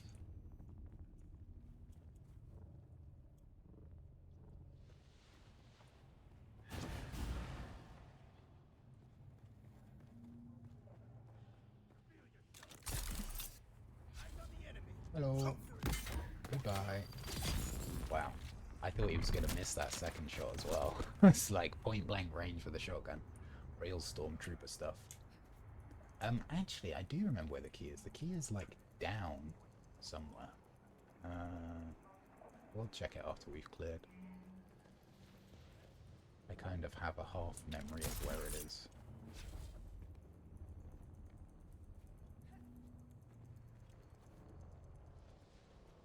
Yep. Up you go.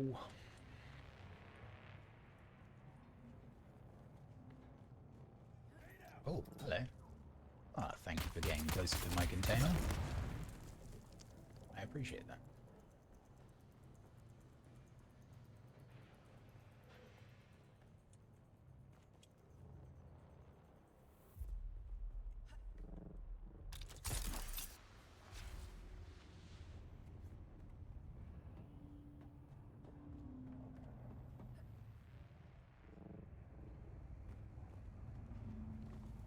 I think that might have been the last one.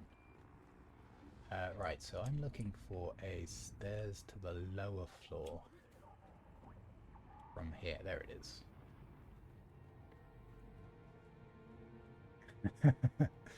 Stephen Hawkins and Tony Hawks. Yeah, I mean, they both made a contribution to challenging the norms of gravity as they're perceived. So there is a tangential link there as well.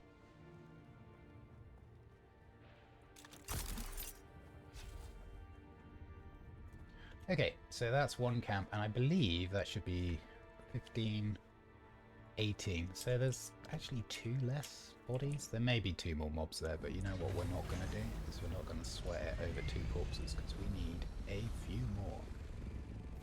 So let's go. I do want to get out of this high fuel consumption area, because a dang do.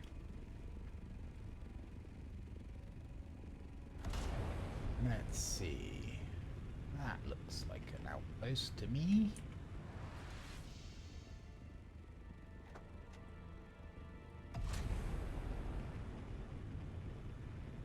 So as you can see, up here in the western shield wall, there are ample opportunities for filling up corpses right next to the zone wall.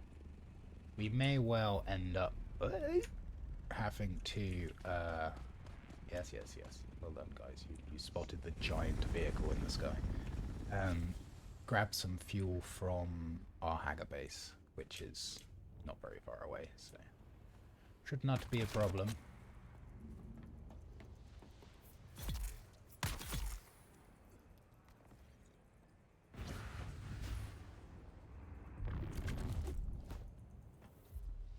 So the timing with the knee charge does give you quite a nice momentum boost if it's done right. If it's done wrong, it's actually a net loss on speed.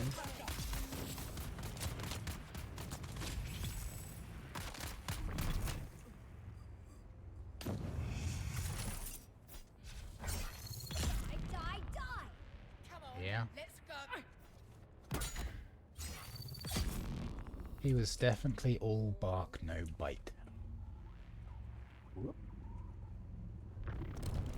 Yeah, like that. That was kind of a net positive, but only just. More luck than judgment. We can see there the use of the sugar wire to stun that enemy, put it on a much longer cooldown compared to when we just use it for mobility. I was a little tasty just then.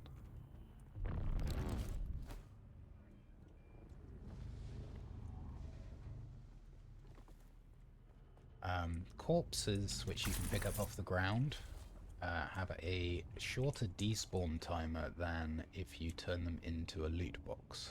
And by that I mean you can only carry 1 body. So if I pick this guy up, I've got a body on me. Well, I don't have the weight to pick up this body, but if I go to loot him, he turns into a loot box. Now that loot box will remain for longer than the corpse does.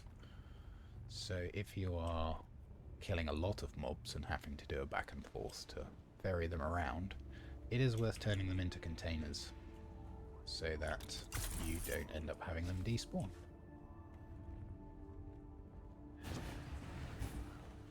Particularly if you're using wrecks to fill up, which they are good. The larger green wrecks, the walkway ones, again, 1 wreck will pretty much fill up in an assault, but ferrying all of the enemies from the lock room into an assault, it's quite easy to have the corpses despawn before you get them all stowed away. Oh, hello.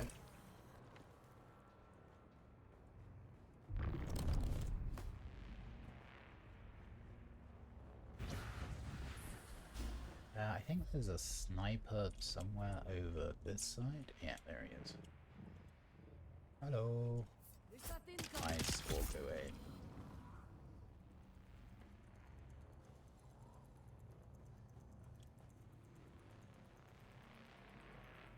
There is an argument for moving the container at this point to get the guys at the back, but honestly, we're not in a hurry, so it's fine. Exactly, yeah, if you press F on the body, even if you can't pick it up, it will turn it into a container, and that container is on a longer despawn timer than the default corpses. For us, with our box as close as it is, we don't need to worry about it, but there are certainly circumstances where it's useful to do. I'm also not sure about how much object permanence there is with regards to distance. I would not be surprised if despawns occur at a faster rate, or potentially instantaneously if there are no players within a certain distance for it to be rendered. but I don't know. It's more kind of a feel. It's about 20 minutes. Okay. Yeah, that sounds right to me. I think sometimes it can be faster. Like, certainly when I've been looting corpses out of wrecks, it kind of feels like it can be faster, but it could just be me missing a body as well. I'm not always the most observant person. We'll take the money.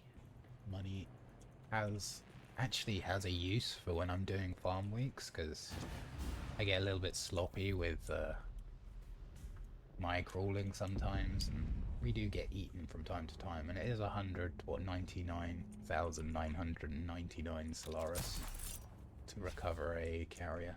I'm not sure how much a sandcrawler is. I haven't actually lost one of those yet, but I would imagine it's probably not too cheap either. I think this is the last dude. Wraps. To wrap the wrapper. Yeah, it's looking and sounding kind of like everyone is dead. Now, wait, what are we up to? Oops. We are up to 32 already. It's going quick.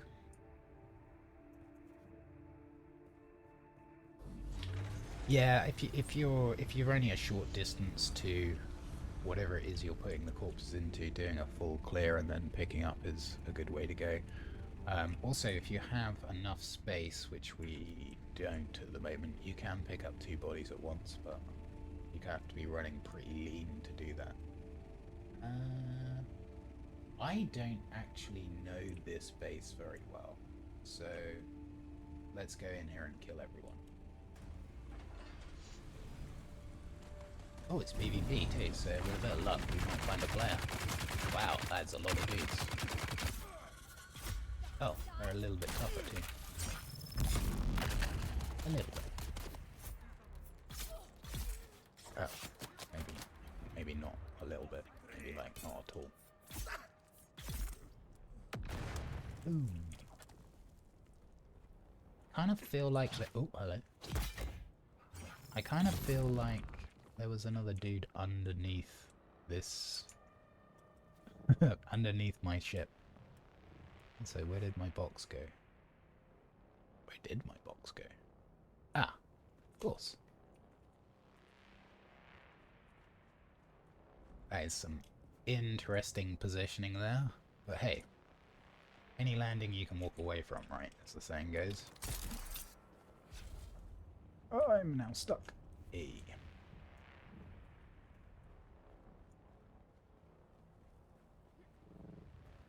Yeah, I think this is... I've done the Harkonnen ones on the edge of Sheol, and this is like the Atreides betrayers, or what do they call them? Deserters.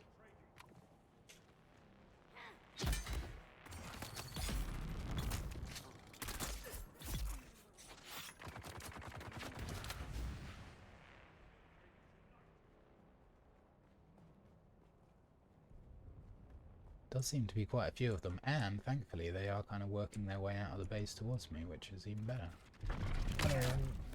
Yeah, hold my knife.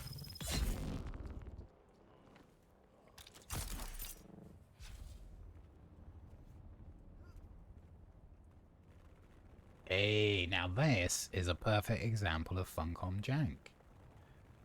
Now, that is some epic dance moves I've got going on there. She's like the Flash, or whatever it is. Vibration setting maximum. And that happens a lot. Mostly when you attempt to stand on, like, ornithopter wings and things.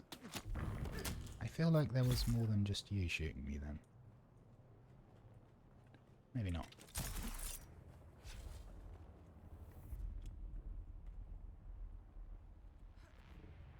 Invisible platform. It's kind of an invisible half platform, half semi-solid weirdness. And although it's functional, some of the and kind of needed the way that it is. Yeah, there we go. I think it's it's wanting to do 2 animations at the same time, and rather than resolve it, it's just doing them both. awkward angles, and the game is not successfully making a decision to be in one state or the other.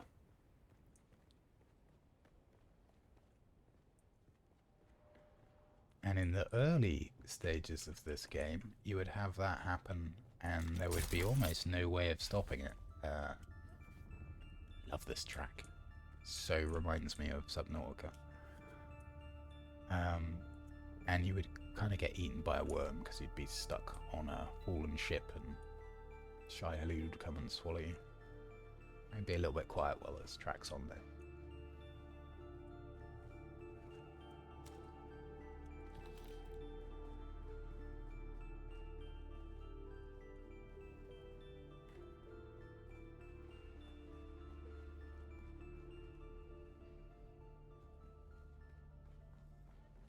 Where's my reinforcement? And that, sadly, is the end of that track. But it is a nice little thing. Oh, I see you. I don't see you. Oh, there you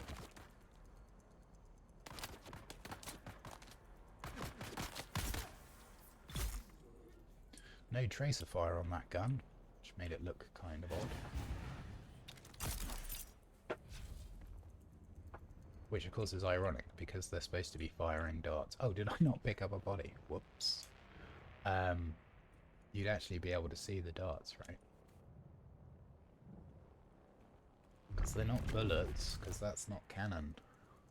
I still think that there is an over-reliance upon ranged weaponry, both in terms of strategies and lore. Say blow your back out? No thank you. Whoops. Hey. So janky. It's working though.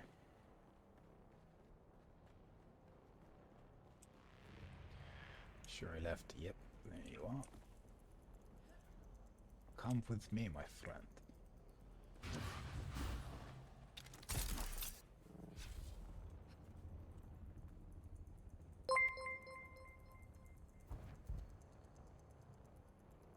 Oh, Scarf Vibes Live. How you doing, man? Thank you for the raid. Hope you've had a good stream and that you're keeping well. I appreciate you bringing some fellows over. We are filling up a body, filling up a container with lots of bodies. How you doing, Scuff? You had a good day so far? Yeah, bit of grind. You do PTC stuff sometimes, right, too? I'm doing alright, man. I'm doing alright. It's, you know, another day in paradise, but today's been okay so far, which is kind of a big deal for me. Who is shooting at me? Yeah, I see you, but I get the feeling there's someone in here. Maybe it is the guy at the end of the corridor there. Gave up on PTC, it was too buggy. Well, I have to say I'm not entirely surprised. Let's hope, unlike what they have done in the past, they actually attempt to address those issues before they push them out to prod. I am hopeful but realistic that they probably won't. Hopefully all of the ones that have just kind of break the game will get resolved before. That's weird, I've never heard that you're in a restricted area thingy before. Huh.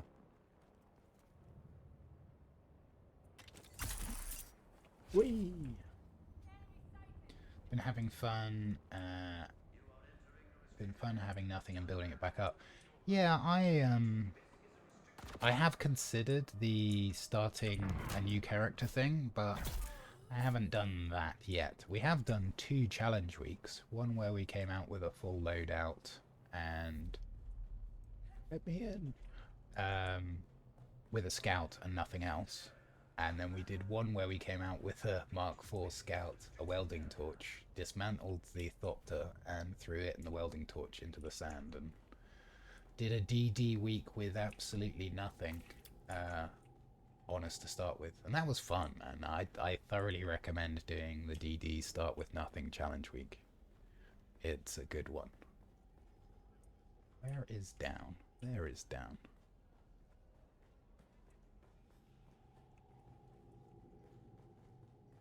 I think I saw it. Yep, there we go. Sure. Oh, you know what? I'll take these two. Whoa, okay. That is just a room with mines in, huh? Interesting. Strange choice for decor. Highly competitive for spice. 4 people compacting in a medium.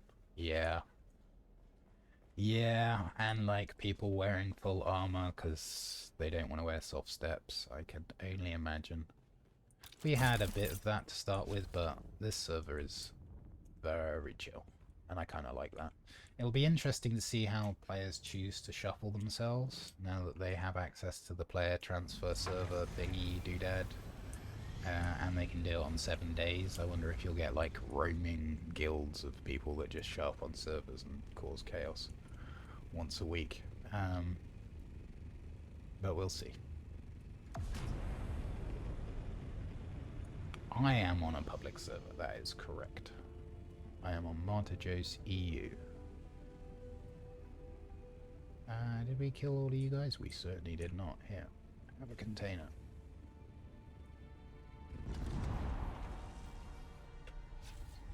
Oops. Shield on! Eyes on top! Whoops. Could you not?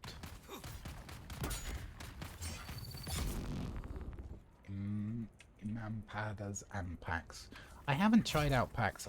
I've got quite a few friends that are like, oh, you should come and join us on PAX. It's much better. They're having lots of people, more PvP. And like maybe I start another character on PAX. I certainly would leave this server until Funcom make me, which they inevitably will because we're quite a low pop server. But for now I'm enjoying having a good community. Little bit of ground PvP every now and then. You don't have to worry about it raining missiles every time you go out to farm a little bit of spice or a few nodes out in PvP, which honestly I prefer.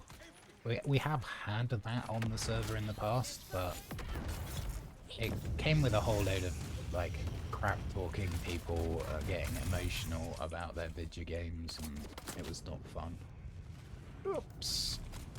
Could I get up? Get up, get up, get up, get up, get up, get up, get up. Thank you. That's what I mean about the mobs out here doing more damage than the PvE in the DD. It's quite easy. It's worth it for the exchange, no worries about Solaris. Yeah, I mean, all of the economies across all the servers are going to go down the toilet now we've got character server transfers, right? Like, people will be going from low pop servers to... Whoops. It's an interesting version of locking on there. Okay, it's just not locking on. So, whichever servers have the craziest markets, which is probably a consequence of either Solaris sellers or duplicators, they're gonna go over to those servers, sell stuff. And equally, people that actually have an amount of Solaris which matters what they spend, they'll give up their week transfer ticket to go to another server and pick up what they want cheaply. 6 million on fiber and silicon in 2 days. Holy bejeebus. And yeah, there is going to be a certain amount of naturally generated wealth, like from doing missions, from literally looting it. But ultimately, I think the economy is still suffering from a whole load of duplicators. Like, early on, I was able to broker some crazy deals for spice. And the only way those, like, nobody would have gathered that amount of Solaris by doing missions and picking it up. And it's just a bit of a shame. But I think they've mostly addressed those dupe issues. I certainly don't see like armies of bots killing themselves in Arakeen anymore. But it will take quite a long time, potentially will never actually work its way out of the system, that kind of wealth to redistribute and the economy to settle. And now we're throwing in on top of that the fact that... Where are you guys? Oh, there you are. That players can move between servers with their items and their money.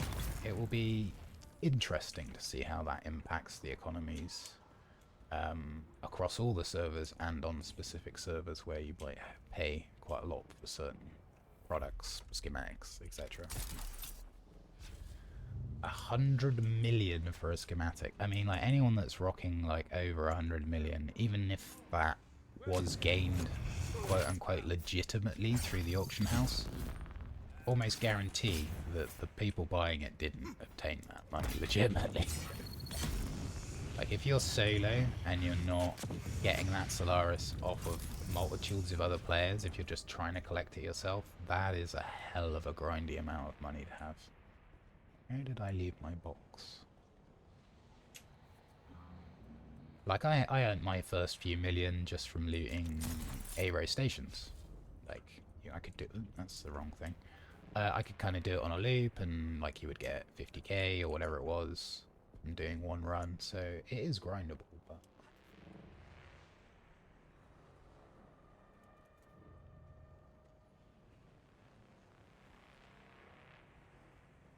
Russian dupers. Yeah, I mean, I dare say that they're located all over the place. As soon as you end up with a any kind of economy in a game, and people think that they can turn fake money into real money by selling it, you're going to end up with people trying to exploit, etc. It's a shame, but it is the way of things, and some of these are quite intelligent organizations. Like, they're not nice, I don't agree with it, but they spend their time trying to get around mechanics which prevent them from doing it. They are organized. It's just a bit of a shame. And of course those kinds of things wouldn't exist if it wasn't for people that were prepared to use those services.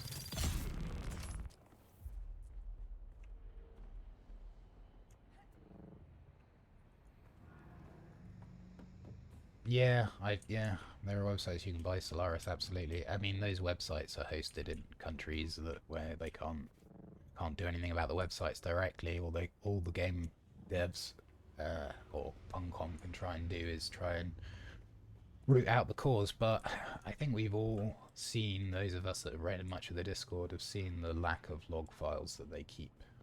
So they're pretty unaware of a lot of stuff that happens inside their game. Which no doubt is... Oh, they despawned. Whoops. Which is no doubt down to kind of resource limits and things like that. Like, it's great to be able to track stuff, but that all takes time, effort. You got to store the logs, you need scripts to read it, or people to then go through it after scripts have identified issues, so... Like, I get it. It's just a shame. Some people want to play the game, some people just want to cheat the system. Ever was it so.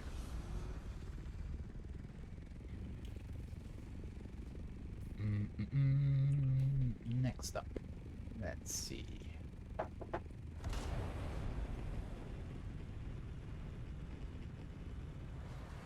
Don't think we've been here. If somebody wants to waste real money on Solaris, that's their choice. Yeah, I'm kind of with you on that. Apart from the larger impact it has on the game economy. So, once you have, like, a number of people that have a huge amount of money, you can end up in this situation where that's the only people that can afford stuff, right? Like, they get to set the market value of stuff and price everyone else out of being able to not play, but be able to do things in that way. I would imagine most of the people that buy Solaris are people that are either not very good at the game or would only play it very infrequently. Like, they're prepared to trade their real world money for not having to grind.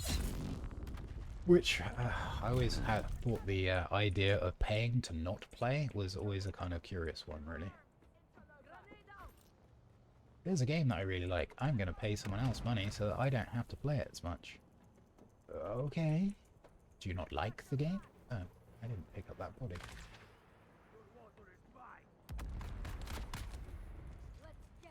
Oop. Hello, Biggin. Still won't. Ah, there we go. Wasn't letting me pick it up. I like, other than one spice deal that one of my friends brokered for me, all of the money that I've got has just come from looting stuff. Not even selling to vendors, just like literally picking up Solaris from containers. And when you're not interested in buying BPs or materials, like, you don't use a lot. Solaris is for vehicle reclaims and taxes, and that's about it.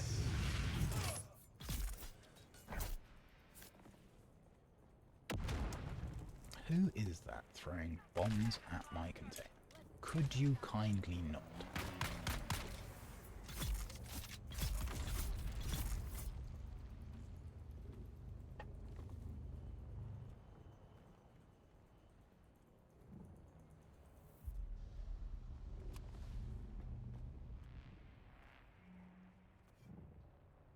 We are definitely loading up on corpses.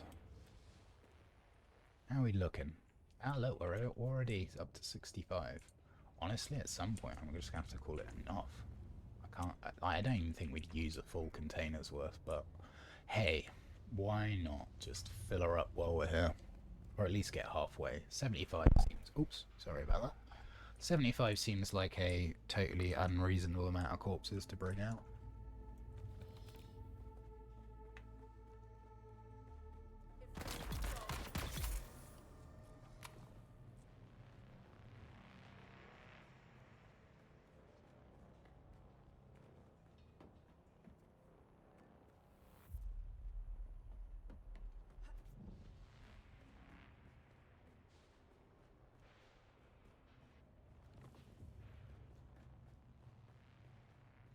We'll have 3 more near that tower, which we can go. There'll be a sniper and 2 on the ground.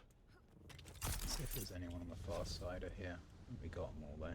Oh, sniper on the balcony. Did we do him? No, there is no sniper on the balcony on this one.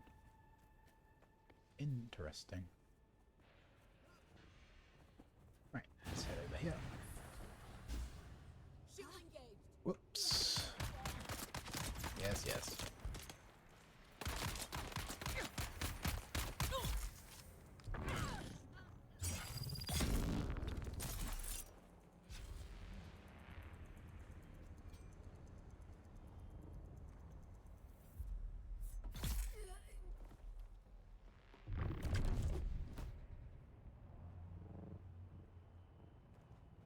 I've sold radiation suits to game traders to... Yeah, I haven't actually seen what is an item that you can just kind of sell to vendors, because I don't think vendors have like a limited supply of cash. I think they have infinite cash, so...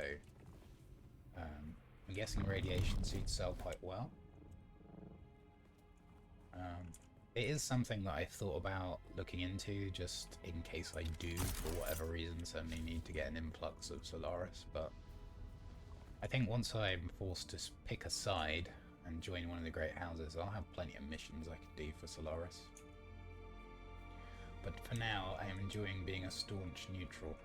Level 200, not unaligned. 5 seats sells for 17k. Oh, 70,000 for... Oh! Okay, yeah, I mean, like, that's not nothing.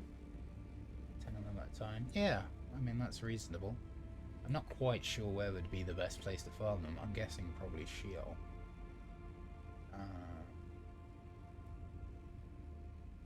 Is this another Betrayers thingy? Looks like it is. I think this is PvP flagged, but I think we'll be fine.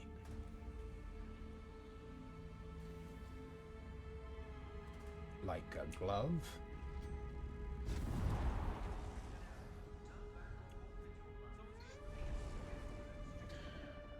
Do-do-do. Where's my backup?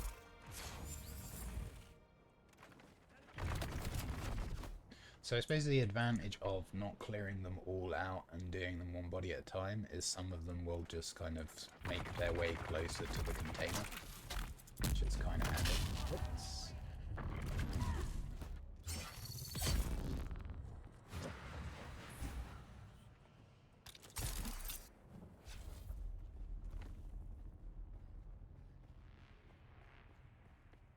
Ah, so there's like a scaling value of items based on... Is it based on the current durability or like the max durability? I'm guessing it's probably current durability. That makes the most sense.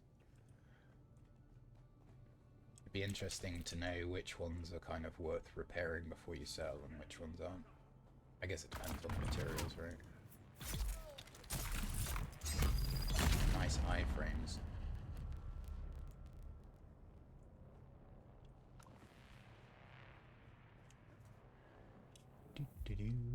I'm gonna get so lost in here. I kind of already am.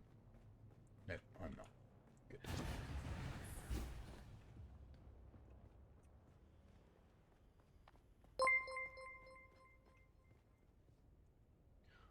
Thank you for the follow, Warlock. Hope you're having a good one. Appreciate you stopping by. At half durability, a Mark IV goes down to around 6. Okay, so it kind of scales mostly in line with the cost. Yeah. Interesting. Good to know as well. I do appreciate that. As I say, like for me, I can run A-row stations with minimal to no fighting apart from the lock rooms, and I think between that and the Rex, if you could just get in and out and loot and scoot, you can make, you know, 40, 50,000 Solaris per cycle, which is okay. And that's not selling weapons and stuff, which I assume you could vendor, potentially. I guess it is all kind of dependent upon your server as well. Like, I'm just sat here casually going through a PvP station in Haggard Base. On some servers, this might be a death sentence. Okay. I'm guessing there's probably more dudes over there, so... go have a look. I'm doing alright, Warlock. Thank you for asking. How's your day going? Did I not pick up the body? Am I that silly? I mean, I know I'm that silly, but did I not pick it up? Ah, that's fine. Nice emote too. I like that. Anybody still alive? Raise your hand. Hey. There you go. Ooh, there's a few.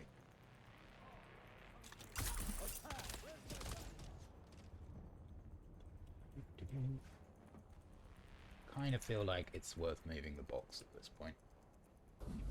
Playing a North American server where the exchange is dead, I needed to make money for the Stronghold set and Horny skins. Not quite enough Solaris in the game to cover them. Yeah, I can only imagine what that must be like. It kind of sucks. I mean, I don't know how much some of the faction tile sets and stuff cost because I'm neutral, but I am led to understand that whichever faction you're from, you get quite a hefty reduction for buying the skins and things, and then for the opposing faction it's, I think, double, I believe. So, no doubt at some point in the future I will have a use for Solaris, but for the most part, I just don't need it.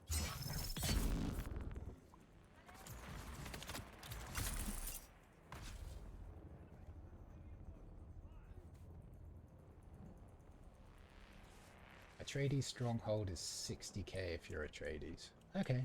I mean, that's totally manageable, right? Like, that's an easily farmable amount without putting yourself out too much. And I'm guessing it's like 120 for the Harco tile set. There are some things that if I'm forced to go faction or Chapter 3, which it looks like I will. I am looking forward to, and the tile sets for building are some of those things. Did I pick one up? I didn't.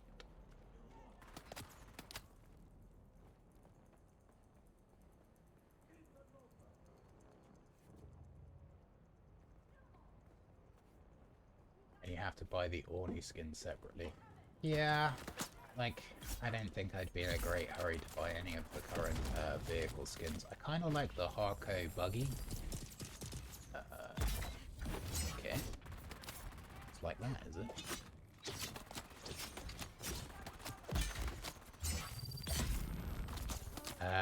The Harco buggy I quite like because the wheels are like spheres, which is kind of cool.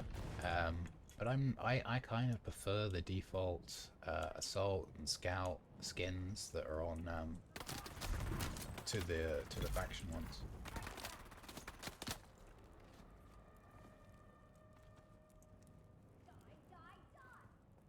I haven't used any of the stronghold tile sets because I have literally been neutral the entire time I've been in Dune Awakening. I've seen some great builds with them through the Reddits and the Pimp My Dune base thingy. When they did the competition. Could I pick up this body, please? Thank you. And I am looking forward to getting my hands on them. I was kind of hoping for a third faction, and then I could kind of get access to them that way. But it looks like I'm going to be forced to pick a great house before a third faction, and they were pretty sheepish about the idea of a third faction in their last live stream, so if that is on the cards, I think it is some way off.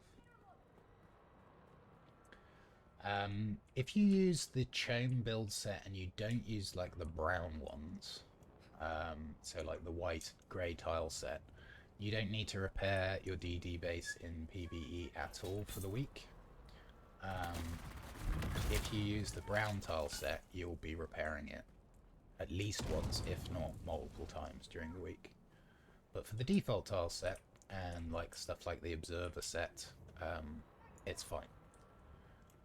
The brown, like sandstone coloured stuff, for whatever reason, has I think half the hit points of the other stuff. Now, I know there was one of you shouting at me. Ah, there you are.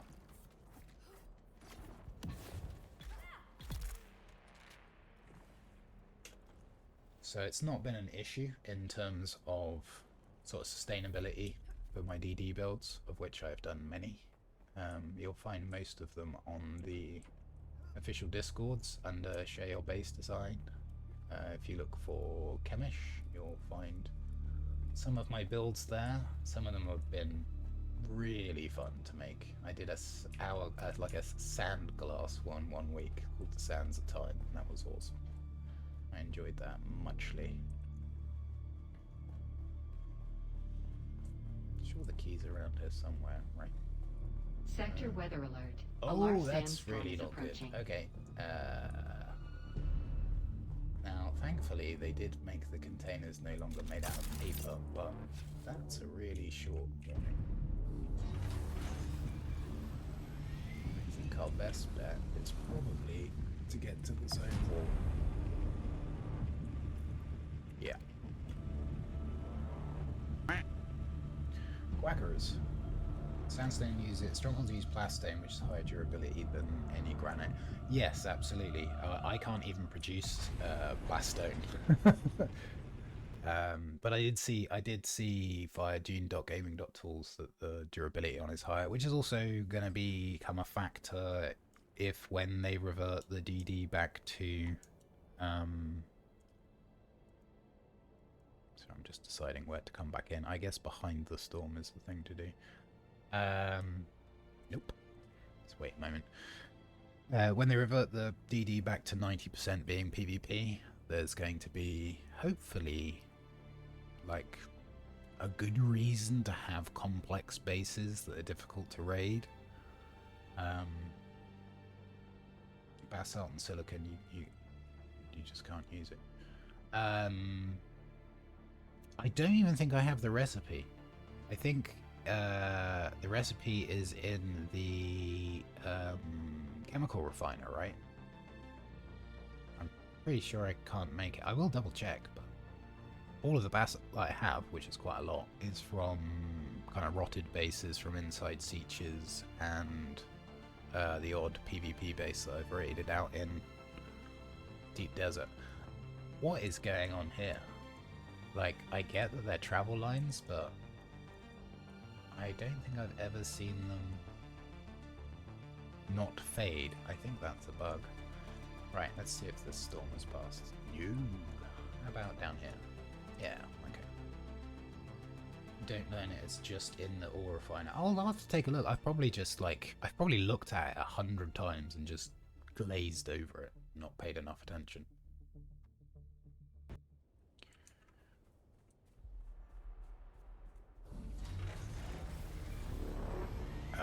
Great. That's just what you want to hear as soon as you zone in is worm noises. Wow. Game. I would not have thanked you for eating my container full of bodies. Mostly because we would have lost the bodies. Right. This looks like our next protocol. I think we'll just fill up with bodies here. I'll do a little repair. And we'll grab some fuel. And head back out. Warp, warp. Not even sure this camp is worth stopping at, but we may as well while we're here.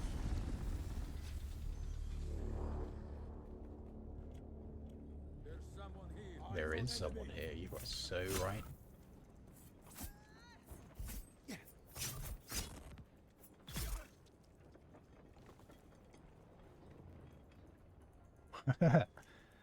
You're right there, Mr. Container. Let's hope it doesn't get forced entirely through the scenery. That could be a problem. Ah. Alright, there's got to be more than one dude here. Someone's here. Got them. Shield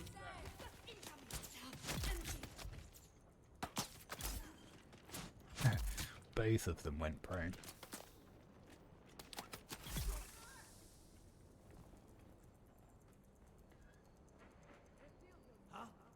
Ah, there's more. Good.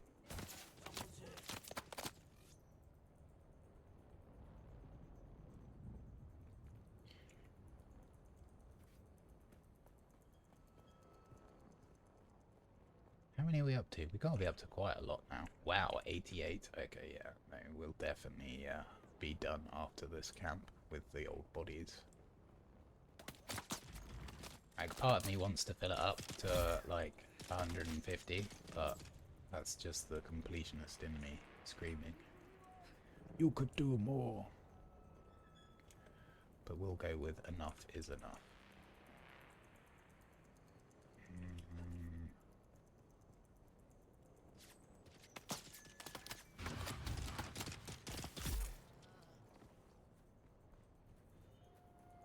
I mean, we're going to have to do an even number. Can't be having 89. Whoa!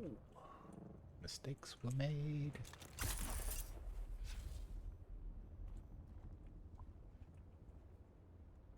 Oh, 90. Perfect. Great. Great, great, great, great, great.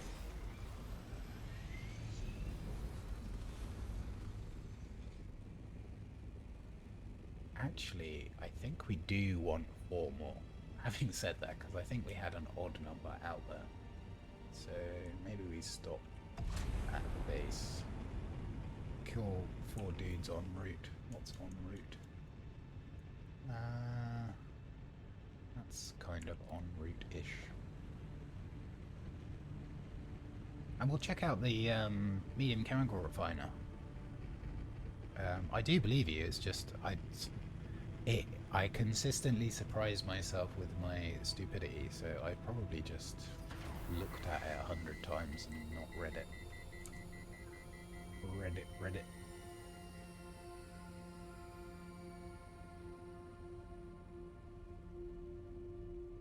Oh, ore refiner, not chemical refiner. Okay. I will check both. As I say, it's probably there and I've just been completely oblivious. For some reason I thought it was a chemical refiner. Yeah, but again, my brain, not the greatest. Any dudes in there? Kinda looks looks like a place that should have dudes. And it does not. Okay. This structure does, but getting the corpses up is going to be a bit of a faff, so I think we'll find somewhere a little easier. Especially seeing as we only need 4.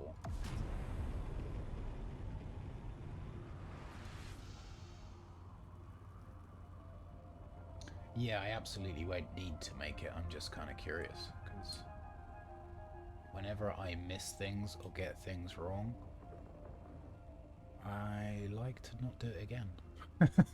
Doesn't always happen, but, you know, gotta try. And there are some who would say I'm very trying. That has the look of maybe a base camp.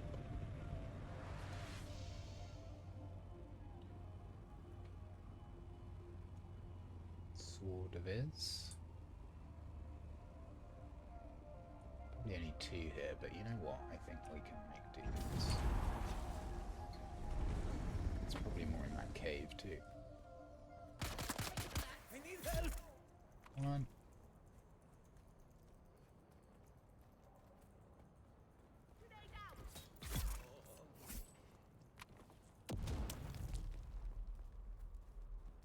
Cool.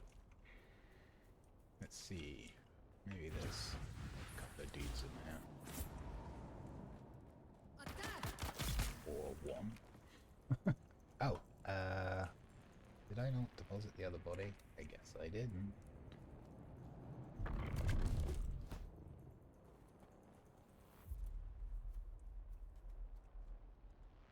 Yeah, okay. Screw it.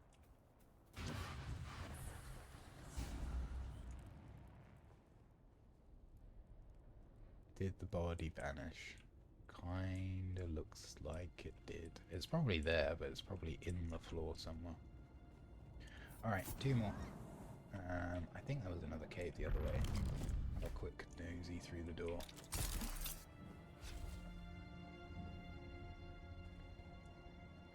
I vaguely remember doing these.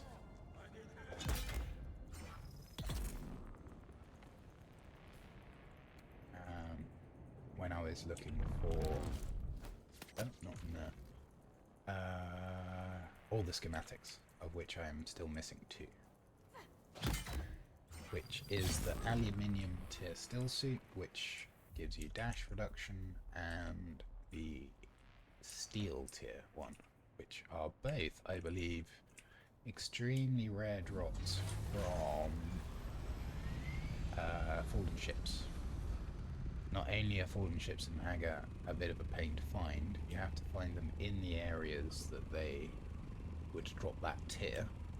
Steel also includes the iron set, and parts of the aluminium tier are also duraluminium tier. So you've got a low chance of hitting the right tier, you've got a low chance of actually getting a schematic out of it, and then you've got a tiny chance of getting exactly the schematic you want. I have looted literally hundreds, and to no avail yet. But I do know they're in the game, so... we might do a stream of siege hopping at some point, which is what I do when I'm kind of looking for those, but we can also keep a lookout for bases that might be decay. And you never know when one of those bases could contain loads of goodies which are no longer being used. And rather than them go into the sand, we can make use of them. Right, let's actually place this down somewhat sensibly.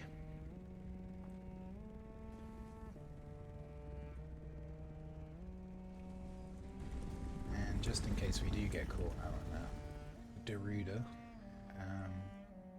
let's repair this up too.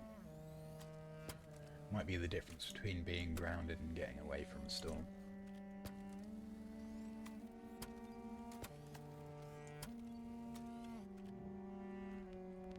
Also, if I can make basalt, I may well start stockpiling some for the inevitable day when I can actually use it. gave away a few thousand recently.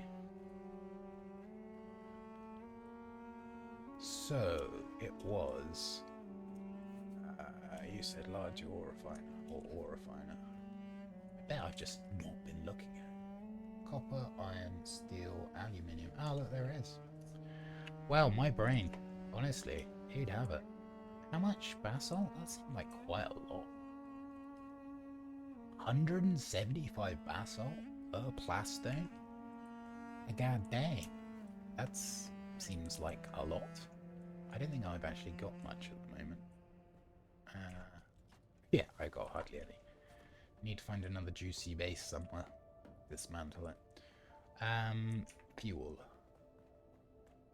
Oh, it makes 250 per. Oh, okay, well that's pretty good. This will be enough fuel to get us home.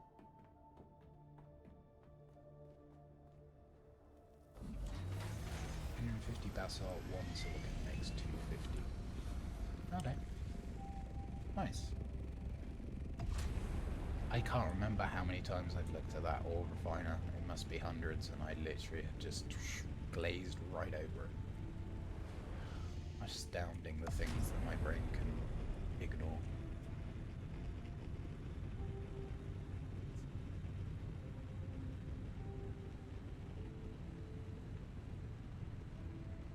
So I was going to do a bit of the bazaar today on stream, but you know what? I don't think we will. We'll save that for another day. I really enjoyed playing it the other day. Haven't been back to it in a while, but this has also been good. We did a spice bar. We went and got a load of titanium, load of bodies. We did every single testing station and wreck out in the DD. It's been good. It's been a good session, or a productive one at the very least. Minimal amounts of bugs. Had the very funny janky dance.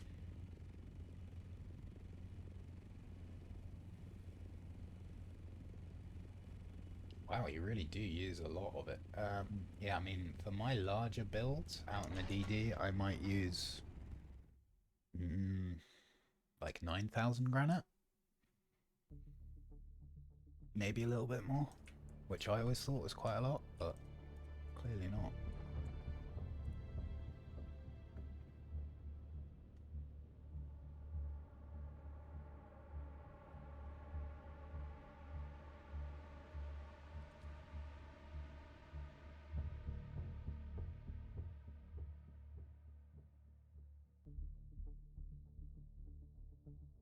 Do you still have ears on, perchance, Mr. Welly?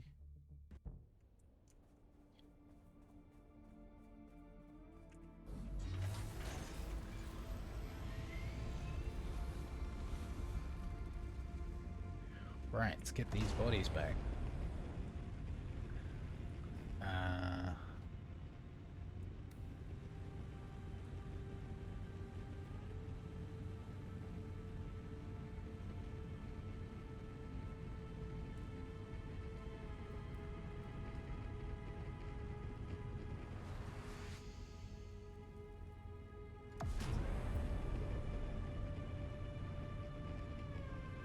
Oh, it's half cost in DD. Yeah, of course.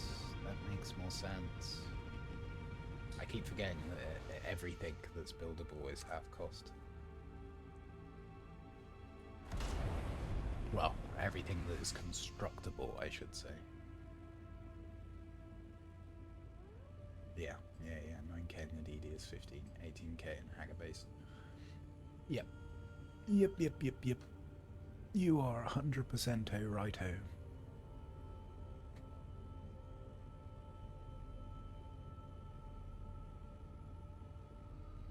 This carrier really has been a hell of a workhorse. I think it'll be the first one that I retire though. Eventually.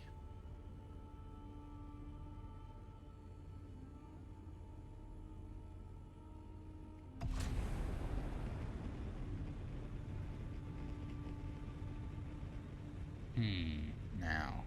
Did I leave space for this container? No, I didn't. The question is, can I just drop it on top of my assault anyway?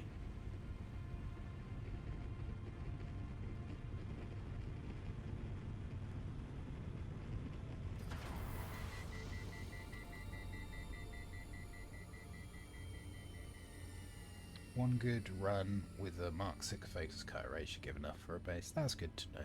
Say like 3k volume, 3.5k volume. That's pretty good. Lost carriers, sandcrawlers to the worm before you could recover them. I hear that. I've certainly lost ornithopters to various bugs. The whole clustered, whatever it was, mesh system they wanted for the servers that was horrifically, terribly implemented. I lost a lot of ornithopters to that bug. I had one case where I had to like frog hop 2 assaults to try and get them off quicksand when the quicksand was still active. That was an interesting experience. I think the majority of my vehicle losses have been due to either greed on my part or game bugs. I've had a few that have definitely taken a bit pelting from missiles and whatnot, and eventually have to be retired due to the max durability loss, but... Oh, and I definitely had at least 1 or 2 thumpered by some sky bozos. But it's par for the course. Glitched before we got eaten. Yeah. One of my friends swears that he logged out in Arakeen, and after the DD wipe, everything was gone. Like it was like he was still in the DD. Although I'm not entirely convinced he was there, but he says he was, and he seems confident, so no reason to think otherwise. There have been all kinds of funcom janky things that have... sorry about the beeping. That have happened since the launch. I would say the game, in terms of bugs, has never been in a better state. Not too happy about the state of melee as an option in PvP. I'm not a big fan of the old shooty gun thing. I would still be playing once human if I still wanted to be shooting stuff. We'll see though. Arakeen should be safe. You should be able to log out in the capitals, but it would treated him like he was in the DD for the Apex, so it wiped out all his gear and his Thopter. Which is odd. Here is our base for this week. Yeah, I think I am going to build this up. We'll just make it massive.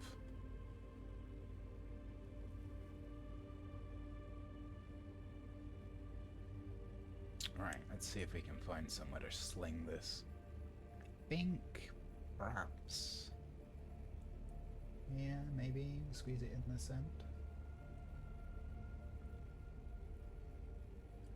Yeah, that's exactly the camera angle I wanted.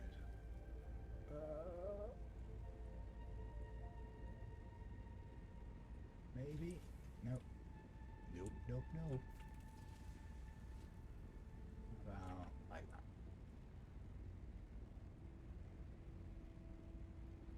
Good enough. Do want to rotate this around though.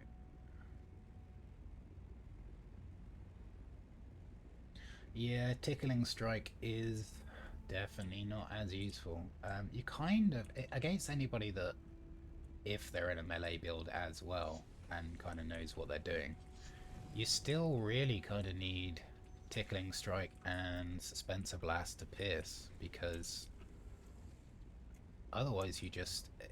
the game has always favoured the person on defense, so you can just exhaust yourself attacking against them and then they can counter you very easily. But if they're somebody that dodges too much, then Suspensor Blast and Crippling Strike definitely do offer a way of exhausting their stamina faster, which is good, but yeah.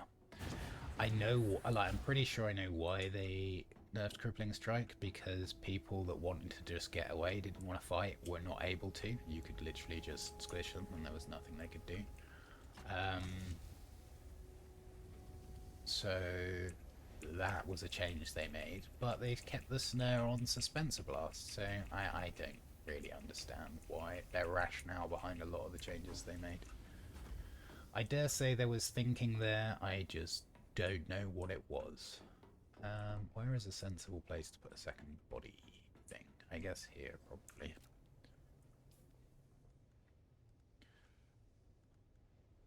Compel works well as a substitute. Yeah, but Compel is just like, it's a one dash and you're out of it. I don't even think, like, it's a normal amount of dash to get out of it as well, right?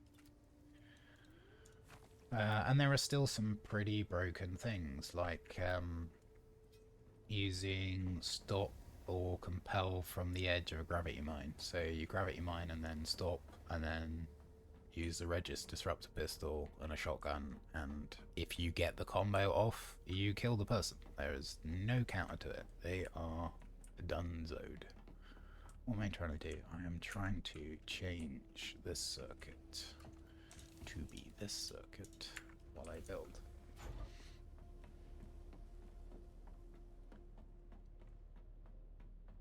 I like Compel. It's also, you've only got two choices for pulling people out of the air, right? Compel or Sugar Wire. Neither of them are particularly punishing. Compel is more so, because I believe they go down in a stunned state, so they can't, so they're going to take impact damage. With Sugar Wire, they can still use their Suspensor Belt, I think. So yeah, and as soon as they touch the ground, they can just be off again.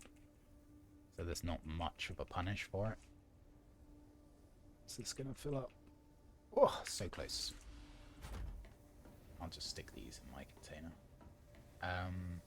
So I think that there is ample room for adjustments to be made within the PvP structure, considering melee.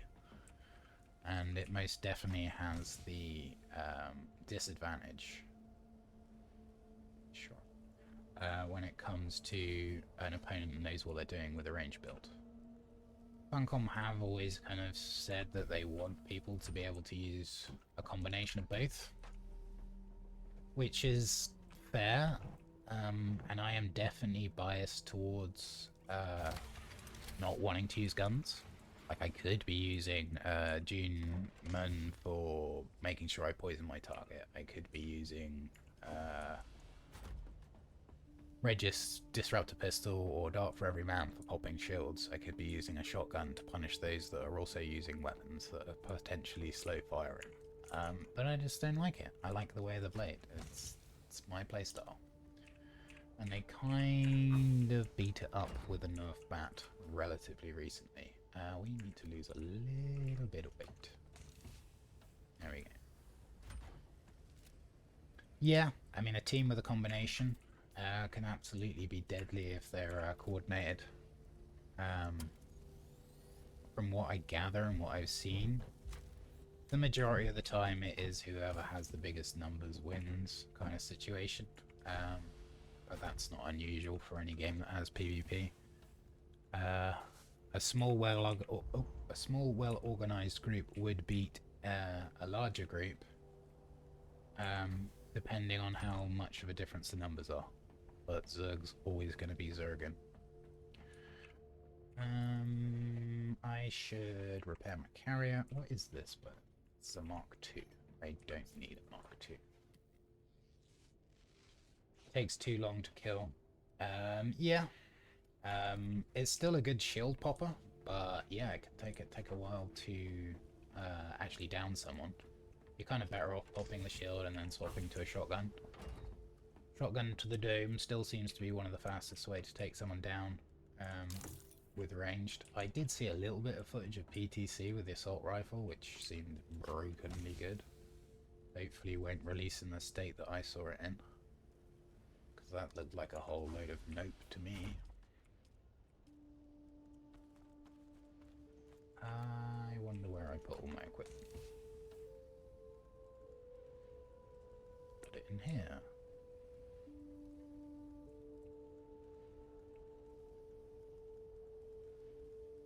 think that's everything. I really should pay attention to how many items I have when I have my normal loadout on me. We are missing a battery. Right? Or am I just... No, I'm just being blind.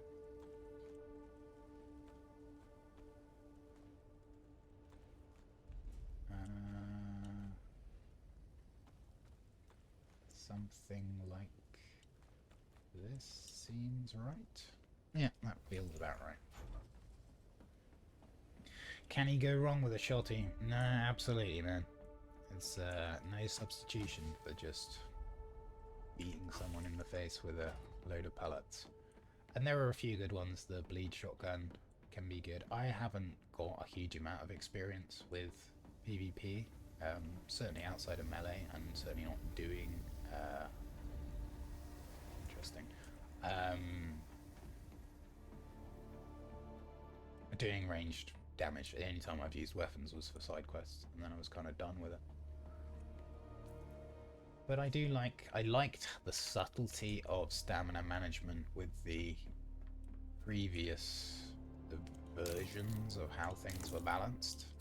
Now it is very much a kind of either rely on them not knowing what they're doing and punish them with suspense blast and tickling strike, or just wait for them to overextend and go after you too much and then return the attack after they've exhausted their stamina. Right. So I think I will extend the shard, make that huge muckdooge. Everything else is looking good. Yeah. I'm kind of pleased with how this week's build's gone. It looks fine. I kind of like our under cave thingy with the buggy and sand crawler. And we even got space for another assault over there. This was weird. Like, I had to extend this out for it to not have the sheltered status so it was working. Normally you can do it with the 2 height, but I had to raise it up to 3, which was whatever. Just the 1 wind trap for a bit of trickled juice overnight. But yeah, it's been good. I think we'll endeavour to do some, not Robin Hood, but some philanthropic farming this week, helping out some people that perhaps haven't quite got this far in the game. See if we can help some folks along. Maybe give out some schematics or help people do some stations. And we'll do some more of that next time. If you play neutral, you miss out on the Landsrad. You miss out on Landsrad perks, you miss out on the quests, so that, like, there is no reason to stay neutral. But I like being neutral in Funcom games, so that's what I do. Anyway, I appreciate you all being here. I am going to go and put some food in my belly, because I'm hungry. But we'll endeavour to do another stream on the morrow. We may have to have a midday break with tomorrow's stream. But I hope you all can join me, and I hope you all enjoy the rest of your morning, or lunch, or evening, wherever it happens to be for you all. Yes, there's no reason to raid neutral apart from being a contrarian, indeed. Yes, and I will be joining a faction with Chapter 3. Take care, everyone, and I will catch you next time. Ciao for now.